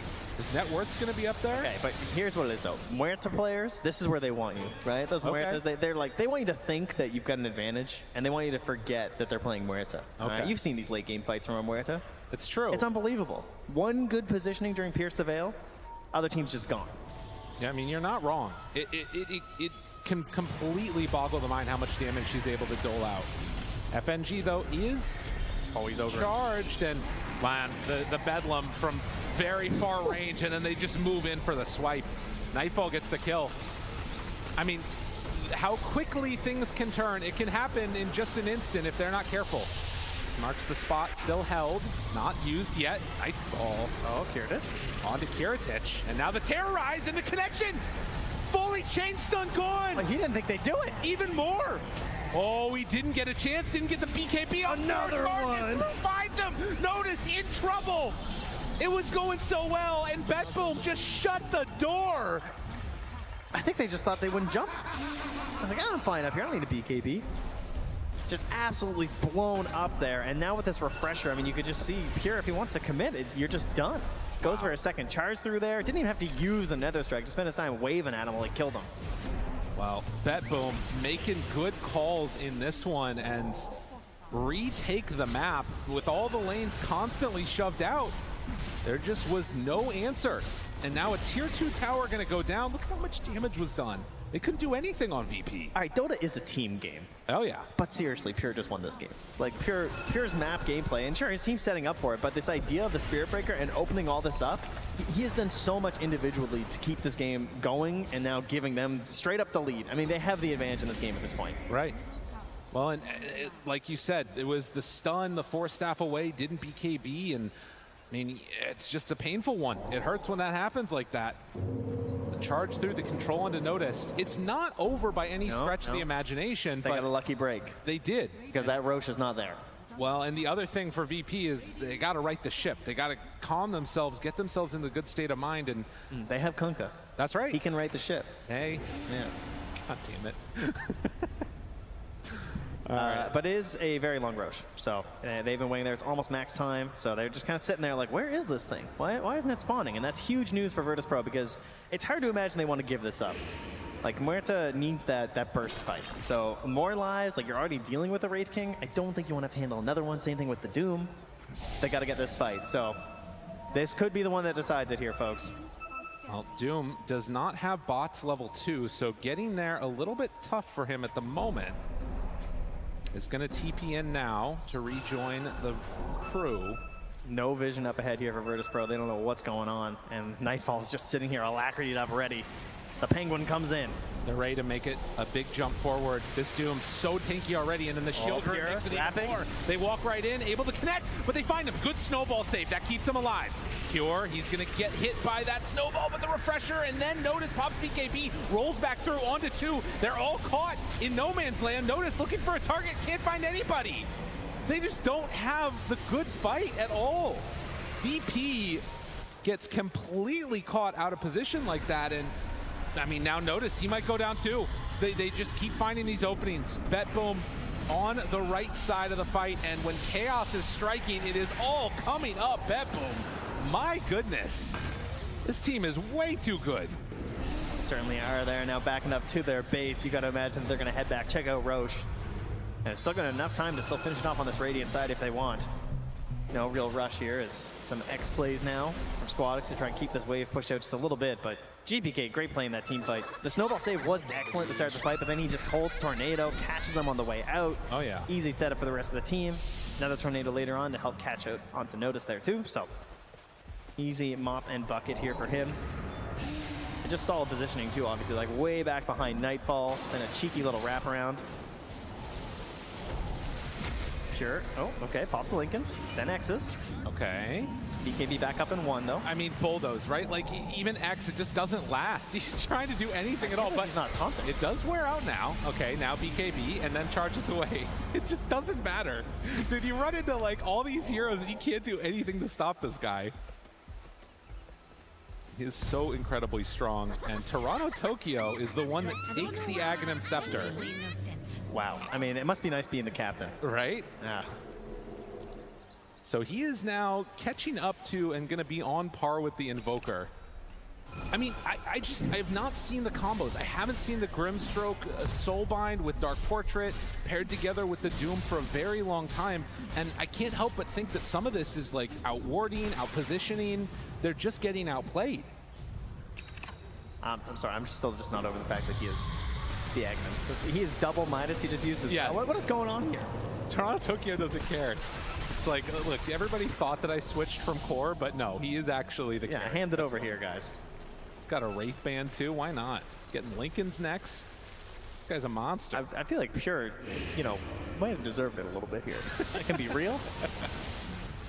You don't want the Aghanim, sure. He's got Wind Waker going on now too. It's not like it's good. Yeah, that's true. Maybe Willow, you know, Undying? Yeah. All right, we'll see. He just wants 10k HP again, like you were saying previously, so. Well, X-Play from Squadix tries to do a little bit of wave pushing himself. As Nightfall is queuing up the Aghanim Scepter, and a 16,000 gold lead. It just keeps getting bigger. Not quite able to catch Pure there with that tidal wave as he's heading cross country and has a full Wind Waker. How many marathons do you think he's charged this game? I mean, there's a lot there. It's a lot of distance. Making moves. I mean, again, their positioning, you can see that with this Aegis, they don't even feel super compelled to push high ground with BetBoom because they just feel good about the way this game is going to go as it gets later. You still have 4 Midases. Yeah, it's actually not that easy for them to break high ground either. No. It kind of would be like a giant jump from Nightfall into hopefully helping to blow someone up, but it's difficult to get that first bit of vision into the back line so that you can get the really solid charges out from Pure. Okay, this is one way to help defend your high ground here, though. Okay. Doom has the Aghanims, but more importantly, FNG. Going for the big kicks, all right? This would be nice if they can find anybody. Because that's one, too, where, like, status resistance isn't going to help out Pure as much. If they can manage to get a Doom onto him, that could be the window and how you make it work. So, high ground, not easy for either team. There's still only been 1 Rax taken. Oh, my God, the Wind Waker, he got away. FNG still hunting, wants to get it, can go for the kick play, but no, the Lincolns! Oh. The Lincolns, it was right there, and now tries to get out, but the Wind Waker away again. This hero is so frustrating to play against, but the Doom Ags doing pretty good work. Can they bring down GPK? They will. That's one time. Do they have another?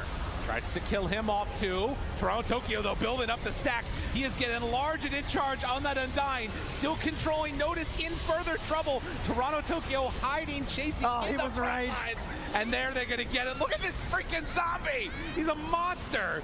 6,500 HP, 88 stacks. He's dealing so much damage even just to these buildings now.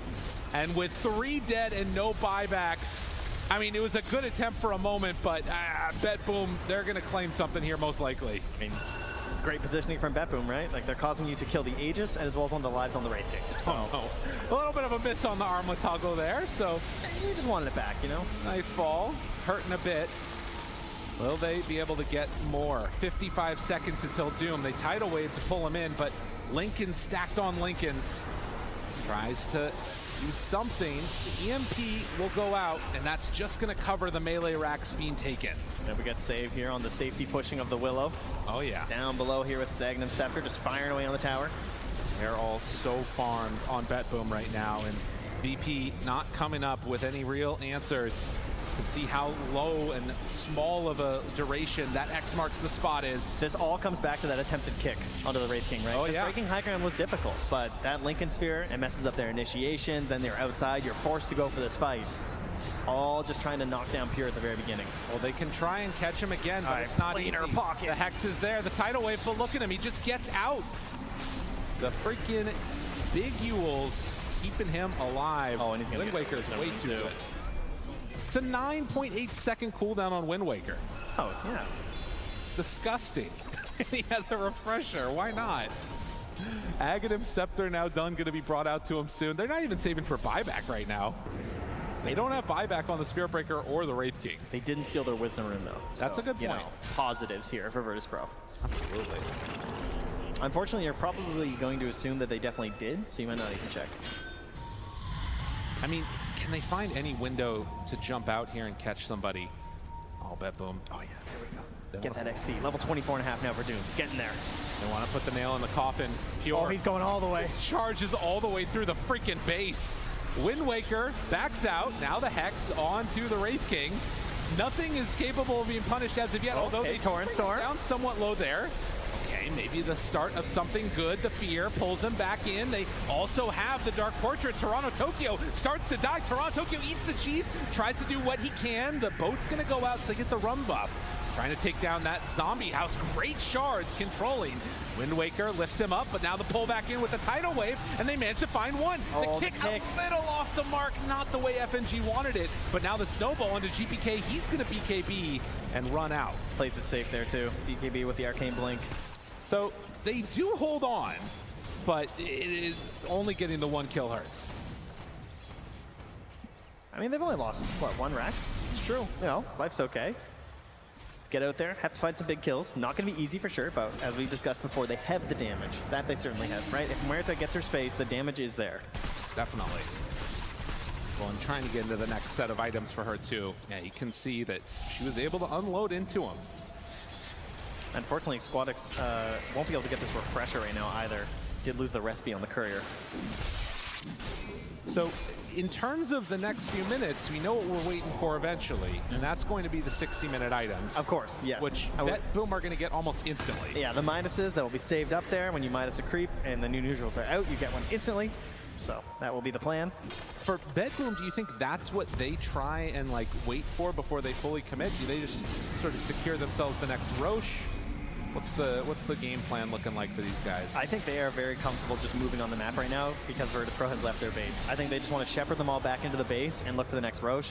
Yeah, maybe they'll wait for the neutral items anyway because Roche isn't for another, like, at minimum 40. And then, of course, it could be 3 more minutes. And then at that point, it's really close. Right. It will depend a little bit on that timing. But overall, I feel like they're just so powerful right now. I don't think they need to wait for the neutrals. If anything, that's probably going to give more value over to Virtus Pro if you get something crazy on Muerta. Fair enough. Or like Ex Machina or something on these heroes, you know, because they all have refreshers on that boom, right? Like, yes, that's there's quite a few around already. They don't need the Ex Machinas. Well, refresher, speaking of which, is just about completed for the Kunkka, but Courier is dead for another 1.5 minutes. Yeah, it's tough. So that part's a little annoying for him. All right, so relatively fast Roche, under 1 minute here. That means it will be Radiant side that it spawns. So another Aghanim Scepter maybe be handed over. Okay, yeah. Of course, it's only Invoker, yeah. Because everything has bought his own. So everybody has their own eggs except for Invoker. Yep. Good to know. So really, they're getting less value from the Roche, so it's good for VP when they get it, right? That's how that works? There you go. Now you are learning. 53. And they'll hold it. Arcane Blink forward, holding this area. And this is looking eerily similar to what we saw in the last fight that did not go so well for VP as they run on in. That is not the hero. Not the guy you want to see. They didn't break smoke at the very least. That's true. So they know what's going on here. And Bedboom at least have not gained that extra bit of information. Scan connects. And she's going to try and ward and go for a huge kick. He's going to do his best American football kicker impression. Can they do it? Nightfall, they find a backline. SquadX breaks smoke. They've got him immediately. Snowball can't connect. They missed. Not able to get him. He jumped away too quickly, and Nightfall is kind of separated from the rest of the squad, but they do throw in Toronto-Tokyo. Okay, he's almost dead. Very rapidly by Kiritich. He goes down. Now a big green monster is there. Starts to take down Pure on top of Pure. Pure is gone too. Okay, a good fight for VP. Can they find even more? Trying to take a second life away from this race. Save comes in just in time, but I'm not sure if it's going to be enough. Nightfall now turns onto him and destroys Kiritich. Noticed in further trouble. Do they have anything extra? They need a Dark Portrait. They need something, but they can't connect. They're going to lose the Grimstroke. The Noticed Doom is also going to fall. As BetBoom reassert dominance, they did force out at least one buyback, Pure as well as Toronto-Tokyo. That is a big one to have on Pure for sure. That's good news for them. They didn't immediately buy back on the Muerta and try and get back into the fight. That is because Muerta, you know, she's in some ways a bit of a transformation hero. Like, you really want to use that Pierce the Veil, so buying back without it can feel very, very painful, even though they're fighting down here by the Radiant Outpost, where it feels like, hey, this is your chance, right? You can actually fight this for a second time. They'd rather take advantage of it on the high ground, and probably largely due to that buyback from Pure, because now they can say, hey, if we fight on the high ground, we get the kill from Pure, you know, that'll be a dieback. I love that moment where he's holding the snowball and he sees Pure just jump away, and he knows, like, this isn't going to end well. I'm very dead. Yeah. Did manage to get the kick onto Toronto-Tokyo, though, which I think helped out that fight a lot. Yeah, helps bring him down here, but then Kiritich, of course, not able to get any spacing, thanks to that ghost that's up there from the Undying as well. Oh, and look at that. Back in the world that we're living in, they left the cheese in the pit, too. Okay, nice. Hex, Torrent, pulls him back in, lifts him up, Notice is there, and the Doom, Pure decided not to go in. And Pure now also caught in a weird position. Pure, what are you doing? It's a dieback. He doesn't have the Aegis, but this is the big thing about Kunkka, right? The status resistance doesn't matter. And got him caught. He's not going to be able to get away from this, most likely. The lowest, but no! He gets out. Are you kidding me? How? You know, dude, most wanted, dude. This hero is so dumb. I can see them putting posters up around the arena right now. Have you seen this cow? That is insane. All right, we got to look at the cheese down there in the bottom right-hand corner. I can't believe he lived a second life. Man. And that, of course, now opens up a bit of a dieback condition here on Virtus Pro, as Notice was forced to buy back in that one. I do love it, though. This is why you first pick this guy, though. And it's a bold move from VP to let it through, as so far it has not worked out for them.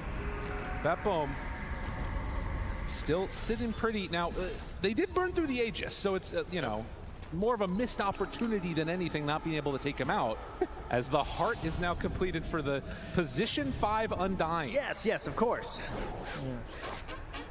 Because why not? The same time that Kunkka gets his. Okay, that's painful. I think it was his at least, maybe not. All right, Kiritich is feeling it. The rest of the team, not so much, so they're going to X him in. All right. This is how you siege. Interesting. I mean, Muerta, a very rare thing for a carry to have like such good tower taking ability here, with the use of the Gunslinger working on structures. Wait, so they're actually, because he's still dead on Invoker, this is a bold move from VP to make that type of a play. Oh, got vision for a second. No. You hear the Spirit Breaker. It's true. It's really scary, man. It's no joke. They're catching up to them. They have a ward here. FNG looking to pop smokes with the positioning. Kiritich kind of far up front. His positioning's great. They find one. Toronto-Tokyo starting to fall right at the start. Can they bring them down? Oh, chasing. Invis heading out. No, Pure's chasing too. Kiritich is right there. Tries to bring him down. Cataclysm not going to do all that much damage. Still holding and the Doom, they're there right on top of him. And there it is. Pierce the Veil. The turnaround. He almost brought down GPK, but able to get some separation. And now stunned for a long time. Saving the day for BetBoom. Sets up for the kill. That Dark Willow is doing so much. Oh, barely able to TP out of there as Nightfall blinks in, trying to stop him. Wow. Just like that. They manage. It looked for a moment like it could have turned around. Now they do still have buyback, and you can see Toronto-Tokyo, yeah, for a moment, 9,800 HP. First time that this heart has been bought on Undying. But will it be the last? That's the real question. I hope so. GPK, Hex to start. Pure coming from across the freaking map. Tidal Wave tries to get him out, down. Ooh, the Tidal Wave actually breaks the charge, but Nightfall finds himself noticed. BKB tries to run, Squadx in trouble and burns. GPK gets him dead. Does have buyback. Only hero without it right now that's dead is the Tusk. And they would love to be able to go for the kickback play. They've been holding this buyback on Muerta for so long. So many fights where she hasn't gone for it. Oh, and BetBoom just trying to clean up. VP, it looks like they are giving up the mega creep. Spear starts to hit the tier 4 towers. Now there is still the buyback play.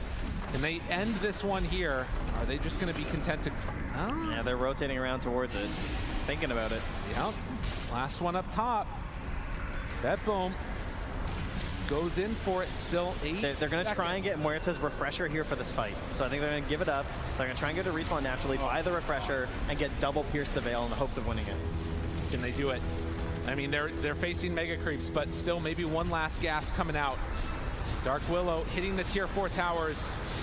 FNG, jump forward, Inkswell, kickback 1, snowball follow. The Doom is there, they get him caught. Is it enough for the kill? Kiritich chasing, wanting to get something done. Now Squadx hunting also, they connect and find that kill onto the Wraith King. Nightfall, BKB tries to TP out, but the Doom is there, level 25. Gets him caught. No way to get out of there. A second round now. Notice he will have another one. They kill him off again. In trouble. Cataclysm there for the turn. They have enough damage to bring down Kiritich. Kiritich turns, starts slinging those guns, beating into him. Toronto Tokyo still very tanky. He bought the refresher mid-fight. Oh my god, he's a carry now. Get the hell out of here. This guy's hard to deal with.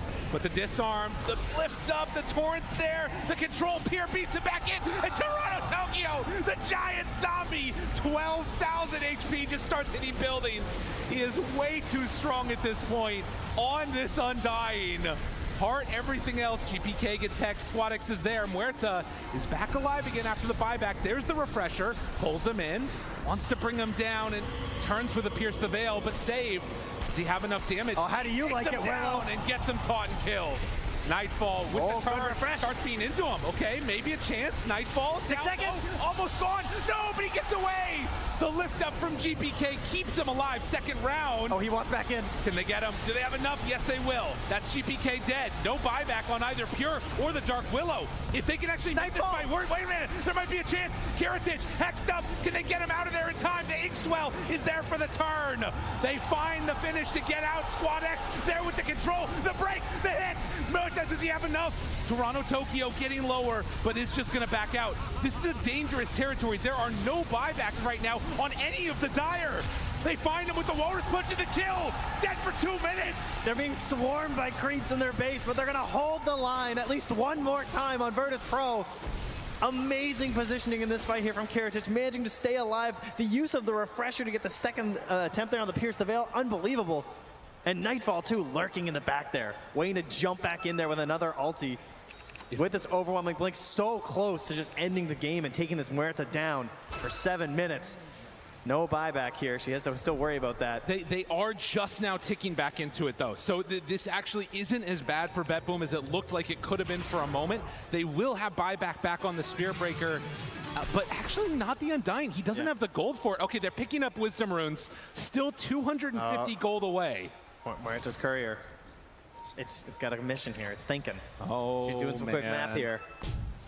I mean, you've got. I think you have to go for the all-in play. They're going to go for it. I mean, Rapier is queued up. She's still pretty poor, though. Yeah, I mean, it's really tough. Oh, here we go, though. Doesn't have a refresher. Coming out here. Okay. 62 minutes. We spent so much time fighting in the base. It's time to go out and farm some items. They can get him. FNG going to look for a kickback play, maybe.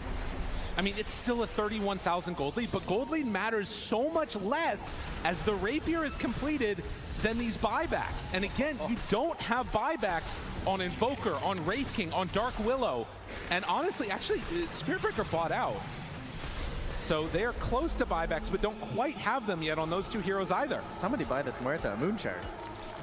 Roche is back up. I mean, decision-making here is really, really close. All right, what do we got here, folks? Are Virtus Pro going to do it or what? What's going on? We'll see.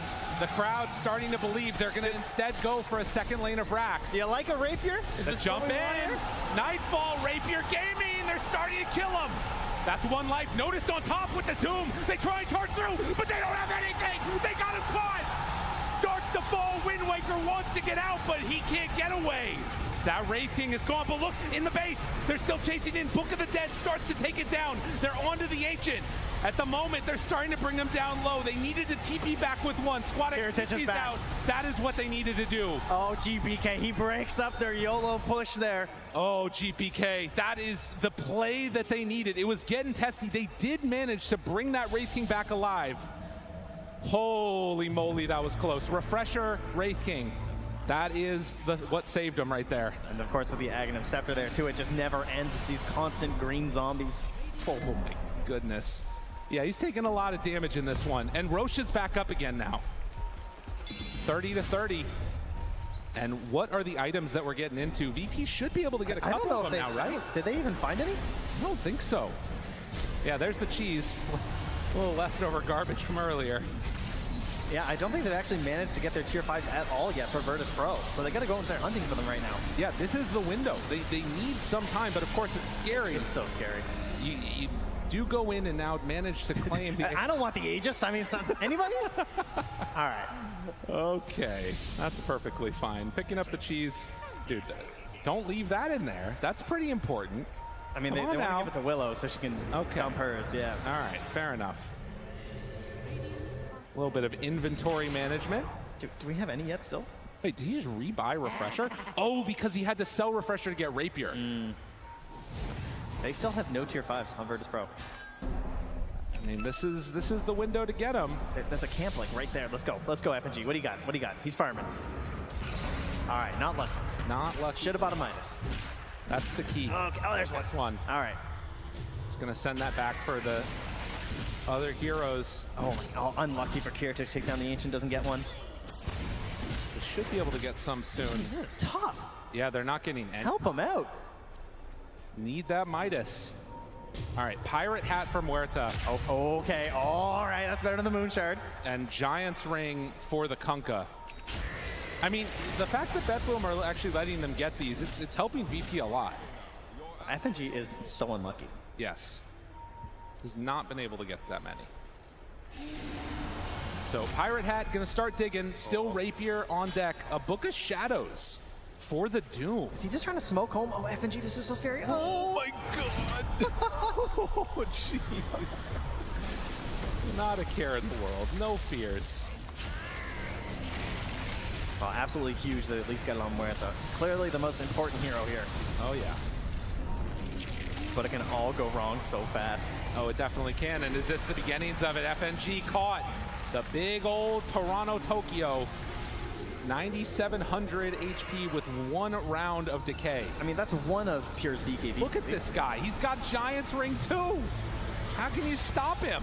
He's hitting so hard. Nightfall. They're going for the throw, but into the fountain. Maybe they're going to go. Trotonia says, I'll do it myself. Position 5, my ass. I'm taking your buildings. But the Hex is there. Wait a minute. Have they gone too far? If you don't hit heroes, they're going to start hitting you. In the well. One. He's into the well indeed. GPK trying to do what he can. Still trying to take the Ancient as a ghost, but he dies. He's still in the fountain. He's trying to fight his way out. Nightfall in trouble, Pure. Oh, don't die for him. Hoping to get out of there, but they find him. Feared, caught, going to be killed. The buyback from the Undying now. Wait a minute, they managed to catch him here. Still onto the Ancient with all these creeps, but they don't have enough. That is going to be a dead Wraith King, and he doesn't have buyback either. Oh, they're holding.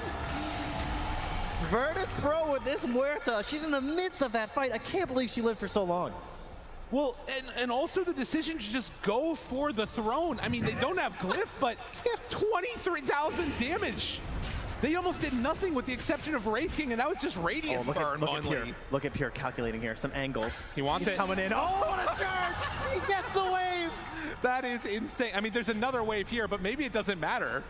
Calculating. Pure. Okay, he's got to make something happen. Gotta be careful, gotta be careful. You get a little bit that's his buyback. That's his buyback. Caught in the cookie jar. That is 4 dead. Virtus Pro, they're not to be denied as they've got their eyes on these tier 4s. Okay, what do you have left? How much left in the tank? I mean, they will not have the Invoker they or can't the get the Wraith wave. King. They're trying to do it. They have They're trying to end this. They have the Glyph. What can they get? How much can they do? Pure jumps through, gets them all. Caught for the moment, but can he get out? Going to go for the BKB, the walk away. Kiritich right there on top of him. Half HP. doing what they can. Second round refresher. Save is kind of huge. Save has the pirate hat. Save has a moon shard. He's going to hit very hard. And just like that, Pure, he kills off all the creeps again. He gets out. He also has a block of cheese. He's gone. The little whippersnapper, he gets out of there. Unbelievable. How is this even fair, Trent? What is this hero? Okay, we got Muerta on one side, we got Spear Breaking there. It's fine. That's fair. That's a good point. Well, cheese is down. Oh, and yeah, there's more Lotuses as well. We already have, I'm pretty sure that is a full block of cheese, if I'm not mistaken, on Spearbreaker. Am I crazy? Like he has enough? I thought that he had a... No, he just had a cheese in his backpack. Okay, he had a cheese in his backpack. And a shield rune, I think. Oh, the bulldoze, that's what it was. He's fading. Thank you very much. There you go. Nailed it. Because level 30. Yes, you get a barrier. And for some reason, people take the other one with the bash chance. Weird. Yeah. So the other thing, too, to consider is there is going to be this other window where both teams have Glyph. I don't anticipate Bedboom are going to try and go in for the all-in play again. Mega Creeps, I mean, obviously really important. It means that you can only really go in through mid. There's still a tier 2 up top. That tier 2 standing up on the top side of the map is absolutely another thing that's winning Bedboom this game. It's true. It's making it a lot tougher for the final finish there. Oh, yeah. The ability to just like constantly focus on that really one wave in the mid, as you can see from Pure, just ensuring that they were going to have that one locked down for themselves and they can't just push up. Kanka has 9,000 gold. I mean, we're 70 minutes in. Everybody, we're back here, the international late game Dota in Seattle. This is what we wanted to see. This is what we were hoping for. And I'd love to get it for all you beautiful people out there in the crowd. I think this game is longer than the first series. It might have been. You're not wrong. And, well, Bedboom, I mean, they don't feel safe either. I mean, with good reason. Somehow, like, they still are missing buyback for gold on Wraith King. Like, stop buying items for a second. Make sure it's expensive. Look, it's at $37.50. You got that laying around? Inflation's tough, man. I mean, he has a Radiance in his backpack. You sell that thing. Get it out of here. Nah, you make a fair point. But he's got a refresher. That's a good point. Yeah. Okay. Well, Squad X takes it down. Tidal Wave, kill the wave. Kiritich revealed.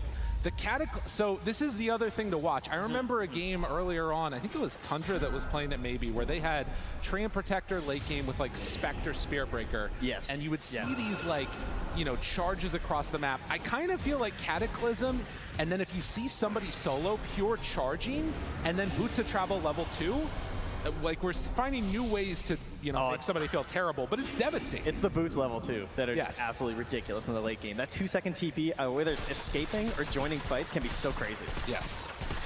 So again, for those of you that have been gone for a long time, you can TP onto your ally and join in. So what that means, you get to be old Tinker. Yes. What that basically means is that, you know, Spearbreaker sees that there's one person solo on the other side of the map, charges, he gets there in a second, the rest of the team shows up and they're gone before they can even really do anything.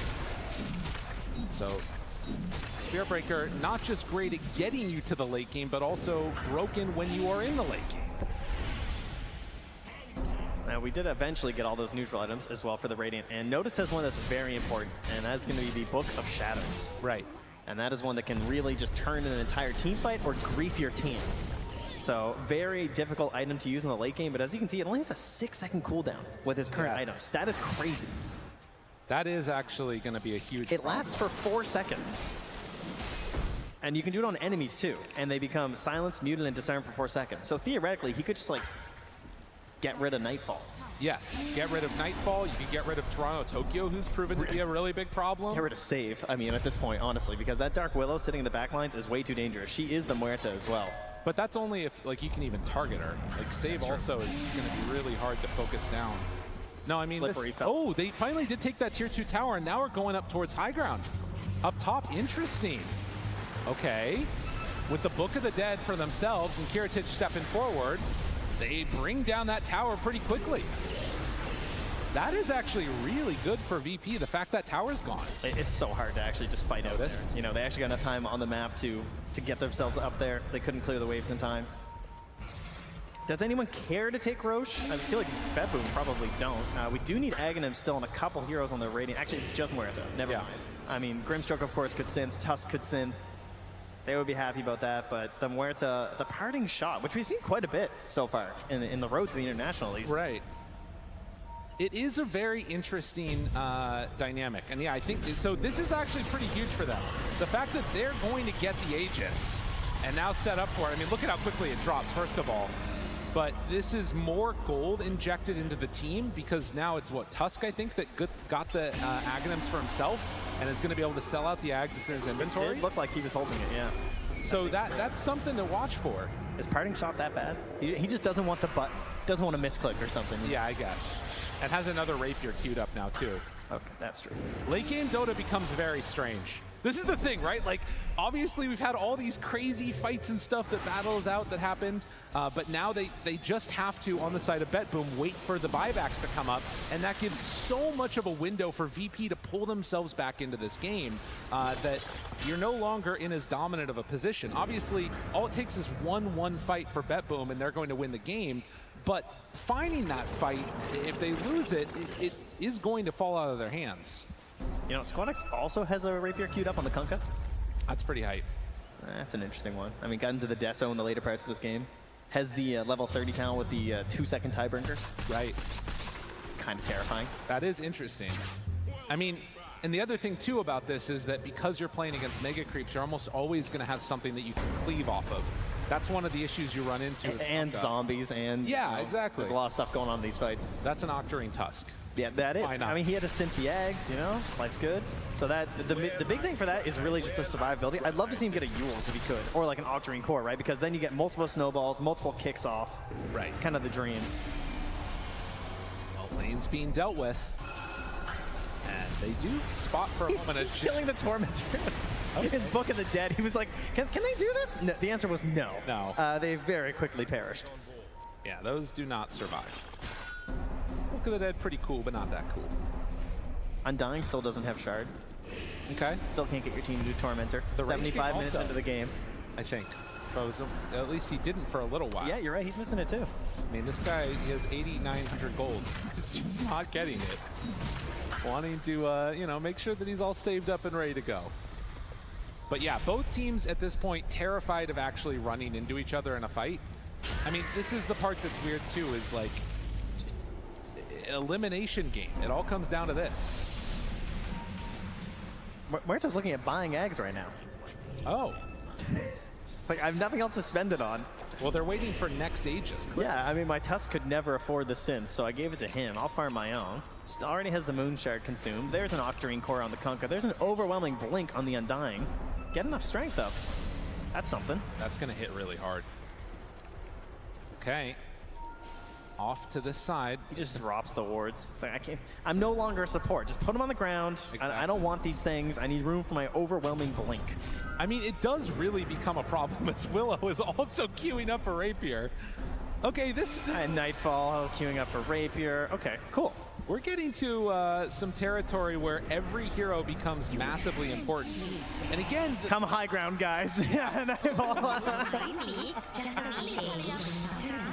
I think everybody's getting in on the fun. I think when you're the ones up a game, it's kind of on you. Exactly. Yeah, I think that's only fair. You should be the ones that have to go high ground first. Absolutely. Now, everybody understands what the situation is. And, I mean, again, the play like this of Kiritich to even just show on a wave for a second, it's important to notice how scary that moment can be. If they can anticipate your movements, you're going to be going down.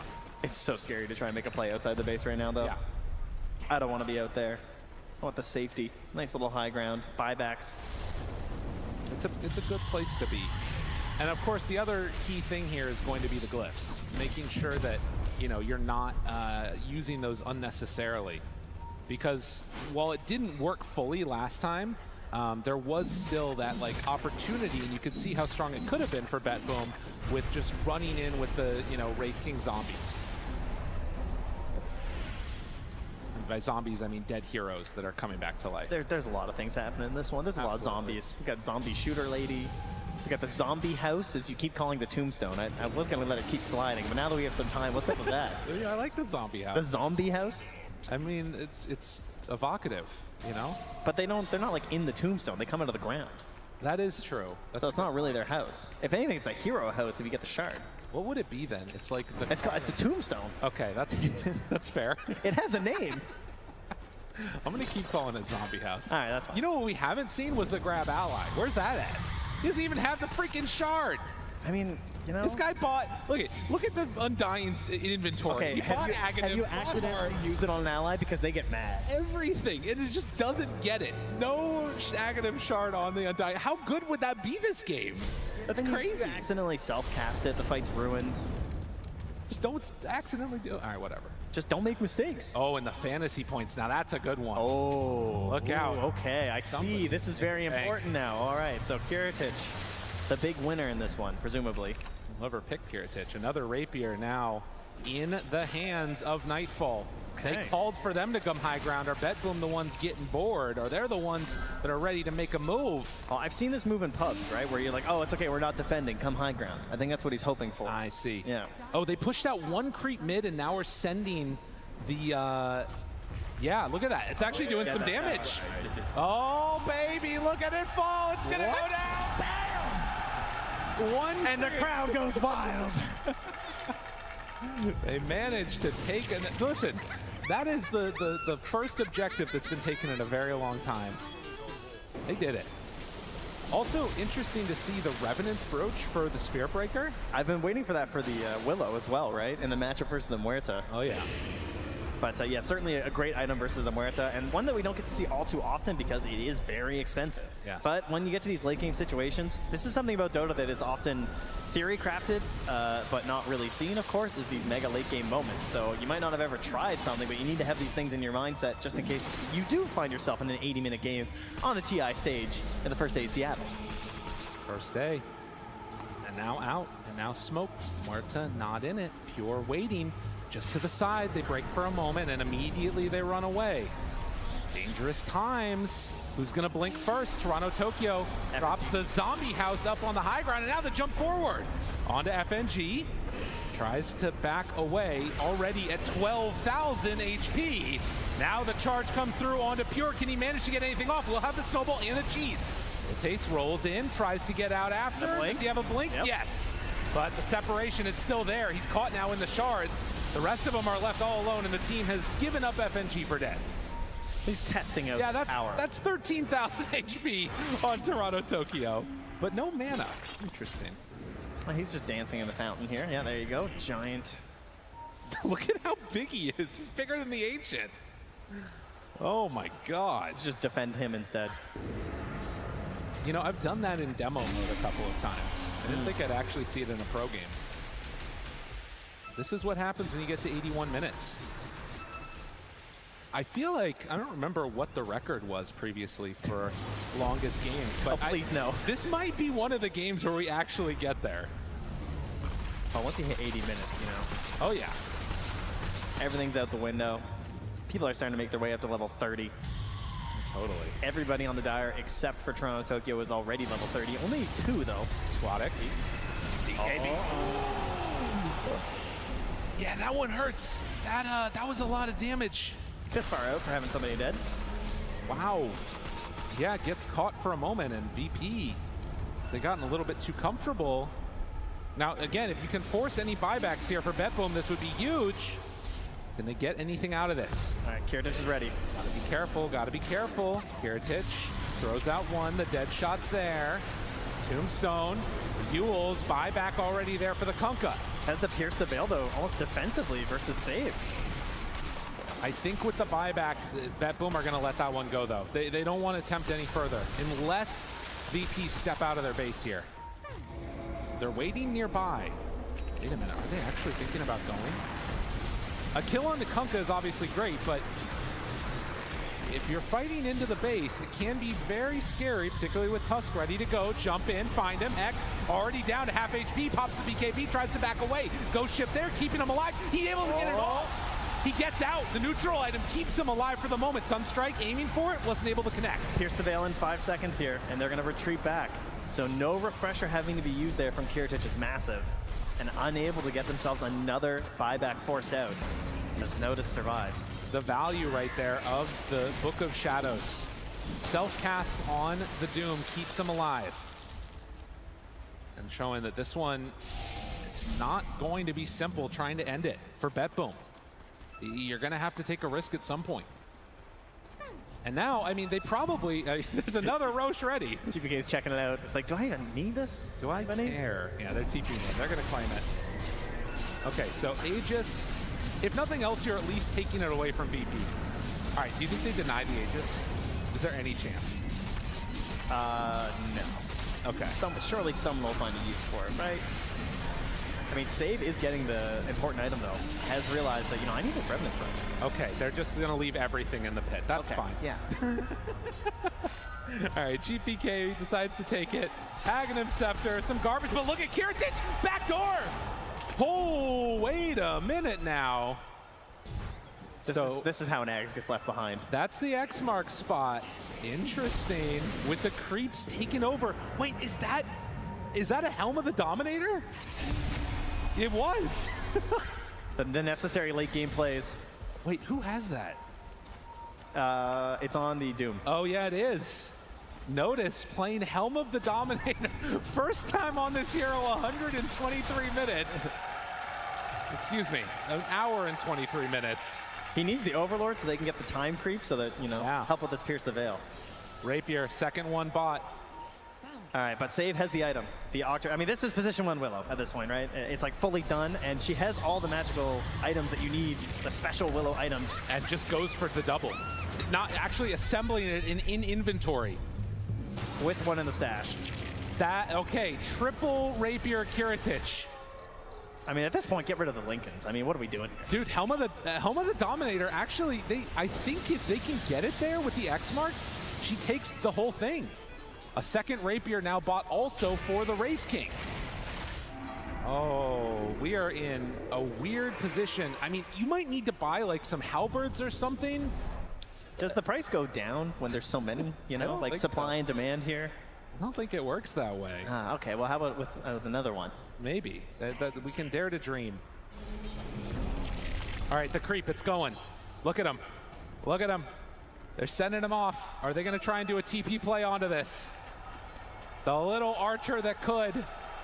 He's heading out. Kiritich.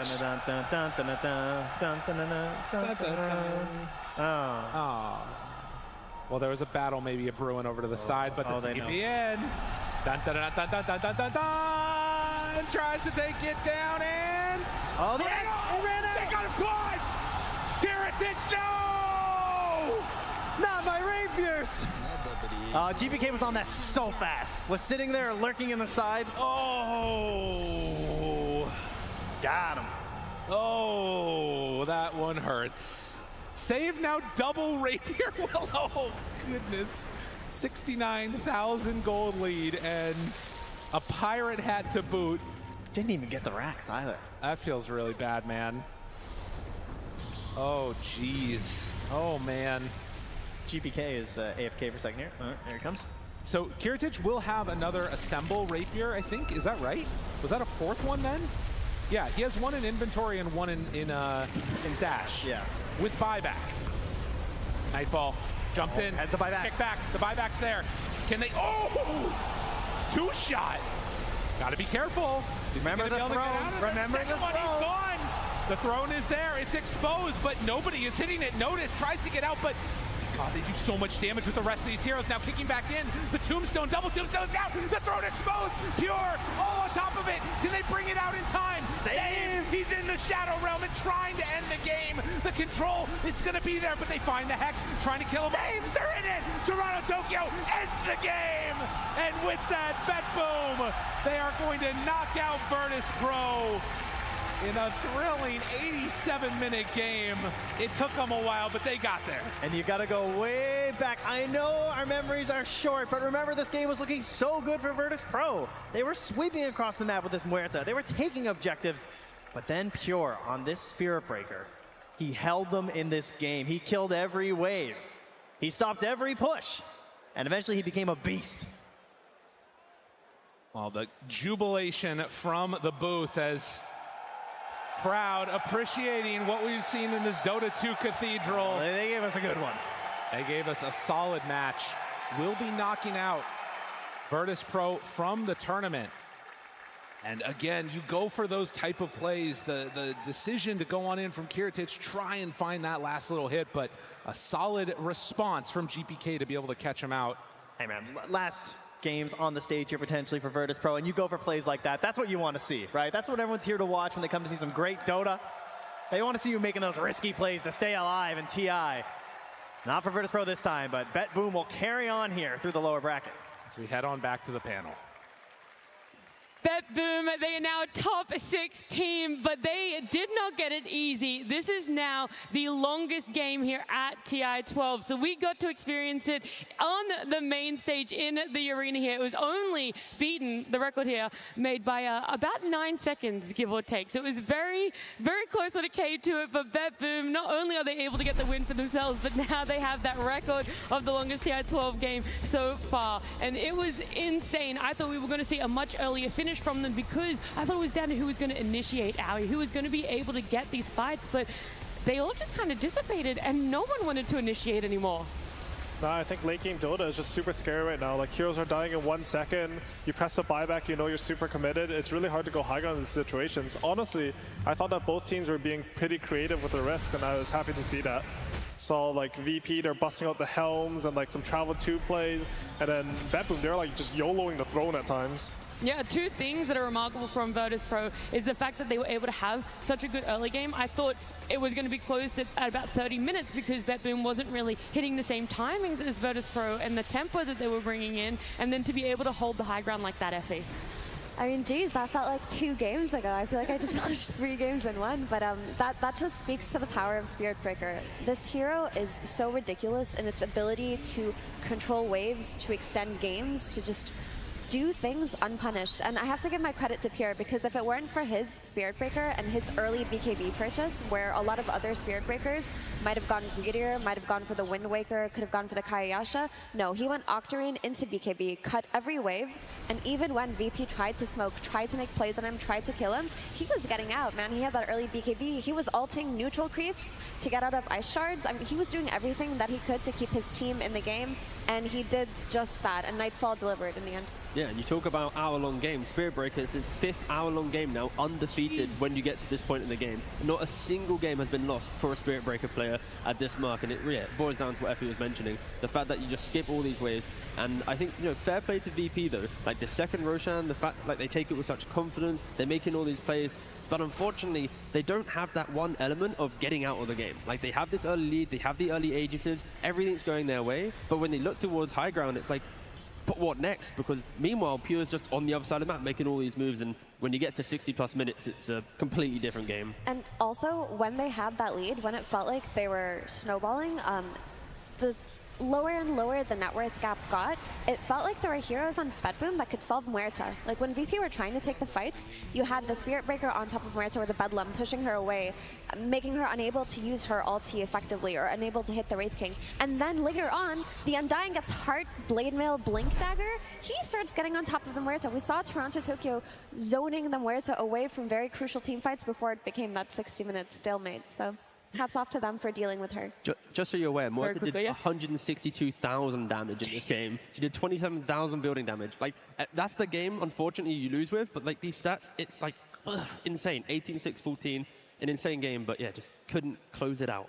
I know we could keep talking about this series for as long as we were given, but unfortunately, we got to jump to a winner's interview. I know Tsunami has Toronto Tokyo joining him. I'm joined with Toronto Tokyo, who has just given us a sermon in this cathedral of Dota, where it seemed it was a little bit of a hard game for you there, it seemed.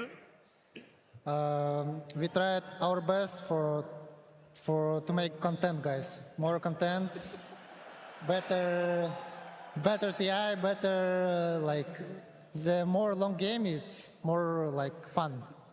Did you guys have fun? ever the showman, Toronto, Tokyo, but you had an opportunity to kind of put a cork in that game. You guys were pushing. Instead of going for tier 4s, you went for mega creeps, and then you guys kind of stuck around. You were like, should we end the game now? Should we try to force buybacks? What was the decision making there? I don't know. Maybe because it's from talent experience. We didn't go Tron this time, but I felt like we could. Anyway, 3 sides it's okay, but then we suicided for Tron. Maybe it was not best idea because the Tusker tossed our Resking to the Fontaine. So yeah, but in this patch, it's really hard to win games. Yeah. It's okay. We know that it's all part of your master plan to entertain us in Climate Pledge Arena, Toronto, Tokyo. Hell of a performance. Congratulations on top 6 as we send it back to the panel. That's some hell of content right there. I mean, an 87-minute game. If you're going to make content, you got to make sure it's long form, apparently, Effie. Yeah, I mean, that was a test of endurance for the players, and that kind of content might be a test of endurance for the fans, but hey, I'll watch it. Aoi, what thoughts are you having in a late game Dota like this? Anything plus 60 minutes, is it a lot of thoughts, or is it your mind's almost blank where you're like, okay, how do we close this game out now? I think it depends on the situation. A lot of the times you're like trying to get creative, you're making plans, oh, we all buy Dagon 5s and smoke may zap someone. There's just a lot of things that can happen in the late game, and it's super unexplored. So I think Lyrical mentioned in the cast, like you're just doing things that you theory crafted before. There's no really like book to go by, and it just ends up with these crazy games. I think this game, like, it was probably really hard to play from VP side because I felt like they probably thought they had this game. Like they got the first Aegis, everything was looking good, and then they sort of like threw their own momentum away by just like running down the lane instead of trying to take the map. So I was really impressed that like they fought back so much in the late game. What about UT for Virtus Pro? You know, it's the end of the road for them now. Their run in the international is done. Top 8 is a massive performance for themselves. Yeah, I think it just boils down to just like the fresh talent that we are seeing, especially when this captained by quite an old school player. It is cool to see that kind of we have that life in Dota, that these teams are kind of still, you know, cultivating. We're not seeing the old guard still do stuff. Of course, it's been what, a couple of years now this has been the case, and you know, I think just scene's in a good spot. We're having top 8 teams where it's not the expected every single time, so it's pretty good. Do you think FNG's mom would be proud of him, Effie? We saw that content piece where he's talking about how he does it for his mom. For sure, but he should also be proud of himself. I mean, this man has been around Dota forever, and he really is a grinder. He really has worked so hard, because the last time that he had any kind of significant performance at TI was in 2015 with the really old version of Virtus Pro, back when they were starting to be really dominant. And then he just had this stagnant period in his career where he couldn't get to any TI, his teams weren't working out. He goes to TI 10 in 2021 with Alliance. They don't do very well. They just plays very, very low, and then as a coach, he didn't succeed. So for him to grind for that many years and make it here to top 8 and go out in such a spectacular fashion. Yeah, it's a true testament to him, and we're actually going to hear more from him because FNG and Tsunami are standing by. Thank you very much. Yes, I am joined by FNG, and my man, I've been always keeping my eye on your career because it seems that you're just like always one step away. I remember the minor major system, you're always like second place from qualifying to the major. And this year, what did you think was going to happen on your journey from Tour 1 to the international? Well, I actually don't think so far, you know. I just sit here, play Dota, try to work, and if you work works, then you will achieve some result. But yeah, what matters is the amount of time and effort you put, and you know, the result might not come sometimes. Yeah, it sucks, but it's still enjoyable run. So you know, I'm not proud, or my team also is not proud of the result, but we are proud of our work. So yeah, we will keep going. Nice, that's very encouraging to hear. I know that you've oftentimes, in the interview that we saw of you earlier, you've definitely emphasized the importance of hard work. And something else that you also mentioned in that interview is that you said that your mom is always supporting you, supporting your endeavors, and oftentimes picking you up in moments where you might be doubting yourself. What do you think that she might be saying when you get to speak to her next? Well, she would say, who cares result? If you are in the tournament, you're already a winner to me. So yeah, thanks, Mom. Shout out to all the supportive parents out there, and shout out to all the supportive fans. FNG, do you have any words that you'd like to say to all the people who've been supporting you throughout this journey? Спасибо еще раз. Spasiba, friends. FNG? Congratulations on a top 8 finish. I know it could have been better, but it's always a pleasure watching your performance as we send it back to the panel.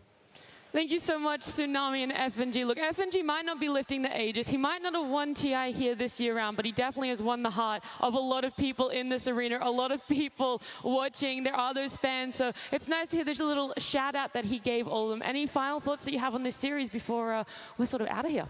No, that's a wild series, but I just think VP, like, they're a bunch of young players with FNG captain. There's no shame in how they performed. I think I'm excited for the future. Like, you look at their games, if they can watch them, take and improve from them, they're going to be a force to be reckoned with in the future. Yeah. And on the other hand, BetBoom, they seem to finally have conquered their demons. They can perform, they can bring their A game to this main stage. The anxiety, the nerves aren't getting to them. They seem to be feeling themselves. So this is a very exciting chapter for this team too. Yeah, main stage BetBoom, a team that's able to perform in front of everyone. We've got a few people behind us, by the way, and I thought we could do something special for those sitting behind us. Yeah, not only do you guys get some camera time, we're going to give you guys some freebies for sitting behind us, all right? Look, I'm not the best. Does anyone want a hat? You go. You go. You guys Just throw first? it out there. Just throw it out there. Let's go. Let's go. Standing up for this one. I'm going back. Oh, T's winding it up. He's got it out there. If you guys want that, I gave it to a bald guy. Yes. Guys, we have one more thing. It's a keychain. Please don't hurt anyone. I don't want to hurt anybody. So It is a keychain. I'm Watch just out. going to be a low toss, okay? A Yeah, low toss. perfect. All right, we're going to throw it. If you guys want some merch, though, as well. I do know Slacks is in the correct vicinity for that. Hello, everyone. We are here at the Secret Shop. Welcome. Hello. Woo! Dota fans are alive. Hello. How's the line treating you? It's fantastic so far. How long has it been? Not that long, maybe like half an hour. That's not bad for a Secret Shop line. Very, very. It's not too bad. I see you're an aficionado of Dota. Indeed. Yes, yes. What do you want from the line? Ooh, keycap set, a shirt, you know, and 2 caps. You a Medusa player? I am a Medusa player. That is disgusting. Well done. Well, I love it, you know. all right, fantastic. You know, I could walk you over. Maybe we could beg them. Sure. Over here, look at these little dips and dobs. Look at that. The keycap sets? Oh, and the charms. Oh, the keycap set. Now, if I could get you one thing for free, what would it be, my friend? Probably the keycap set. The keycap set. Indeed. I'm a mechanical keyboard. Listen, we're live on the camera right now. Hey. We didn't pre-record this. We didn't ask you. Would you give this man a keycap set? I would. I'll pay for it. All right, you can have the keycap set. Let's get this man one keycap set. Thank you so much. Thank you so much, Lex. Yeah, great. Thanks. That's wonderful. All right, here's the moment. Your keycap set that I will pay for. There you Thank have you it. so much. I really appreciate it, Slacks. Thank you. Shout out. Yeah, great. I will see you at the Secret Shop, everyone. Goodbye. They're selling out everything. Goodbye. Thank you very much, Slacks. And while he was off talking about Secret Shop things, we changed things up here with Secret Panelists. I mean, T's nice, Sheep's nice. Hey, Matu, how you doing? I mean, I'm doing great. It feels back to be at the old Key Arena, now Climate Pledge Arena. Yeah. I'm technically the returning champion here, so I mean, it couldn't be a better moment. If Liquid grabs that Aegis, I'm gonna go be the first one to grab it with them. I believe it in a heartbeat. Is it extra nostalgia that you're here in the very same place where you lifted that Aegis in 2017? I mean, Seattle is a special place for me, most definitely. Dating back to 2017, I mean, I feel so home here. And we got ourselves our upcoming match, which is Team Liquid versus Team Spirit. We are shifting from lower bracket to upper bracket, so we will not have any eliminations for the rest of the day. You can rest easy, but we will have a guaranteed top 3 team. 2, actually. So there's a lot on the line here. Sheep, how are you looking forward to this match? I'm so excited to be doing it with Matu mostly, because I'm really hoping he's going to shit-talk Liquid the appropriate amount to bring their egos down. Obviously, Blitz on that team, you know, he's a little bit too big for his boots. Yeah, he's okay. He's okay. But no, it's going to be really hype. I think Spirit not looking as indomitable as they were earlier coming into the tournament, I would say, after the previous match series. But yeah, so I'm thinking it's going to be a real good one. I mean, this is going to be the match to watch. It's Liquid, Spirit, one of the favorites. Spirit being the TI-10 winners, Liquid having a really hot year, and coming here, I'm expecting like this is one of the matches of the tournament. I mean, they've been toe for toe throughout the entire year, right? Be it Bali Major, Liquid wins, and you get Riyadh and Spirit wins, and it's like they're the best of Western Europe, the best of Eastern Europe. Like, it's just the best series, putting it bluntly. The best series, we got the best people here. There's a couple of things missing. First of all, I mean, you know, the arena is kind of empty at the moment in terms of players. Oh yeah, I guess there's a lot of Dota players in the audience as well. I mean on the actual stage. Because we got Team Spirit come, of course, out in a little bit. But before they do, we are going to say hello to Team Liquid.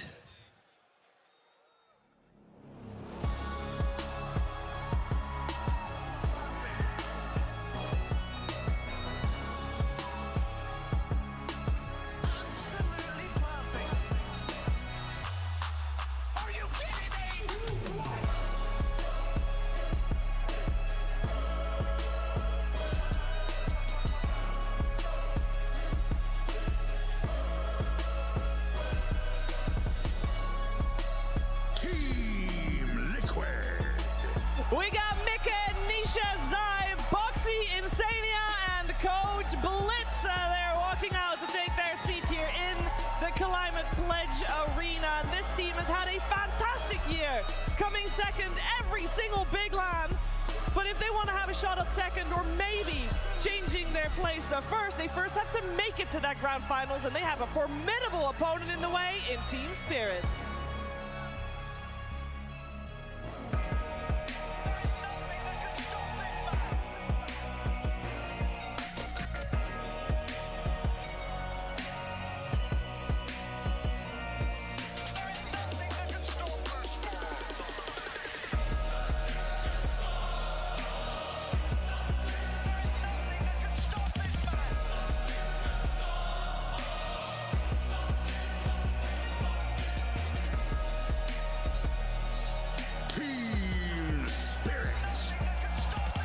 Yatoro, Laurel, Collapse, Mira, Maposhka, and Coach Silent ready to take the boots. They are champion of 2021 of the International, and they look to be repeat champions. But again, it's a long road still to that grand finals. Can they make it? There's definitely a lot of smiles. It must be electric being in the arena. And I do want to ask Matu, walking up there for the first time in the arena like this, that must be magical. I mean, every time you go on the big stage, it's a special feeling because you don't get to experience it that often, and especially for the stakes here. I mean, coming back here, Climate Pledge Arena, once again, is like, damn, like this is the real TI in my books. Yeah. The real TI, the one that matters in Seattle, the one where you could potentially get the ages if you make it deep enough. These two teams are two of the favorites here. Being in the upper bracket proves that once again. I want to focus on Team Liquid here first, because we've had a little bit of a change of the guard. The last TI, Matu was still playing for them, but the team has changed a little bit. Yeah, it has changed, and you know, should I say for the better? No, no. Yeah, for the better. You know, clearly they've hit a lot of second place strides. You know, they did a pretty good run, but no, I think right now they are in that position where every time you look at them at a tournament, no one doubts them that they should be in the finals, right? Like they should be easily top 3. Just the way that they play the draft, like the hero combos that they bring out, like they never feel like they have major off days, and that's a key thing for a team. Is like you want to have that ability to turn up every single day, and you know here in this series they need to bring just the all to beat Team Spirit. Why did all the good things come after me? We didn't win any of these. You came third. It was great. Yeah, but yeah, they come second, you come third. So like you're kind of in the same zone, kind of. I mean, they're kind of my grandkids. That's how I feel about it. No, actually, Mate, you told me yesterday why they're doing great right now, and why maybe third at that point was the highest point that you could get then, because I want to talk a little bit about Team Liquid's drafting style, because it changed drastically just over a year ago with you at the helm. Yeah, I started doing this because obviously something wasn't working out with the way we were doing things, and by chance, actually, I started drafting, and later Blitz and Zai took it on after my time, and it just worked somehow better. How can I describe it? For me, Dota is about random things coming together. You add random plus random, and maybe good, maybe bad. You said you laid the groundwork for them to work upon. You don't need to be humble, you know. You claim a little bit of credit. I mean, I have to be a bit mellow here because Blitz is going to watch this broadcast after, so... I'll leak his secrets. Sure. I remember William telling me that there came a lot of confidence when you came into the drafting seat, like the ability to kind of in the middle of a draft in a match, be able to just say, we're playing this hero and just pick it. Would you say that's accurate? Yeah, I mean, sure, that's me. I pick a hero, guys, this is Imba. If you don't win, like, it's not my problem, it's your problem, you know, like, just let's us win. It's good heroes. That's kind of what Zai's doing nowadays. A lot of interviews throughout the year have always been, Zai, why are you playing this hero? It's like, well, I just called for it. And it's like, everyone in the draft's like, I guess, you know? So he's kind of maybe taken the reins of the Matu drafting position, being a little bit more volatile. But again, it works out time and time again. Yeah, and for Team Spirit, they have had not the greatest success this year, but also some changes, Sheep. They have a change in their mid lane. They have LOL. I love LOL, by the way. I cannot sing enough praise for like Team Spirit as a whole. I watch all their vlogs, big fan.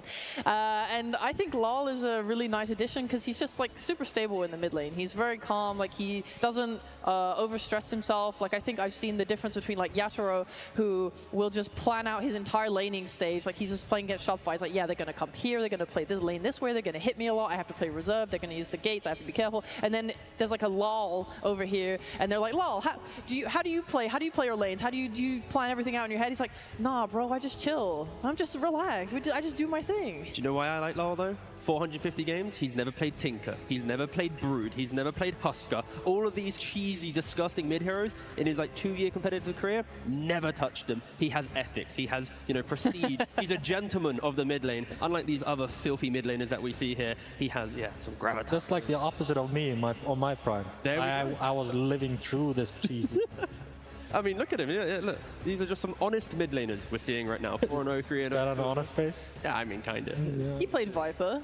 He played a Ricky. Yeah, but he lost on it, so he knows not to go back to it, right? I also feel like he was forced to do it. Yeah. Like it wasn't his jam. You know? Like his teams, you know, they have a Spectre Bristleback. Let's play Viper. It's like, okay. Sure, you want TI. Okay. Happens every time in the draft. Wait, how many times would you say that during a draft you've been forced into a hero that you don't want, or did you always have that control? It definitely happens a lot. I mean, sometimes you use the captaincy, something that you necessarily don't, because you don't put as much thought into it. As a captain, he sees the bigger picture. Sometimes it's too theoretical, and it doesn't work in practice.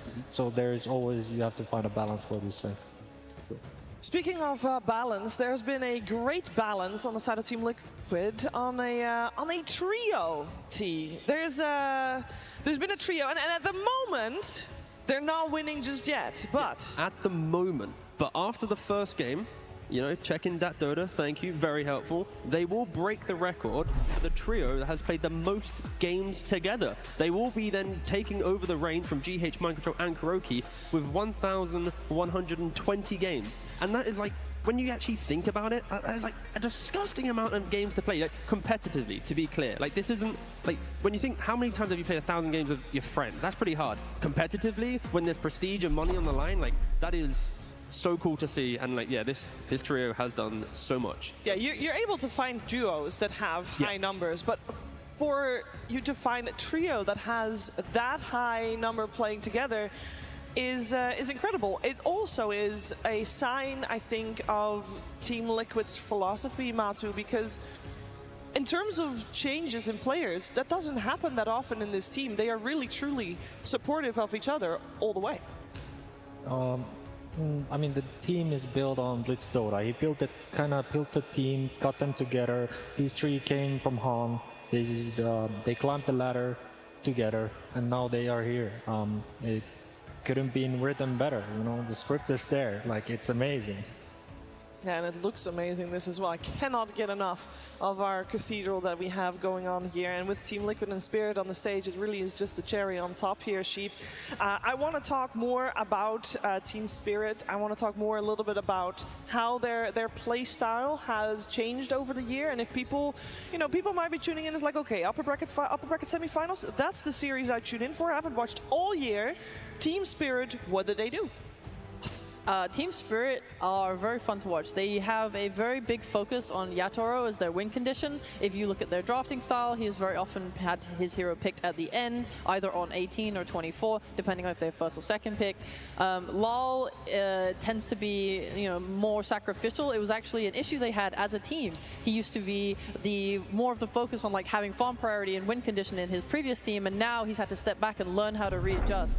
So it is really cool seeing how they've gotten better at that over the year. They had to learn to be more aggressive at the start of this year, and now they're currently working on expanding their hero pools, which has been a big focus for them. Yeah, I feel like at the start of this year, T-Gov, there was a pretty vocal fan base calling for Laurel to not have a very long run in the team. I say that very, very friendly. That always happens when you replace, Toronto Tokyo for then a new player, right? And then for Lal, especially because he was picked up from a bet boom at the previous time that also didn't do well. So it wasn't as if they were picking up a player who was at their prime. He was like a fresh guy. And I think it does show that Spirit also has the same type of systems as a Liquid, because they went through nearly half a DPC year of just bad results, just nothing. And then because they commit, because they continue with it, then they hit the good stride at the end. So I think it is just testament that we have the two teams on the stage here have some of the best infrastructure and support network around their players, so that even if they are starting off a little bit weaker, they eventually, because they are doing the correct kind of scout system, they are going to get their moment to shine. And yeah, here it is.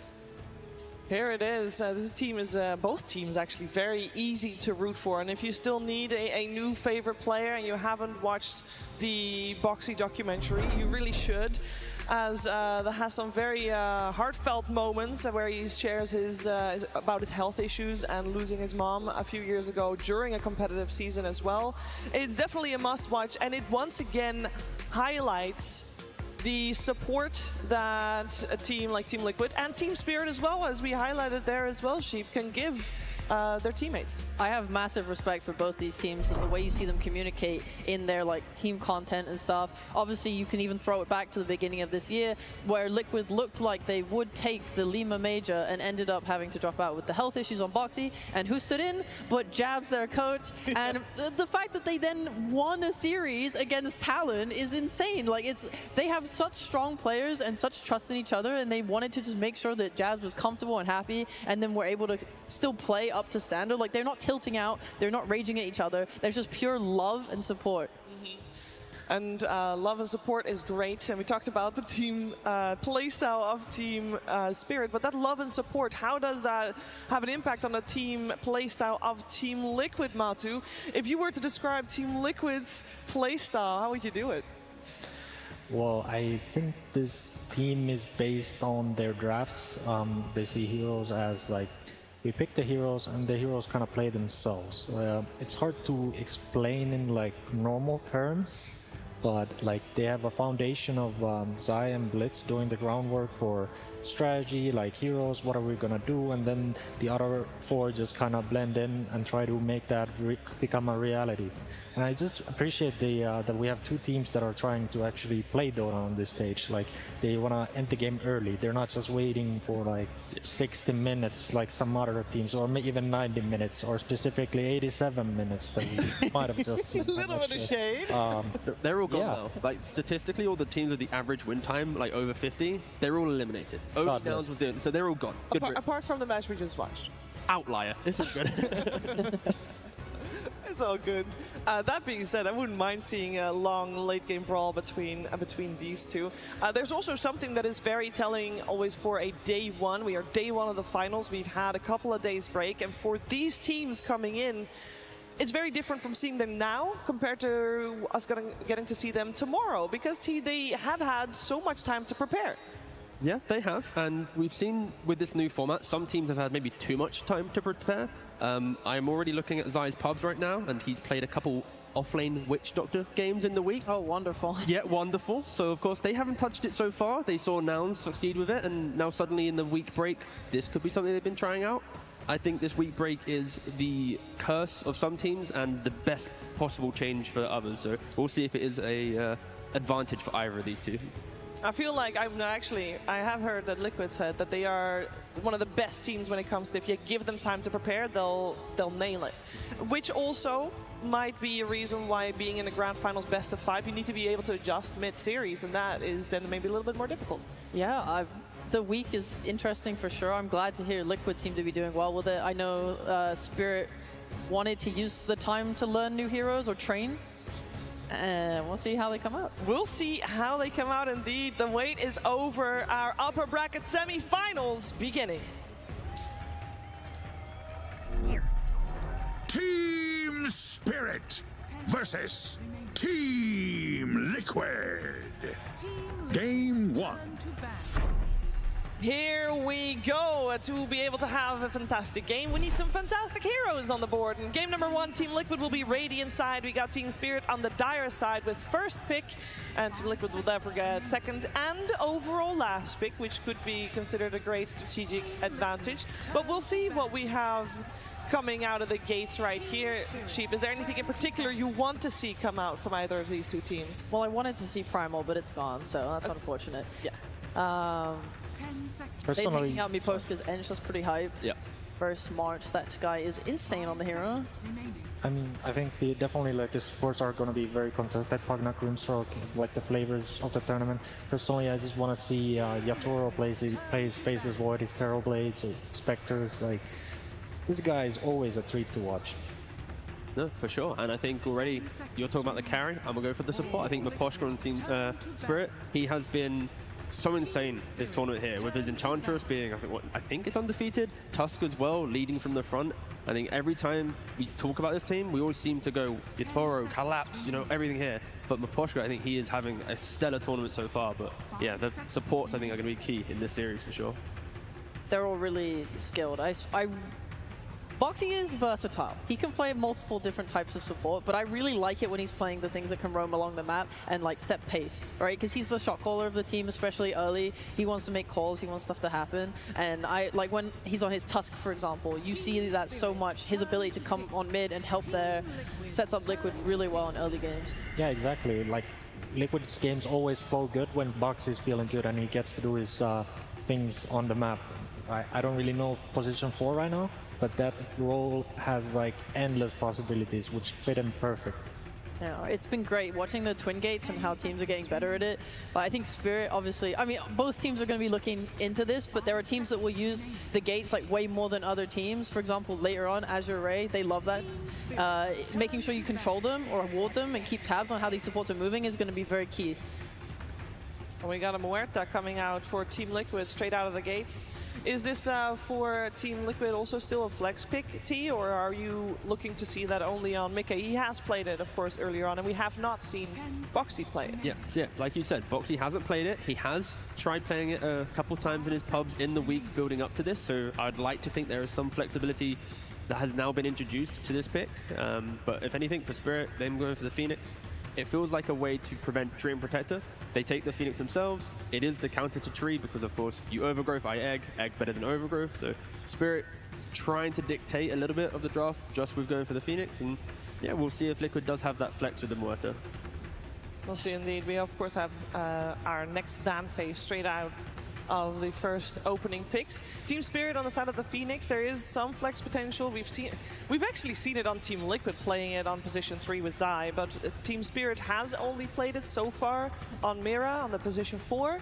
And the question is, will they do that again? It is highly likely, right, Sheep, or would you not mind seeing it somewhere else? I mean, I would love to see it somewhere else. Like, Core Phoenix is always a treat to watch. I don't think we will, though. I'm definitely more interested in the Muerta. I assume if they do keep the trend and keep it as carry, the way that Liquid will tend to play it is you have like your Pike and stuff, you build her up to just be able to, you know, you power farm, hit the Ancients, and then eventually you're just going to be able to sit there and hit towers, and your team needs to just be able to hold off long enough for you to do that. Like in the past when we've seen Spirit play this type of thing, if they may be having a bad game or they have a carry they need to farm up, it's very much on Lal to be able to kind of be the barrier between his carry and the other team and make that space. So Liquid are going to have like their supports in there and Nisha who are going to have to let this Muerta have a good game. Would you then like to see, with the emphasis on Laurel and Nisha here, would you like to see their heroes saved to last? I think Spirit should keep their normal like win condition of Yatoro last pick. Okay. There is no point in changing it. I'm a little surprised none of the teams are have picked CK or Bandit yet. So I felt like that was one of the strongest heroes of the tournament. I understand why Liquid is not going for it, because the Spirit picked Phoenix, which is probably one of the best heroes against CK. But are we gonna see Yatoro CK? Is that something in his book? Yes. Yep, there it is. Wow. Goodness, I still got it. Still got it. So good. Well, very good. This will be the second time Yatoro will play CK this international. He has played 10 different heroes in 12 different games, only repeating 2 heroes twice. Yeah. The main thing as well, like with CK, you have such insane burst damage with your ult and the blink that a hero like Murta, if you are caught off by surprise, like let's say it is a carry Murta, you have that potential turnaround. Of course, Murta can then pierce through the veil, not get damaged by CK, but like, it's that constant balance of, do I need to position correctly? Do I maybe need to go Silver Edge instead of the big items so I can position correctly in the fight? It always causes you to have to think throughout the fight, and that's always a little bit scary when you're playing carry. I'm sure you can agree with this, where it's like you have to think of like this one hero, and if that hero's gone or finished with, that's when you get to fight. Like that's always a harder game to play. It goes both ways, right? Because CK is very committal hero. He gets in there, he's not leaving that, because that horse doesn't move very fast. So Murta hits super hard if she just gets to right click at a single target that's staying still. So it's gonna come down to the jumps really. Yeah. I have seen a lot of issues for Murta players with positioning, especially when like Chaos Knight is also going to go for Silver Edge, and these teams, especially these like super high tier 1 teams, they will go for earlier gems. So if you're trying to play Murta and you're trying to rely on like Silver Edge and not being found, and some CK comes around the corner also invis and they have a gem, like you're just dead. So I've seen Murta struggle some of these games. That is the biggest problem with Murta peaks with like 5-6 items like that. She's like the ultimate late game hero, and CK peaks what 10 minutes. She's like the king of the hill, the boss of the gym. Boss of the gym. Something like that. Yeah. Makes sense. Also makes sense is the Spirit. This CK pick, where it just screams carry. Collapse has been trying it in offlane as well. We've seen it a little bit in the road to TI. He hasn't played it so far, but again, that's the joy of this extra week break. Because this CK, I think if we spoke about it a week ago, it's like, it's the carry done. But now, because we've had this time, Willow could be carry, could be 4. CK could be offlane, could be carry. Like, there's a lot of ambiguity with Spirit sign up so far. And for Liquid, they have flexed themselves, but they're going to have to start answering some questions because they got the double pick now, whilst having a lot of question marks on where exactly are Spirit's heroes going. Yeah, I'll throw another argument in there. So far, whenever Phoenix or Willow got picked by Team Spirit, both of them always played by Mira. So maybe I wouldn't put it past them to just have that up their sleeve if Liquid doesn't address it, which they kind of have to, considering it is up in the air. You kind of want to cover all bases, but they're taking into their bonus time quite heavily for this one, so they're really trying to find the best puzzle piece. This is gonna be the deciding pick where they're gonna take the more than the whole draft really, so they have to make the right decisions right here. Did they do it? I'm not sure. Okay. There's still one more pick. You know, I know. The 2 picks. Hold. Gotta give it. Now did they do it, Matu? You got 2 seconds to answer. Go. Oh my God, that's a spin. Let's go. Voice acting? No. This 6-month break. Yeah, Christ. Well, what do we think about it? Because this means that most likely Muerta is support. In a fast, far, far away land, I've seen Sven support, but not really on the table at the moment. But I mean, it's the same concept, right? It's a hard carry that's going to want to farm. You're going to have to protect that ancient. Not ancient, yeah, the ancients. The Muerta becomes a little bit more of a greedy support. She doesn't really synergize super well with Grimstroke, like being able to run in. But you have Tide for that. He'll be able to go Meteor Hammer. They'll be able to pressure the map, try and like take these towers. They have really good team fight. Their draft so far is very well-rounded on Liquid. Yeah, it's basically like a lot of laning combos as well, right? Because if it's going to be like Grim Sven, double stun lane, you often don't really kill a lot in Sven lanes. You more move to kind of farm. It's one of the weaker carries actually getting kills inside the lane. And then it kind of amplifies the Tide plus Muerta to actually do things. And then probably Grim will just turn it into a tri-lane, I'd say like around minute 5, minute 6, if he's against a weaker lane, but already Spirit are quite aggressive in that lane. Usually the setup with 2 range supports is like you just pick 3 beefy cores and let them tank it, because you don't have the natural roamer Tusk or like Earth Spirit or something like this, so I'm expecting quite the beef heroes. I would love a Dazzle on Liquid. It's not quite the beef, but it's like fake beef. Oh, they've already got a front lane, so yeah, he can beef them up and make them feel happy. Yeah. Because I think for Liquid right now, their lanes should be pretty farm heavy. Tide, I mean, right now, what's stopping him from just getting a meteor hammer and just soaking up that area of the map? They do need that timing to play on, where probably Nisha or mid lane is like, okay, 20 minutes when Sven's got his blink +1, Tide's got his hammer +1 utility. That's Liquid's kind of statement to make their entry to the game. So already Earth Spirit's a decent ban from Spirit there, taking away that time. They really need to make something happen in the first 20 minutes. I feel like this Tide will struggle against Phoenix, Willow, Kunkka. They're all naturally good against the Zero. Like, they're apex predators. They're just a watermelon, just wobbling around on the map. So sad, the poor guy. Oh no. 10 seconds. So, I'll go for it too. Oh, I was to say, Spirit, when you look at their heroes, it is so hard to actually run into them and feel happy, right? There's going to be Terrorize, there's going to be Egg, there's going to be just CK blowing up a hero if you're out of position. Kunkka with the tidal wave and the boats and everything, right? Like, Spirit is super, like, they can get kills, but also they are so formidable if they don't want to cross the river and they just want to choke you out through existing on their own side of the map. This is a really scary draft to run into. That's why I'm looking at Liquid to get that Nisha hero that's a little bit more explosive. Delay those timings, delay their ability to fortify themselves as 4 or 5 heroes on one side. And again, Earth Spirit was a pretty good ban. What's that next Nisha hero that has that same kind of explosive style of play? It's not like super explosive, but Invoker's still in the pool. Like, just helps deal with Chaos Knight in fights. Helps buff up his Sven and make it a little bit easier for him to take fights. I don't know. Maybe you get this Vessel as well, and that helps you. They actually have freedom to pick kind of whatever they want here. Like, before, they played like a sniper game, for example. And it's like, when Spirit has bad backline jump, and it's only a CK, do you want to play a whole game of Dota where it's like, CK has to kill sniper? That sounds kind of spooky. Yeah. Like, I don't think I'd ever say this, suggesting a sniper, but like, maybe if this pick from Spirit isn't very good at finding the backlines, it could be a sniper game. Oh, okay, they have an axe. All right, I do feel like we're not in the universe of sniper quite yet. Oh, I know. Maybe for, you know. Yeah, are we in the universe of enjoying a collapsed axe game though? That is sick. That is so cool. Yeah, that's a good hero. Good player-hero combination. No dazzle for you, my friend. So that means that Team Liquid right now is looking for their mid-hero for Nisha, who will go up against Laurel's Kunkka, correct? We're on board with that one? Mag. All right, and Magnus coming out. That is a fan favorite right there. I mean, they're TI heroes, right? We've got Axe, you know, the calls, and we've got Magnus with the RPs, Ravages.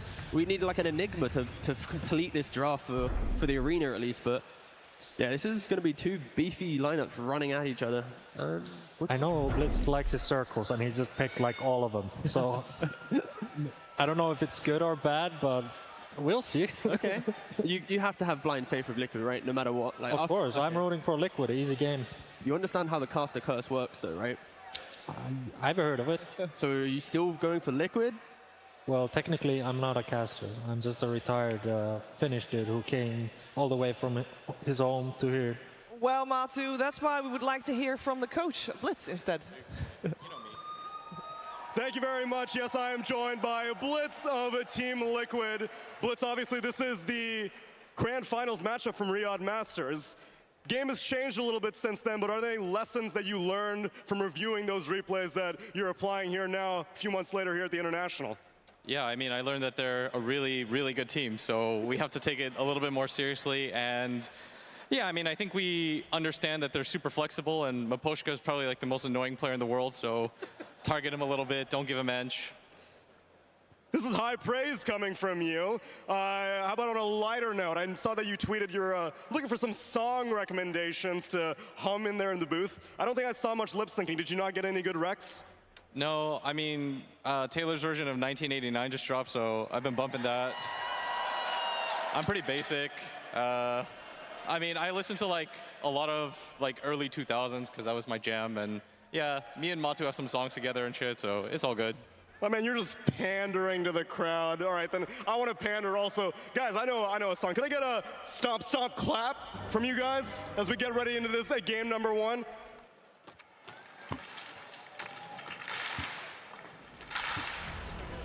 It's pretty good, guys. Let's get into this. Let's rock with game number 1. We will rock you. Cinderman. Suns fan here with Cinderin. Upper bracket match, the first of today, and it's a doozy. Team Liquid versus Team Spirit. You ready? Oh, I'm ready. It's good to be back here. It just feels right to be back in this venue, and I love what they did with the place this year. It looks absolutely amazing. It's so cool to see it packed. People are ready for some high quality Dota, and we're going to bring it here. If this game is any indication based on the draft, there's going to be some big-ass team fights coming out. You've got RP, you've got Ravage on one team. The other side has Supernova, Ghost Ship, and Axe Call. So, like the panel was talking about, look for the circles, and look for First Blood. Yeah, it's already happening. Mira looks to be dead. First Blood goes the way of Liquid already.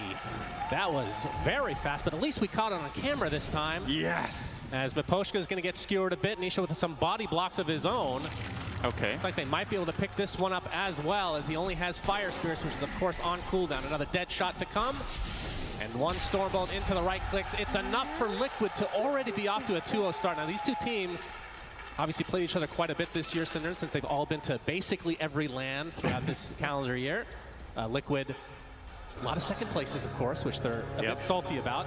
Spirit, though, I mean, overall, I think Spirit are 7-6, so pretty damn close win-loss record between these two teams. Yeah, and if you're Team Liquid this year, like you said, all those second places, a lot of them have been to gaming Gladiators, and then you were like, oh, nice, we get to play another team in the finals, and well, then they lost to them. So that's right. Maybe this could be, this would be the perfect time to really bring it all together and finally grab a tournament win, because obviously for these players, that would be the first Aegis. So they've got a long road to go, though.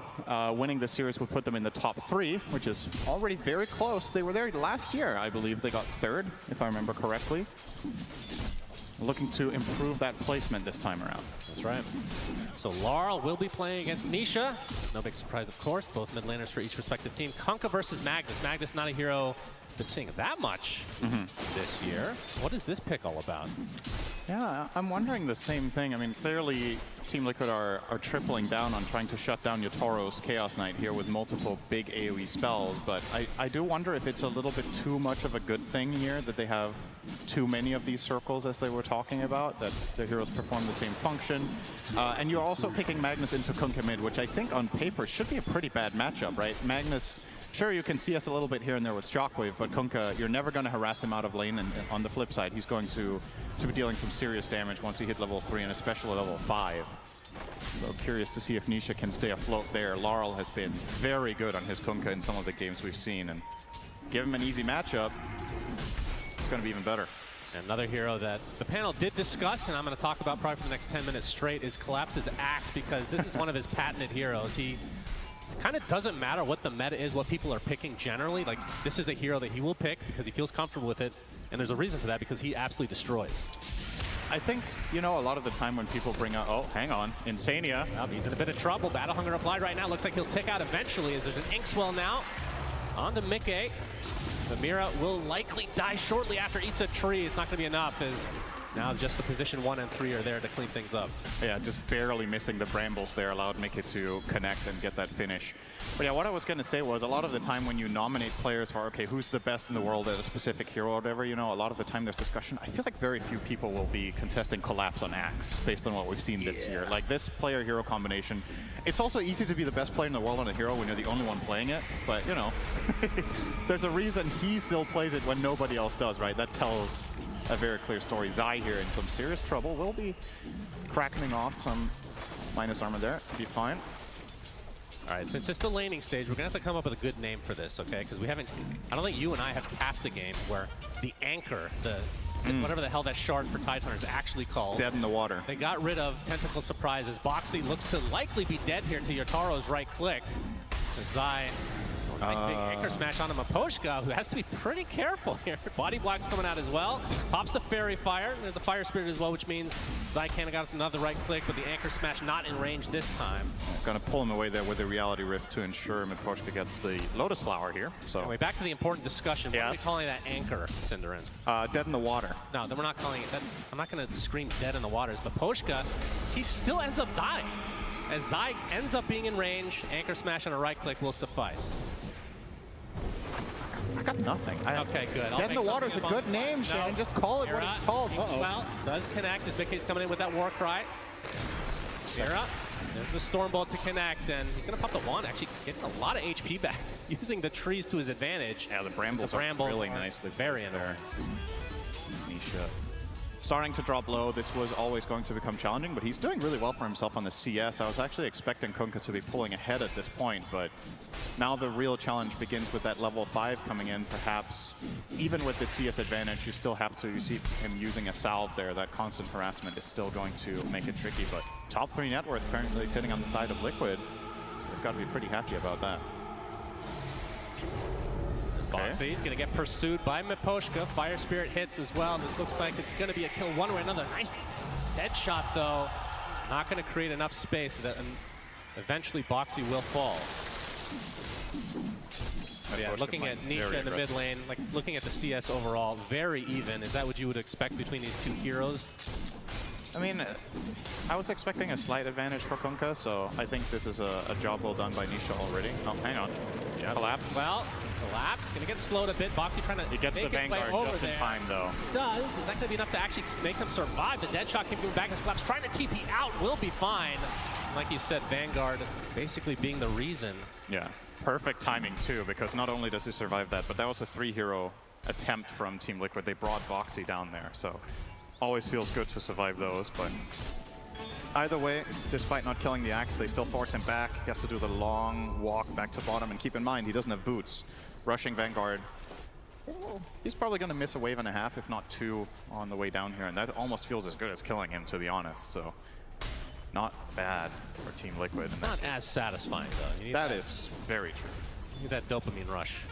Zai at level 5. Well, Nisha, mid lane's going to get X as Miposhka makes his way over as well. Do they have enough? But looks like he's going to get off that skewer with a shockwave to follow, but they're just going to right-click him into the ground. So nice pick off there from the likes of Spirit. In the meantime, it does cost them a Toro, though, because there was a 3-hero play top coming out from Liquid. Both supports rotating together with the Tide. Slowing down the CK here, pretty important. Zai is almost level 6, Yatoro is level 4.5.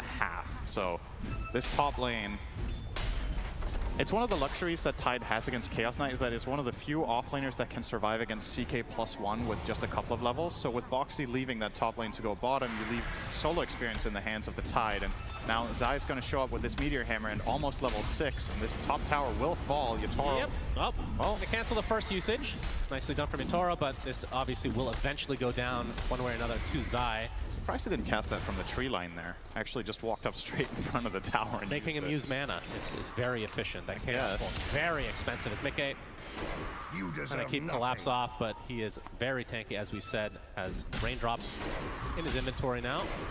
The backpack, I should say, with the boots. And are you expecting any variation to...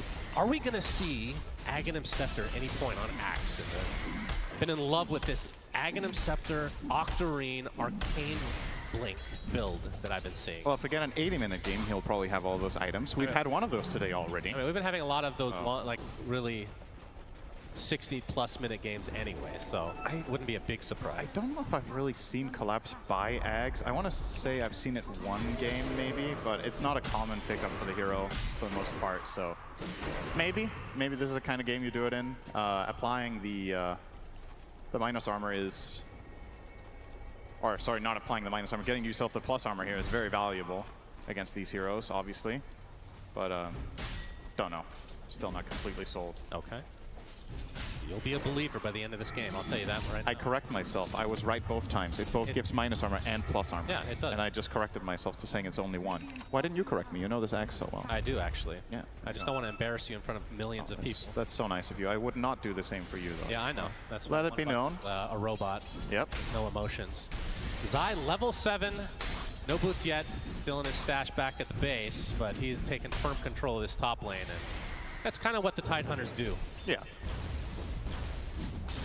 And he will start going to work on the tier 2 tower. Now, what's so pesky about this hero in this game is that I feel like aside from Axe, Spirit don't really have the best way of controlling the Tide and killing him off, so he can... It's going to require such a big rotation of like 3 or 4 heroes to kill the Tide that even if you do get the kill, it still doesn't feel great. So it's kind of one of those fires you have to put out, but it doesn't... You don't really like going for the kill, but if you don't, he's going to take your tier 2 eventually, and that's probably a bit too much to pay. Collapse just farmed some big stacks though, so he will be getting there. Now Yotaro gonna get some help from Laurel here with that boat. Gonna set everything up onto Boxy. Super easy kill. Of course, just the support, but I do want to talk a bit about the CK, Mr. Yotaro. This has been a hero that has kind of risen in the ranks of like just tier 1 carries. Why is that, do you think? I mean, I know big deal is like the bristleback counter, but we're not really seeing bristleback much because he got a really big buff in 734D to the Chaos Strike, which effectively increases the damage you do against creeps by a lot. And that means you farm faster. It means you have more sustainability in lane from critting on creeps. You heal more. That's honestly one of the big things. And also the way the meta has developed has become very much about tankiness, right? This carry is tanky in its own right, but it's also good at killing tanky heroes. So it's kind of the whole package. It's a strong laner, which you also like at the high level. So there's very few drawbacks, and you're also seeing why when this hero is picked that Liquid are taking it very seriously, right? Like they understand how strong it is, so they're not only counterpicking it with one hero, but with multiple to try to solve it. Yep, as we have another X. Zai, he's already taken a tier 1 top, so that means he needs to go to another lane because Meteor Hammer is extremely effective against these tier 1 towers. Yeah, can't really kill him now. Yeah, they're just making it known that they have heroes here. Yep. They can't just bulldoze everything. Curious if he's going to go Axe this game. It feels like an interesting game to buy Axe on Tide, right? You can hit all of the CK illusions. You're playing against multiple enemy melee cores. It's a blink cancel against Axe if you cast it on Fog. It also hits Dark Willow and Shadow Realm if she goes dagger. She can't blink.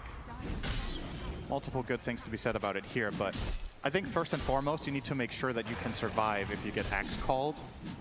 And Axe is not going to help you too much with that, and obviously there will be an inevitable Silver Edge as well for Yotaro later in the game, so you kind of need to plan for those hurdles later on. Well, good news for Spirit fans, Collapse does have his blink being delivered right now, and expect that to be go time.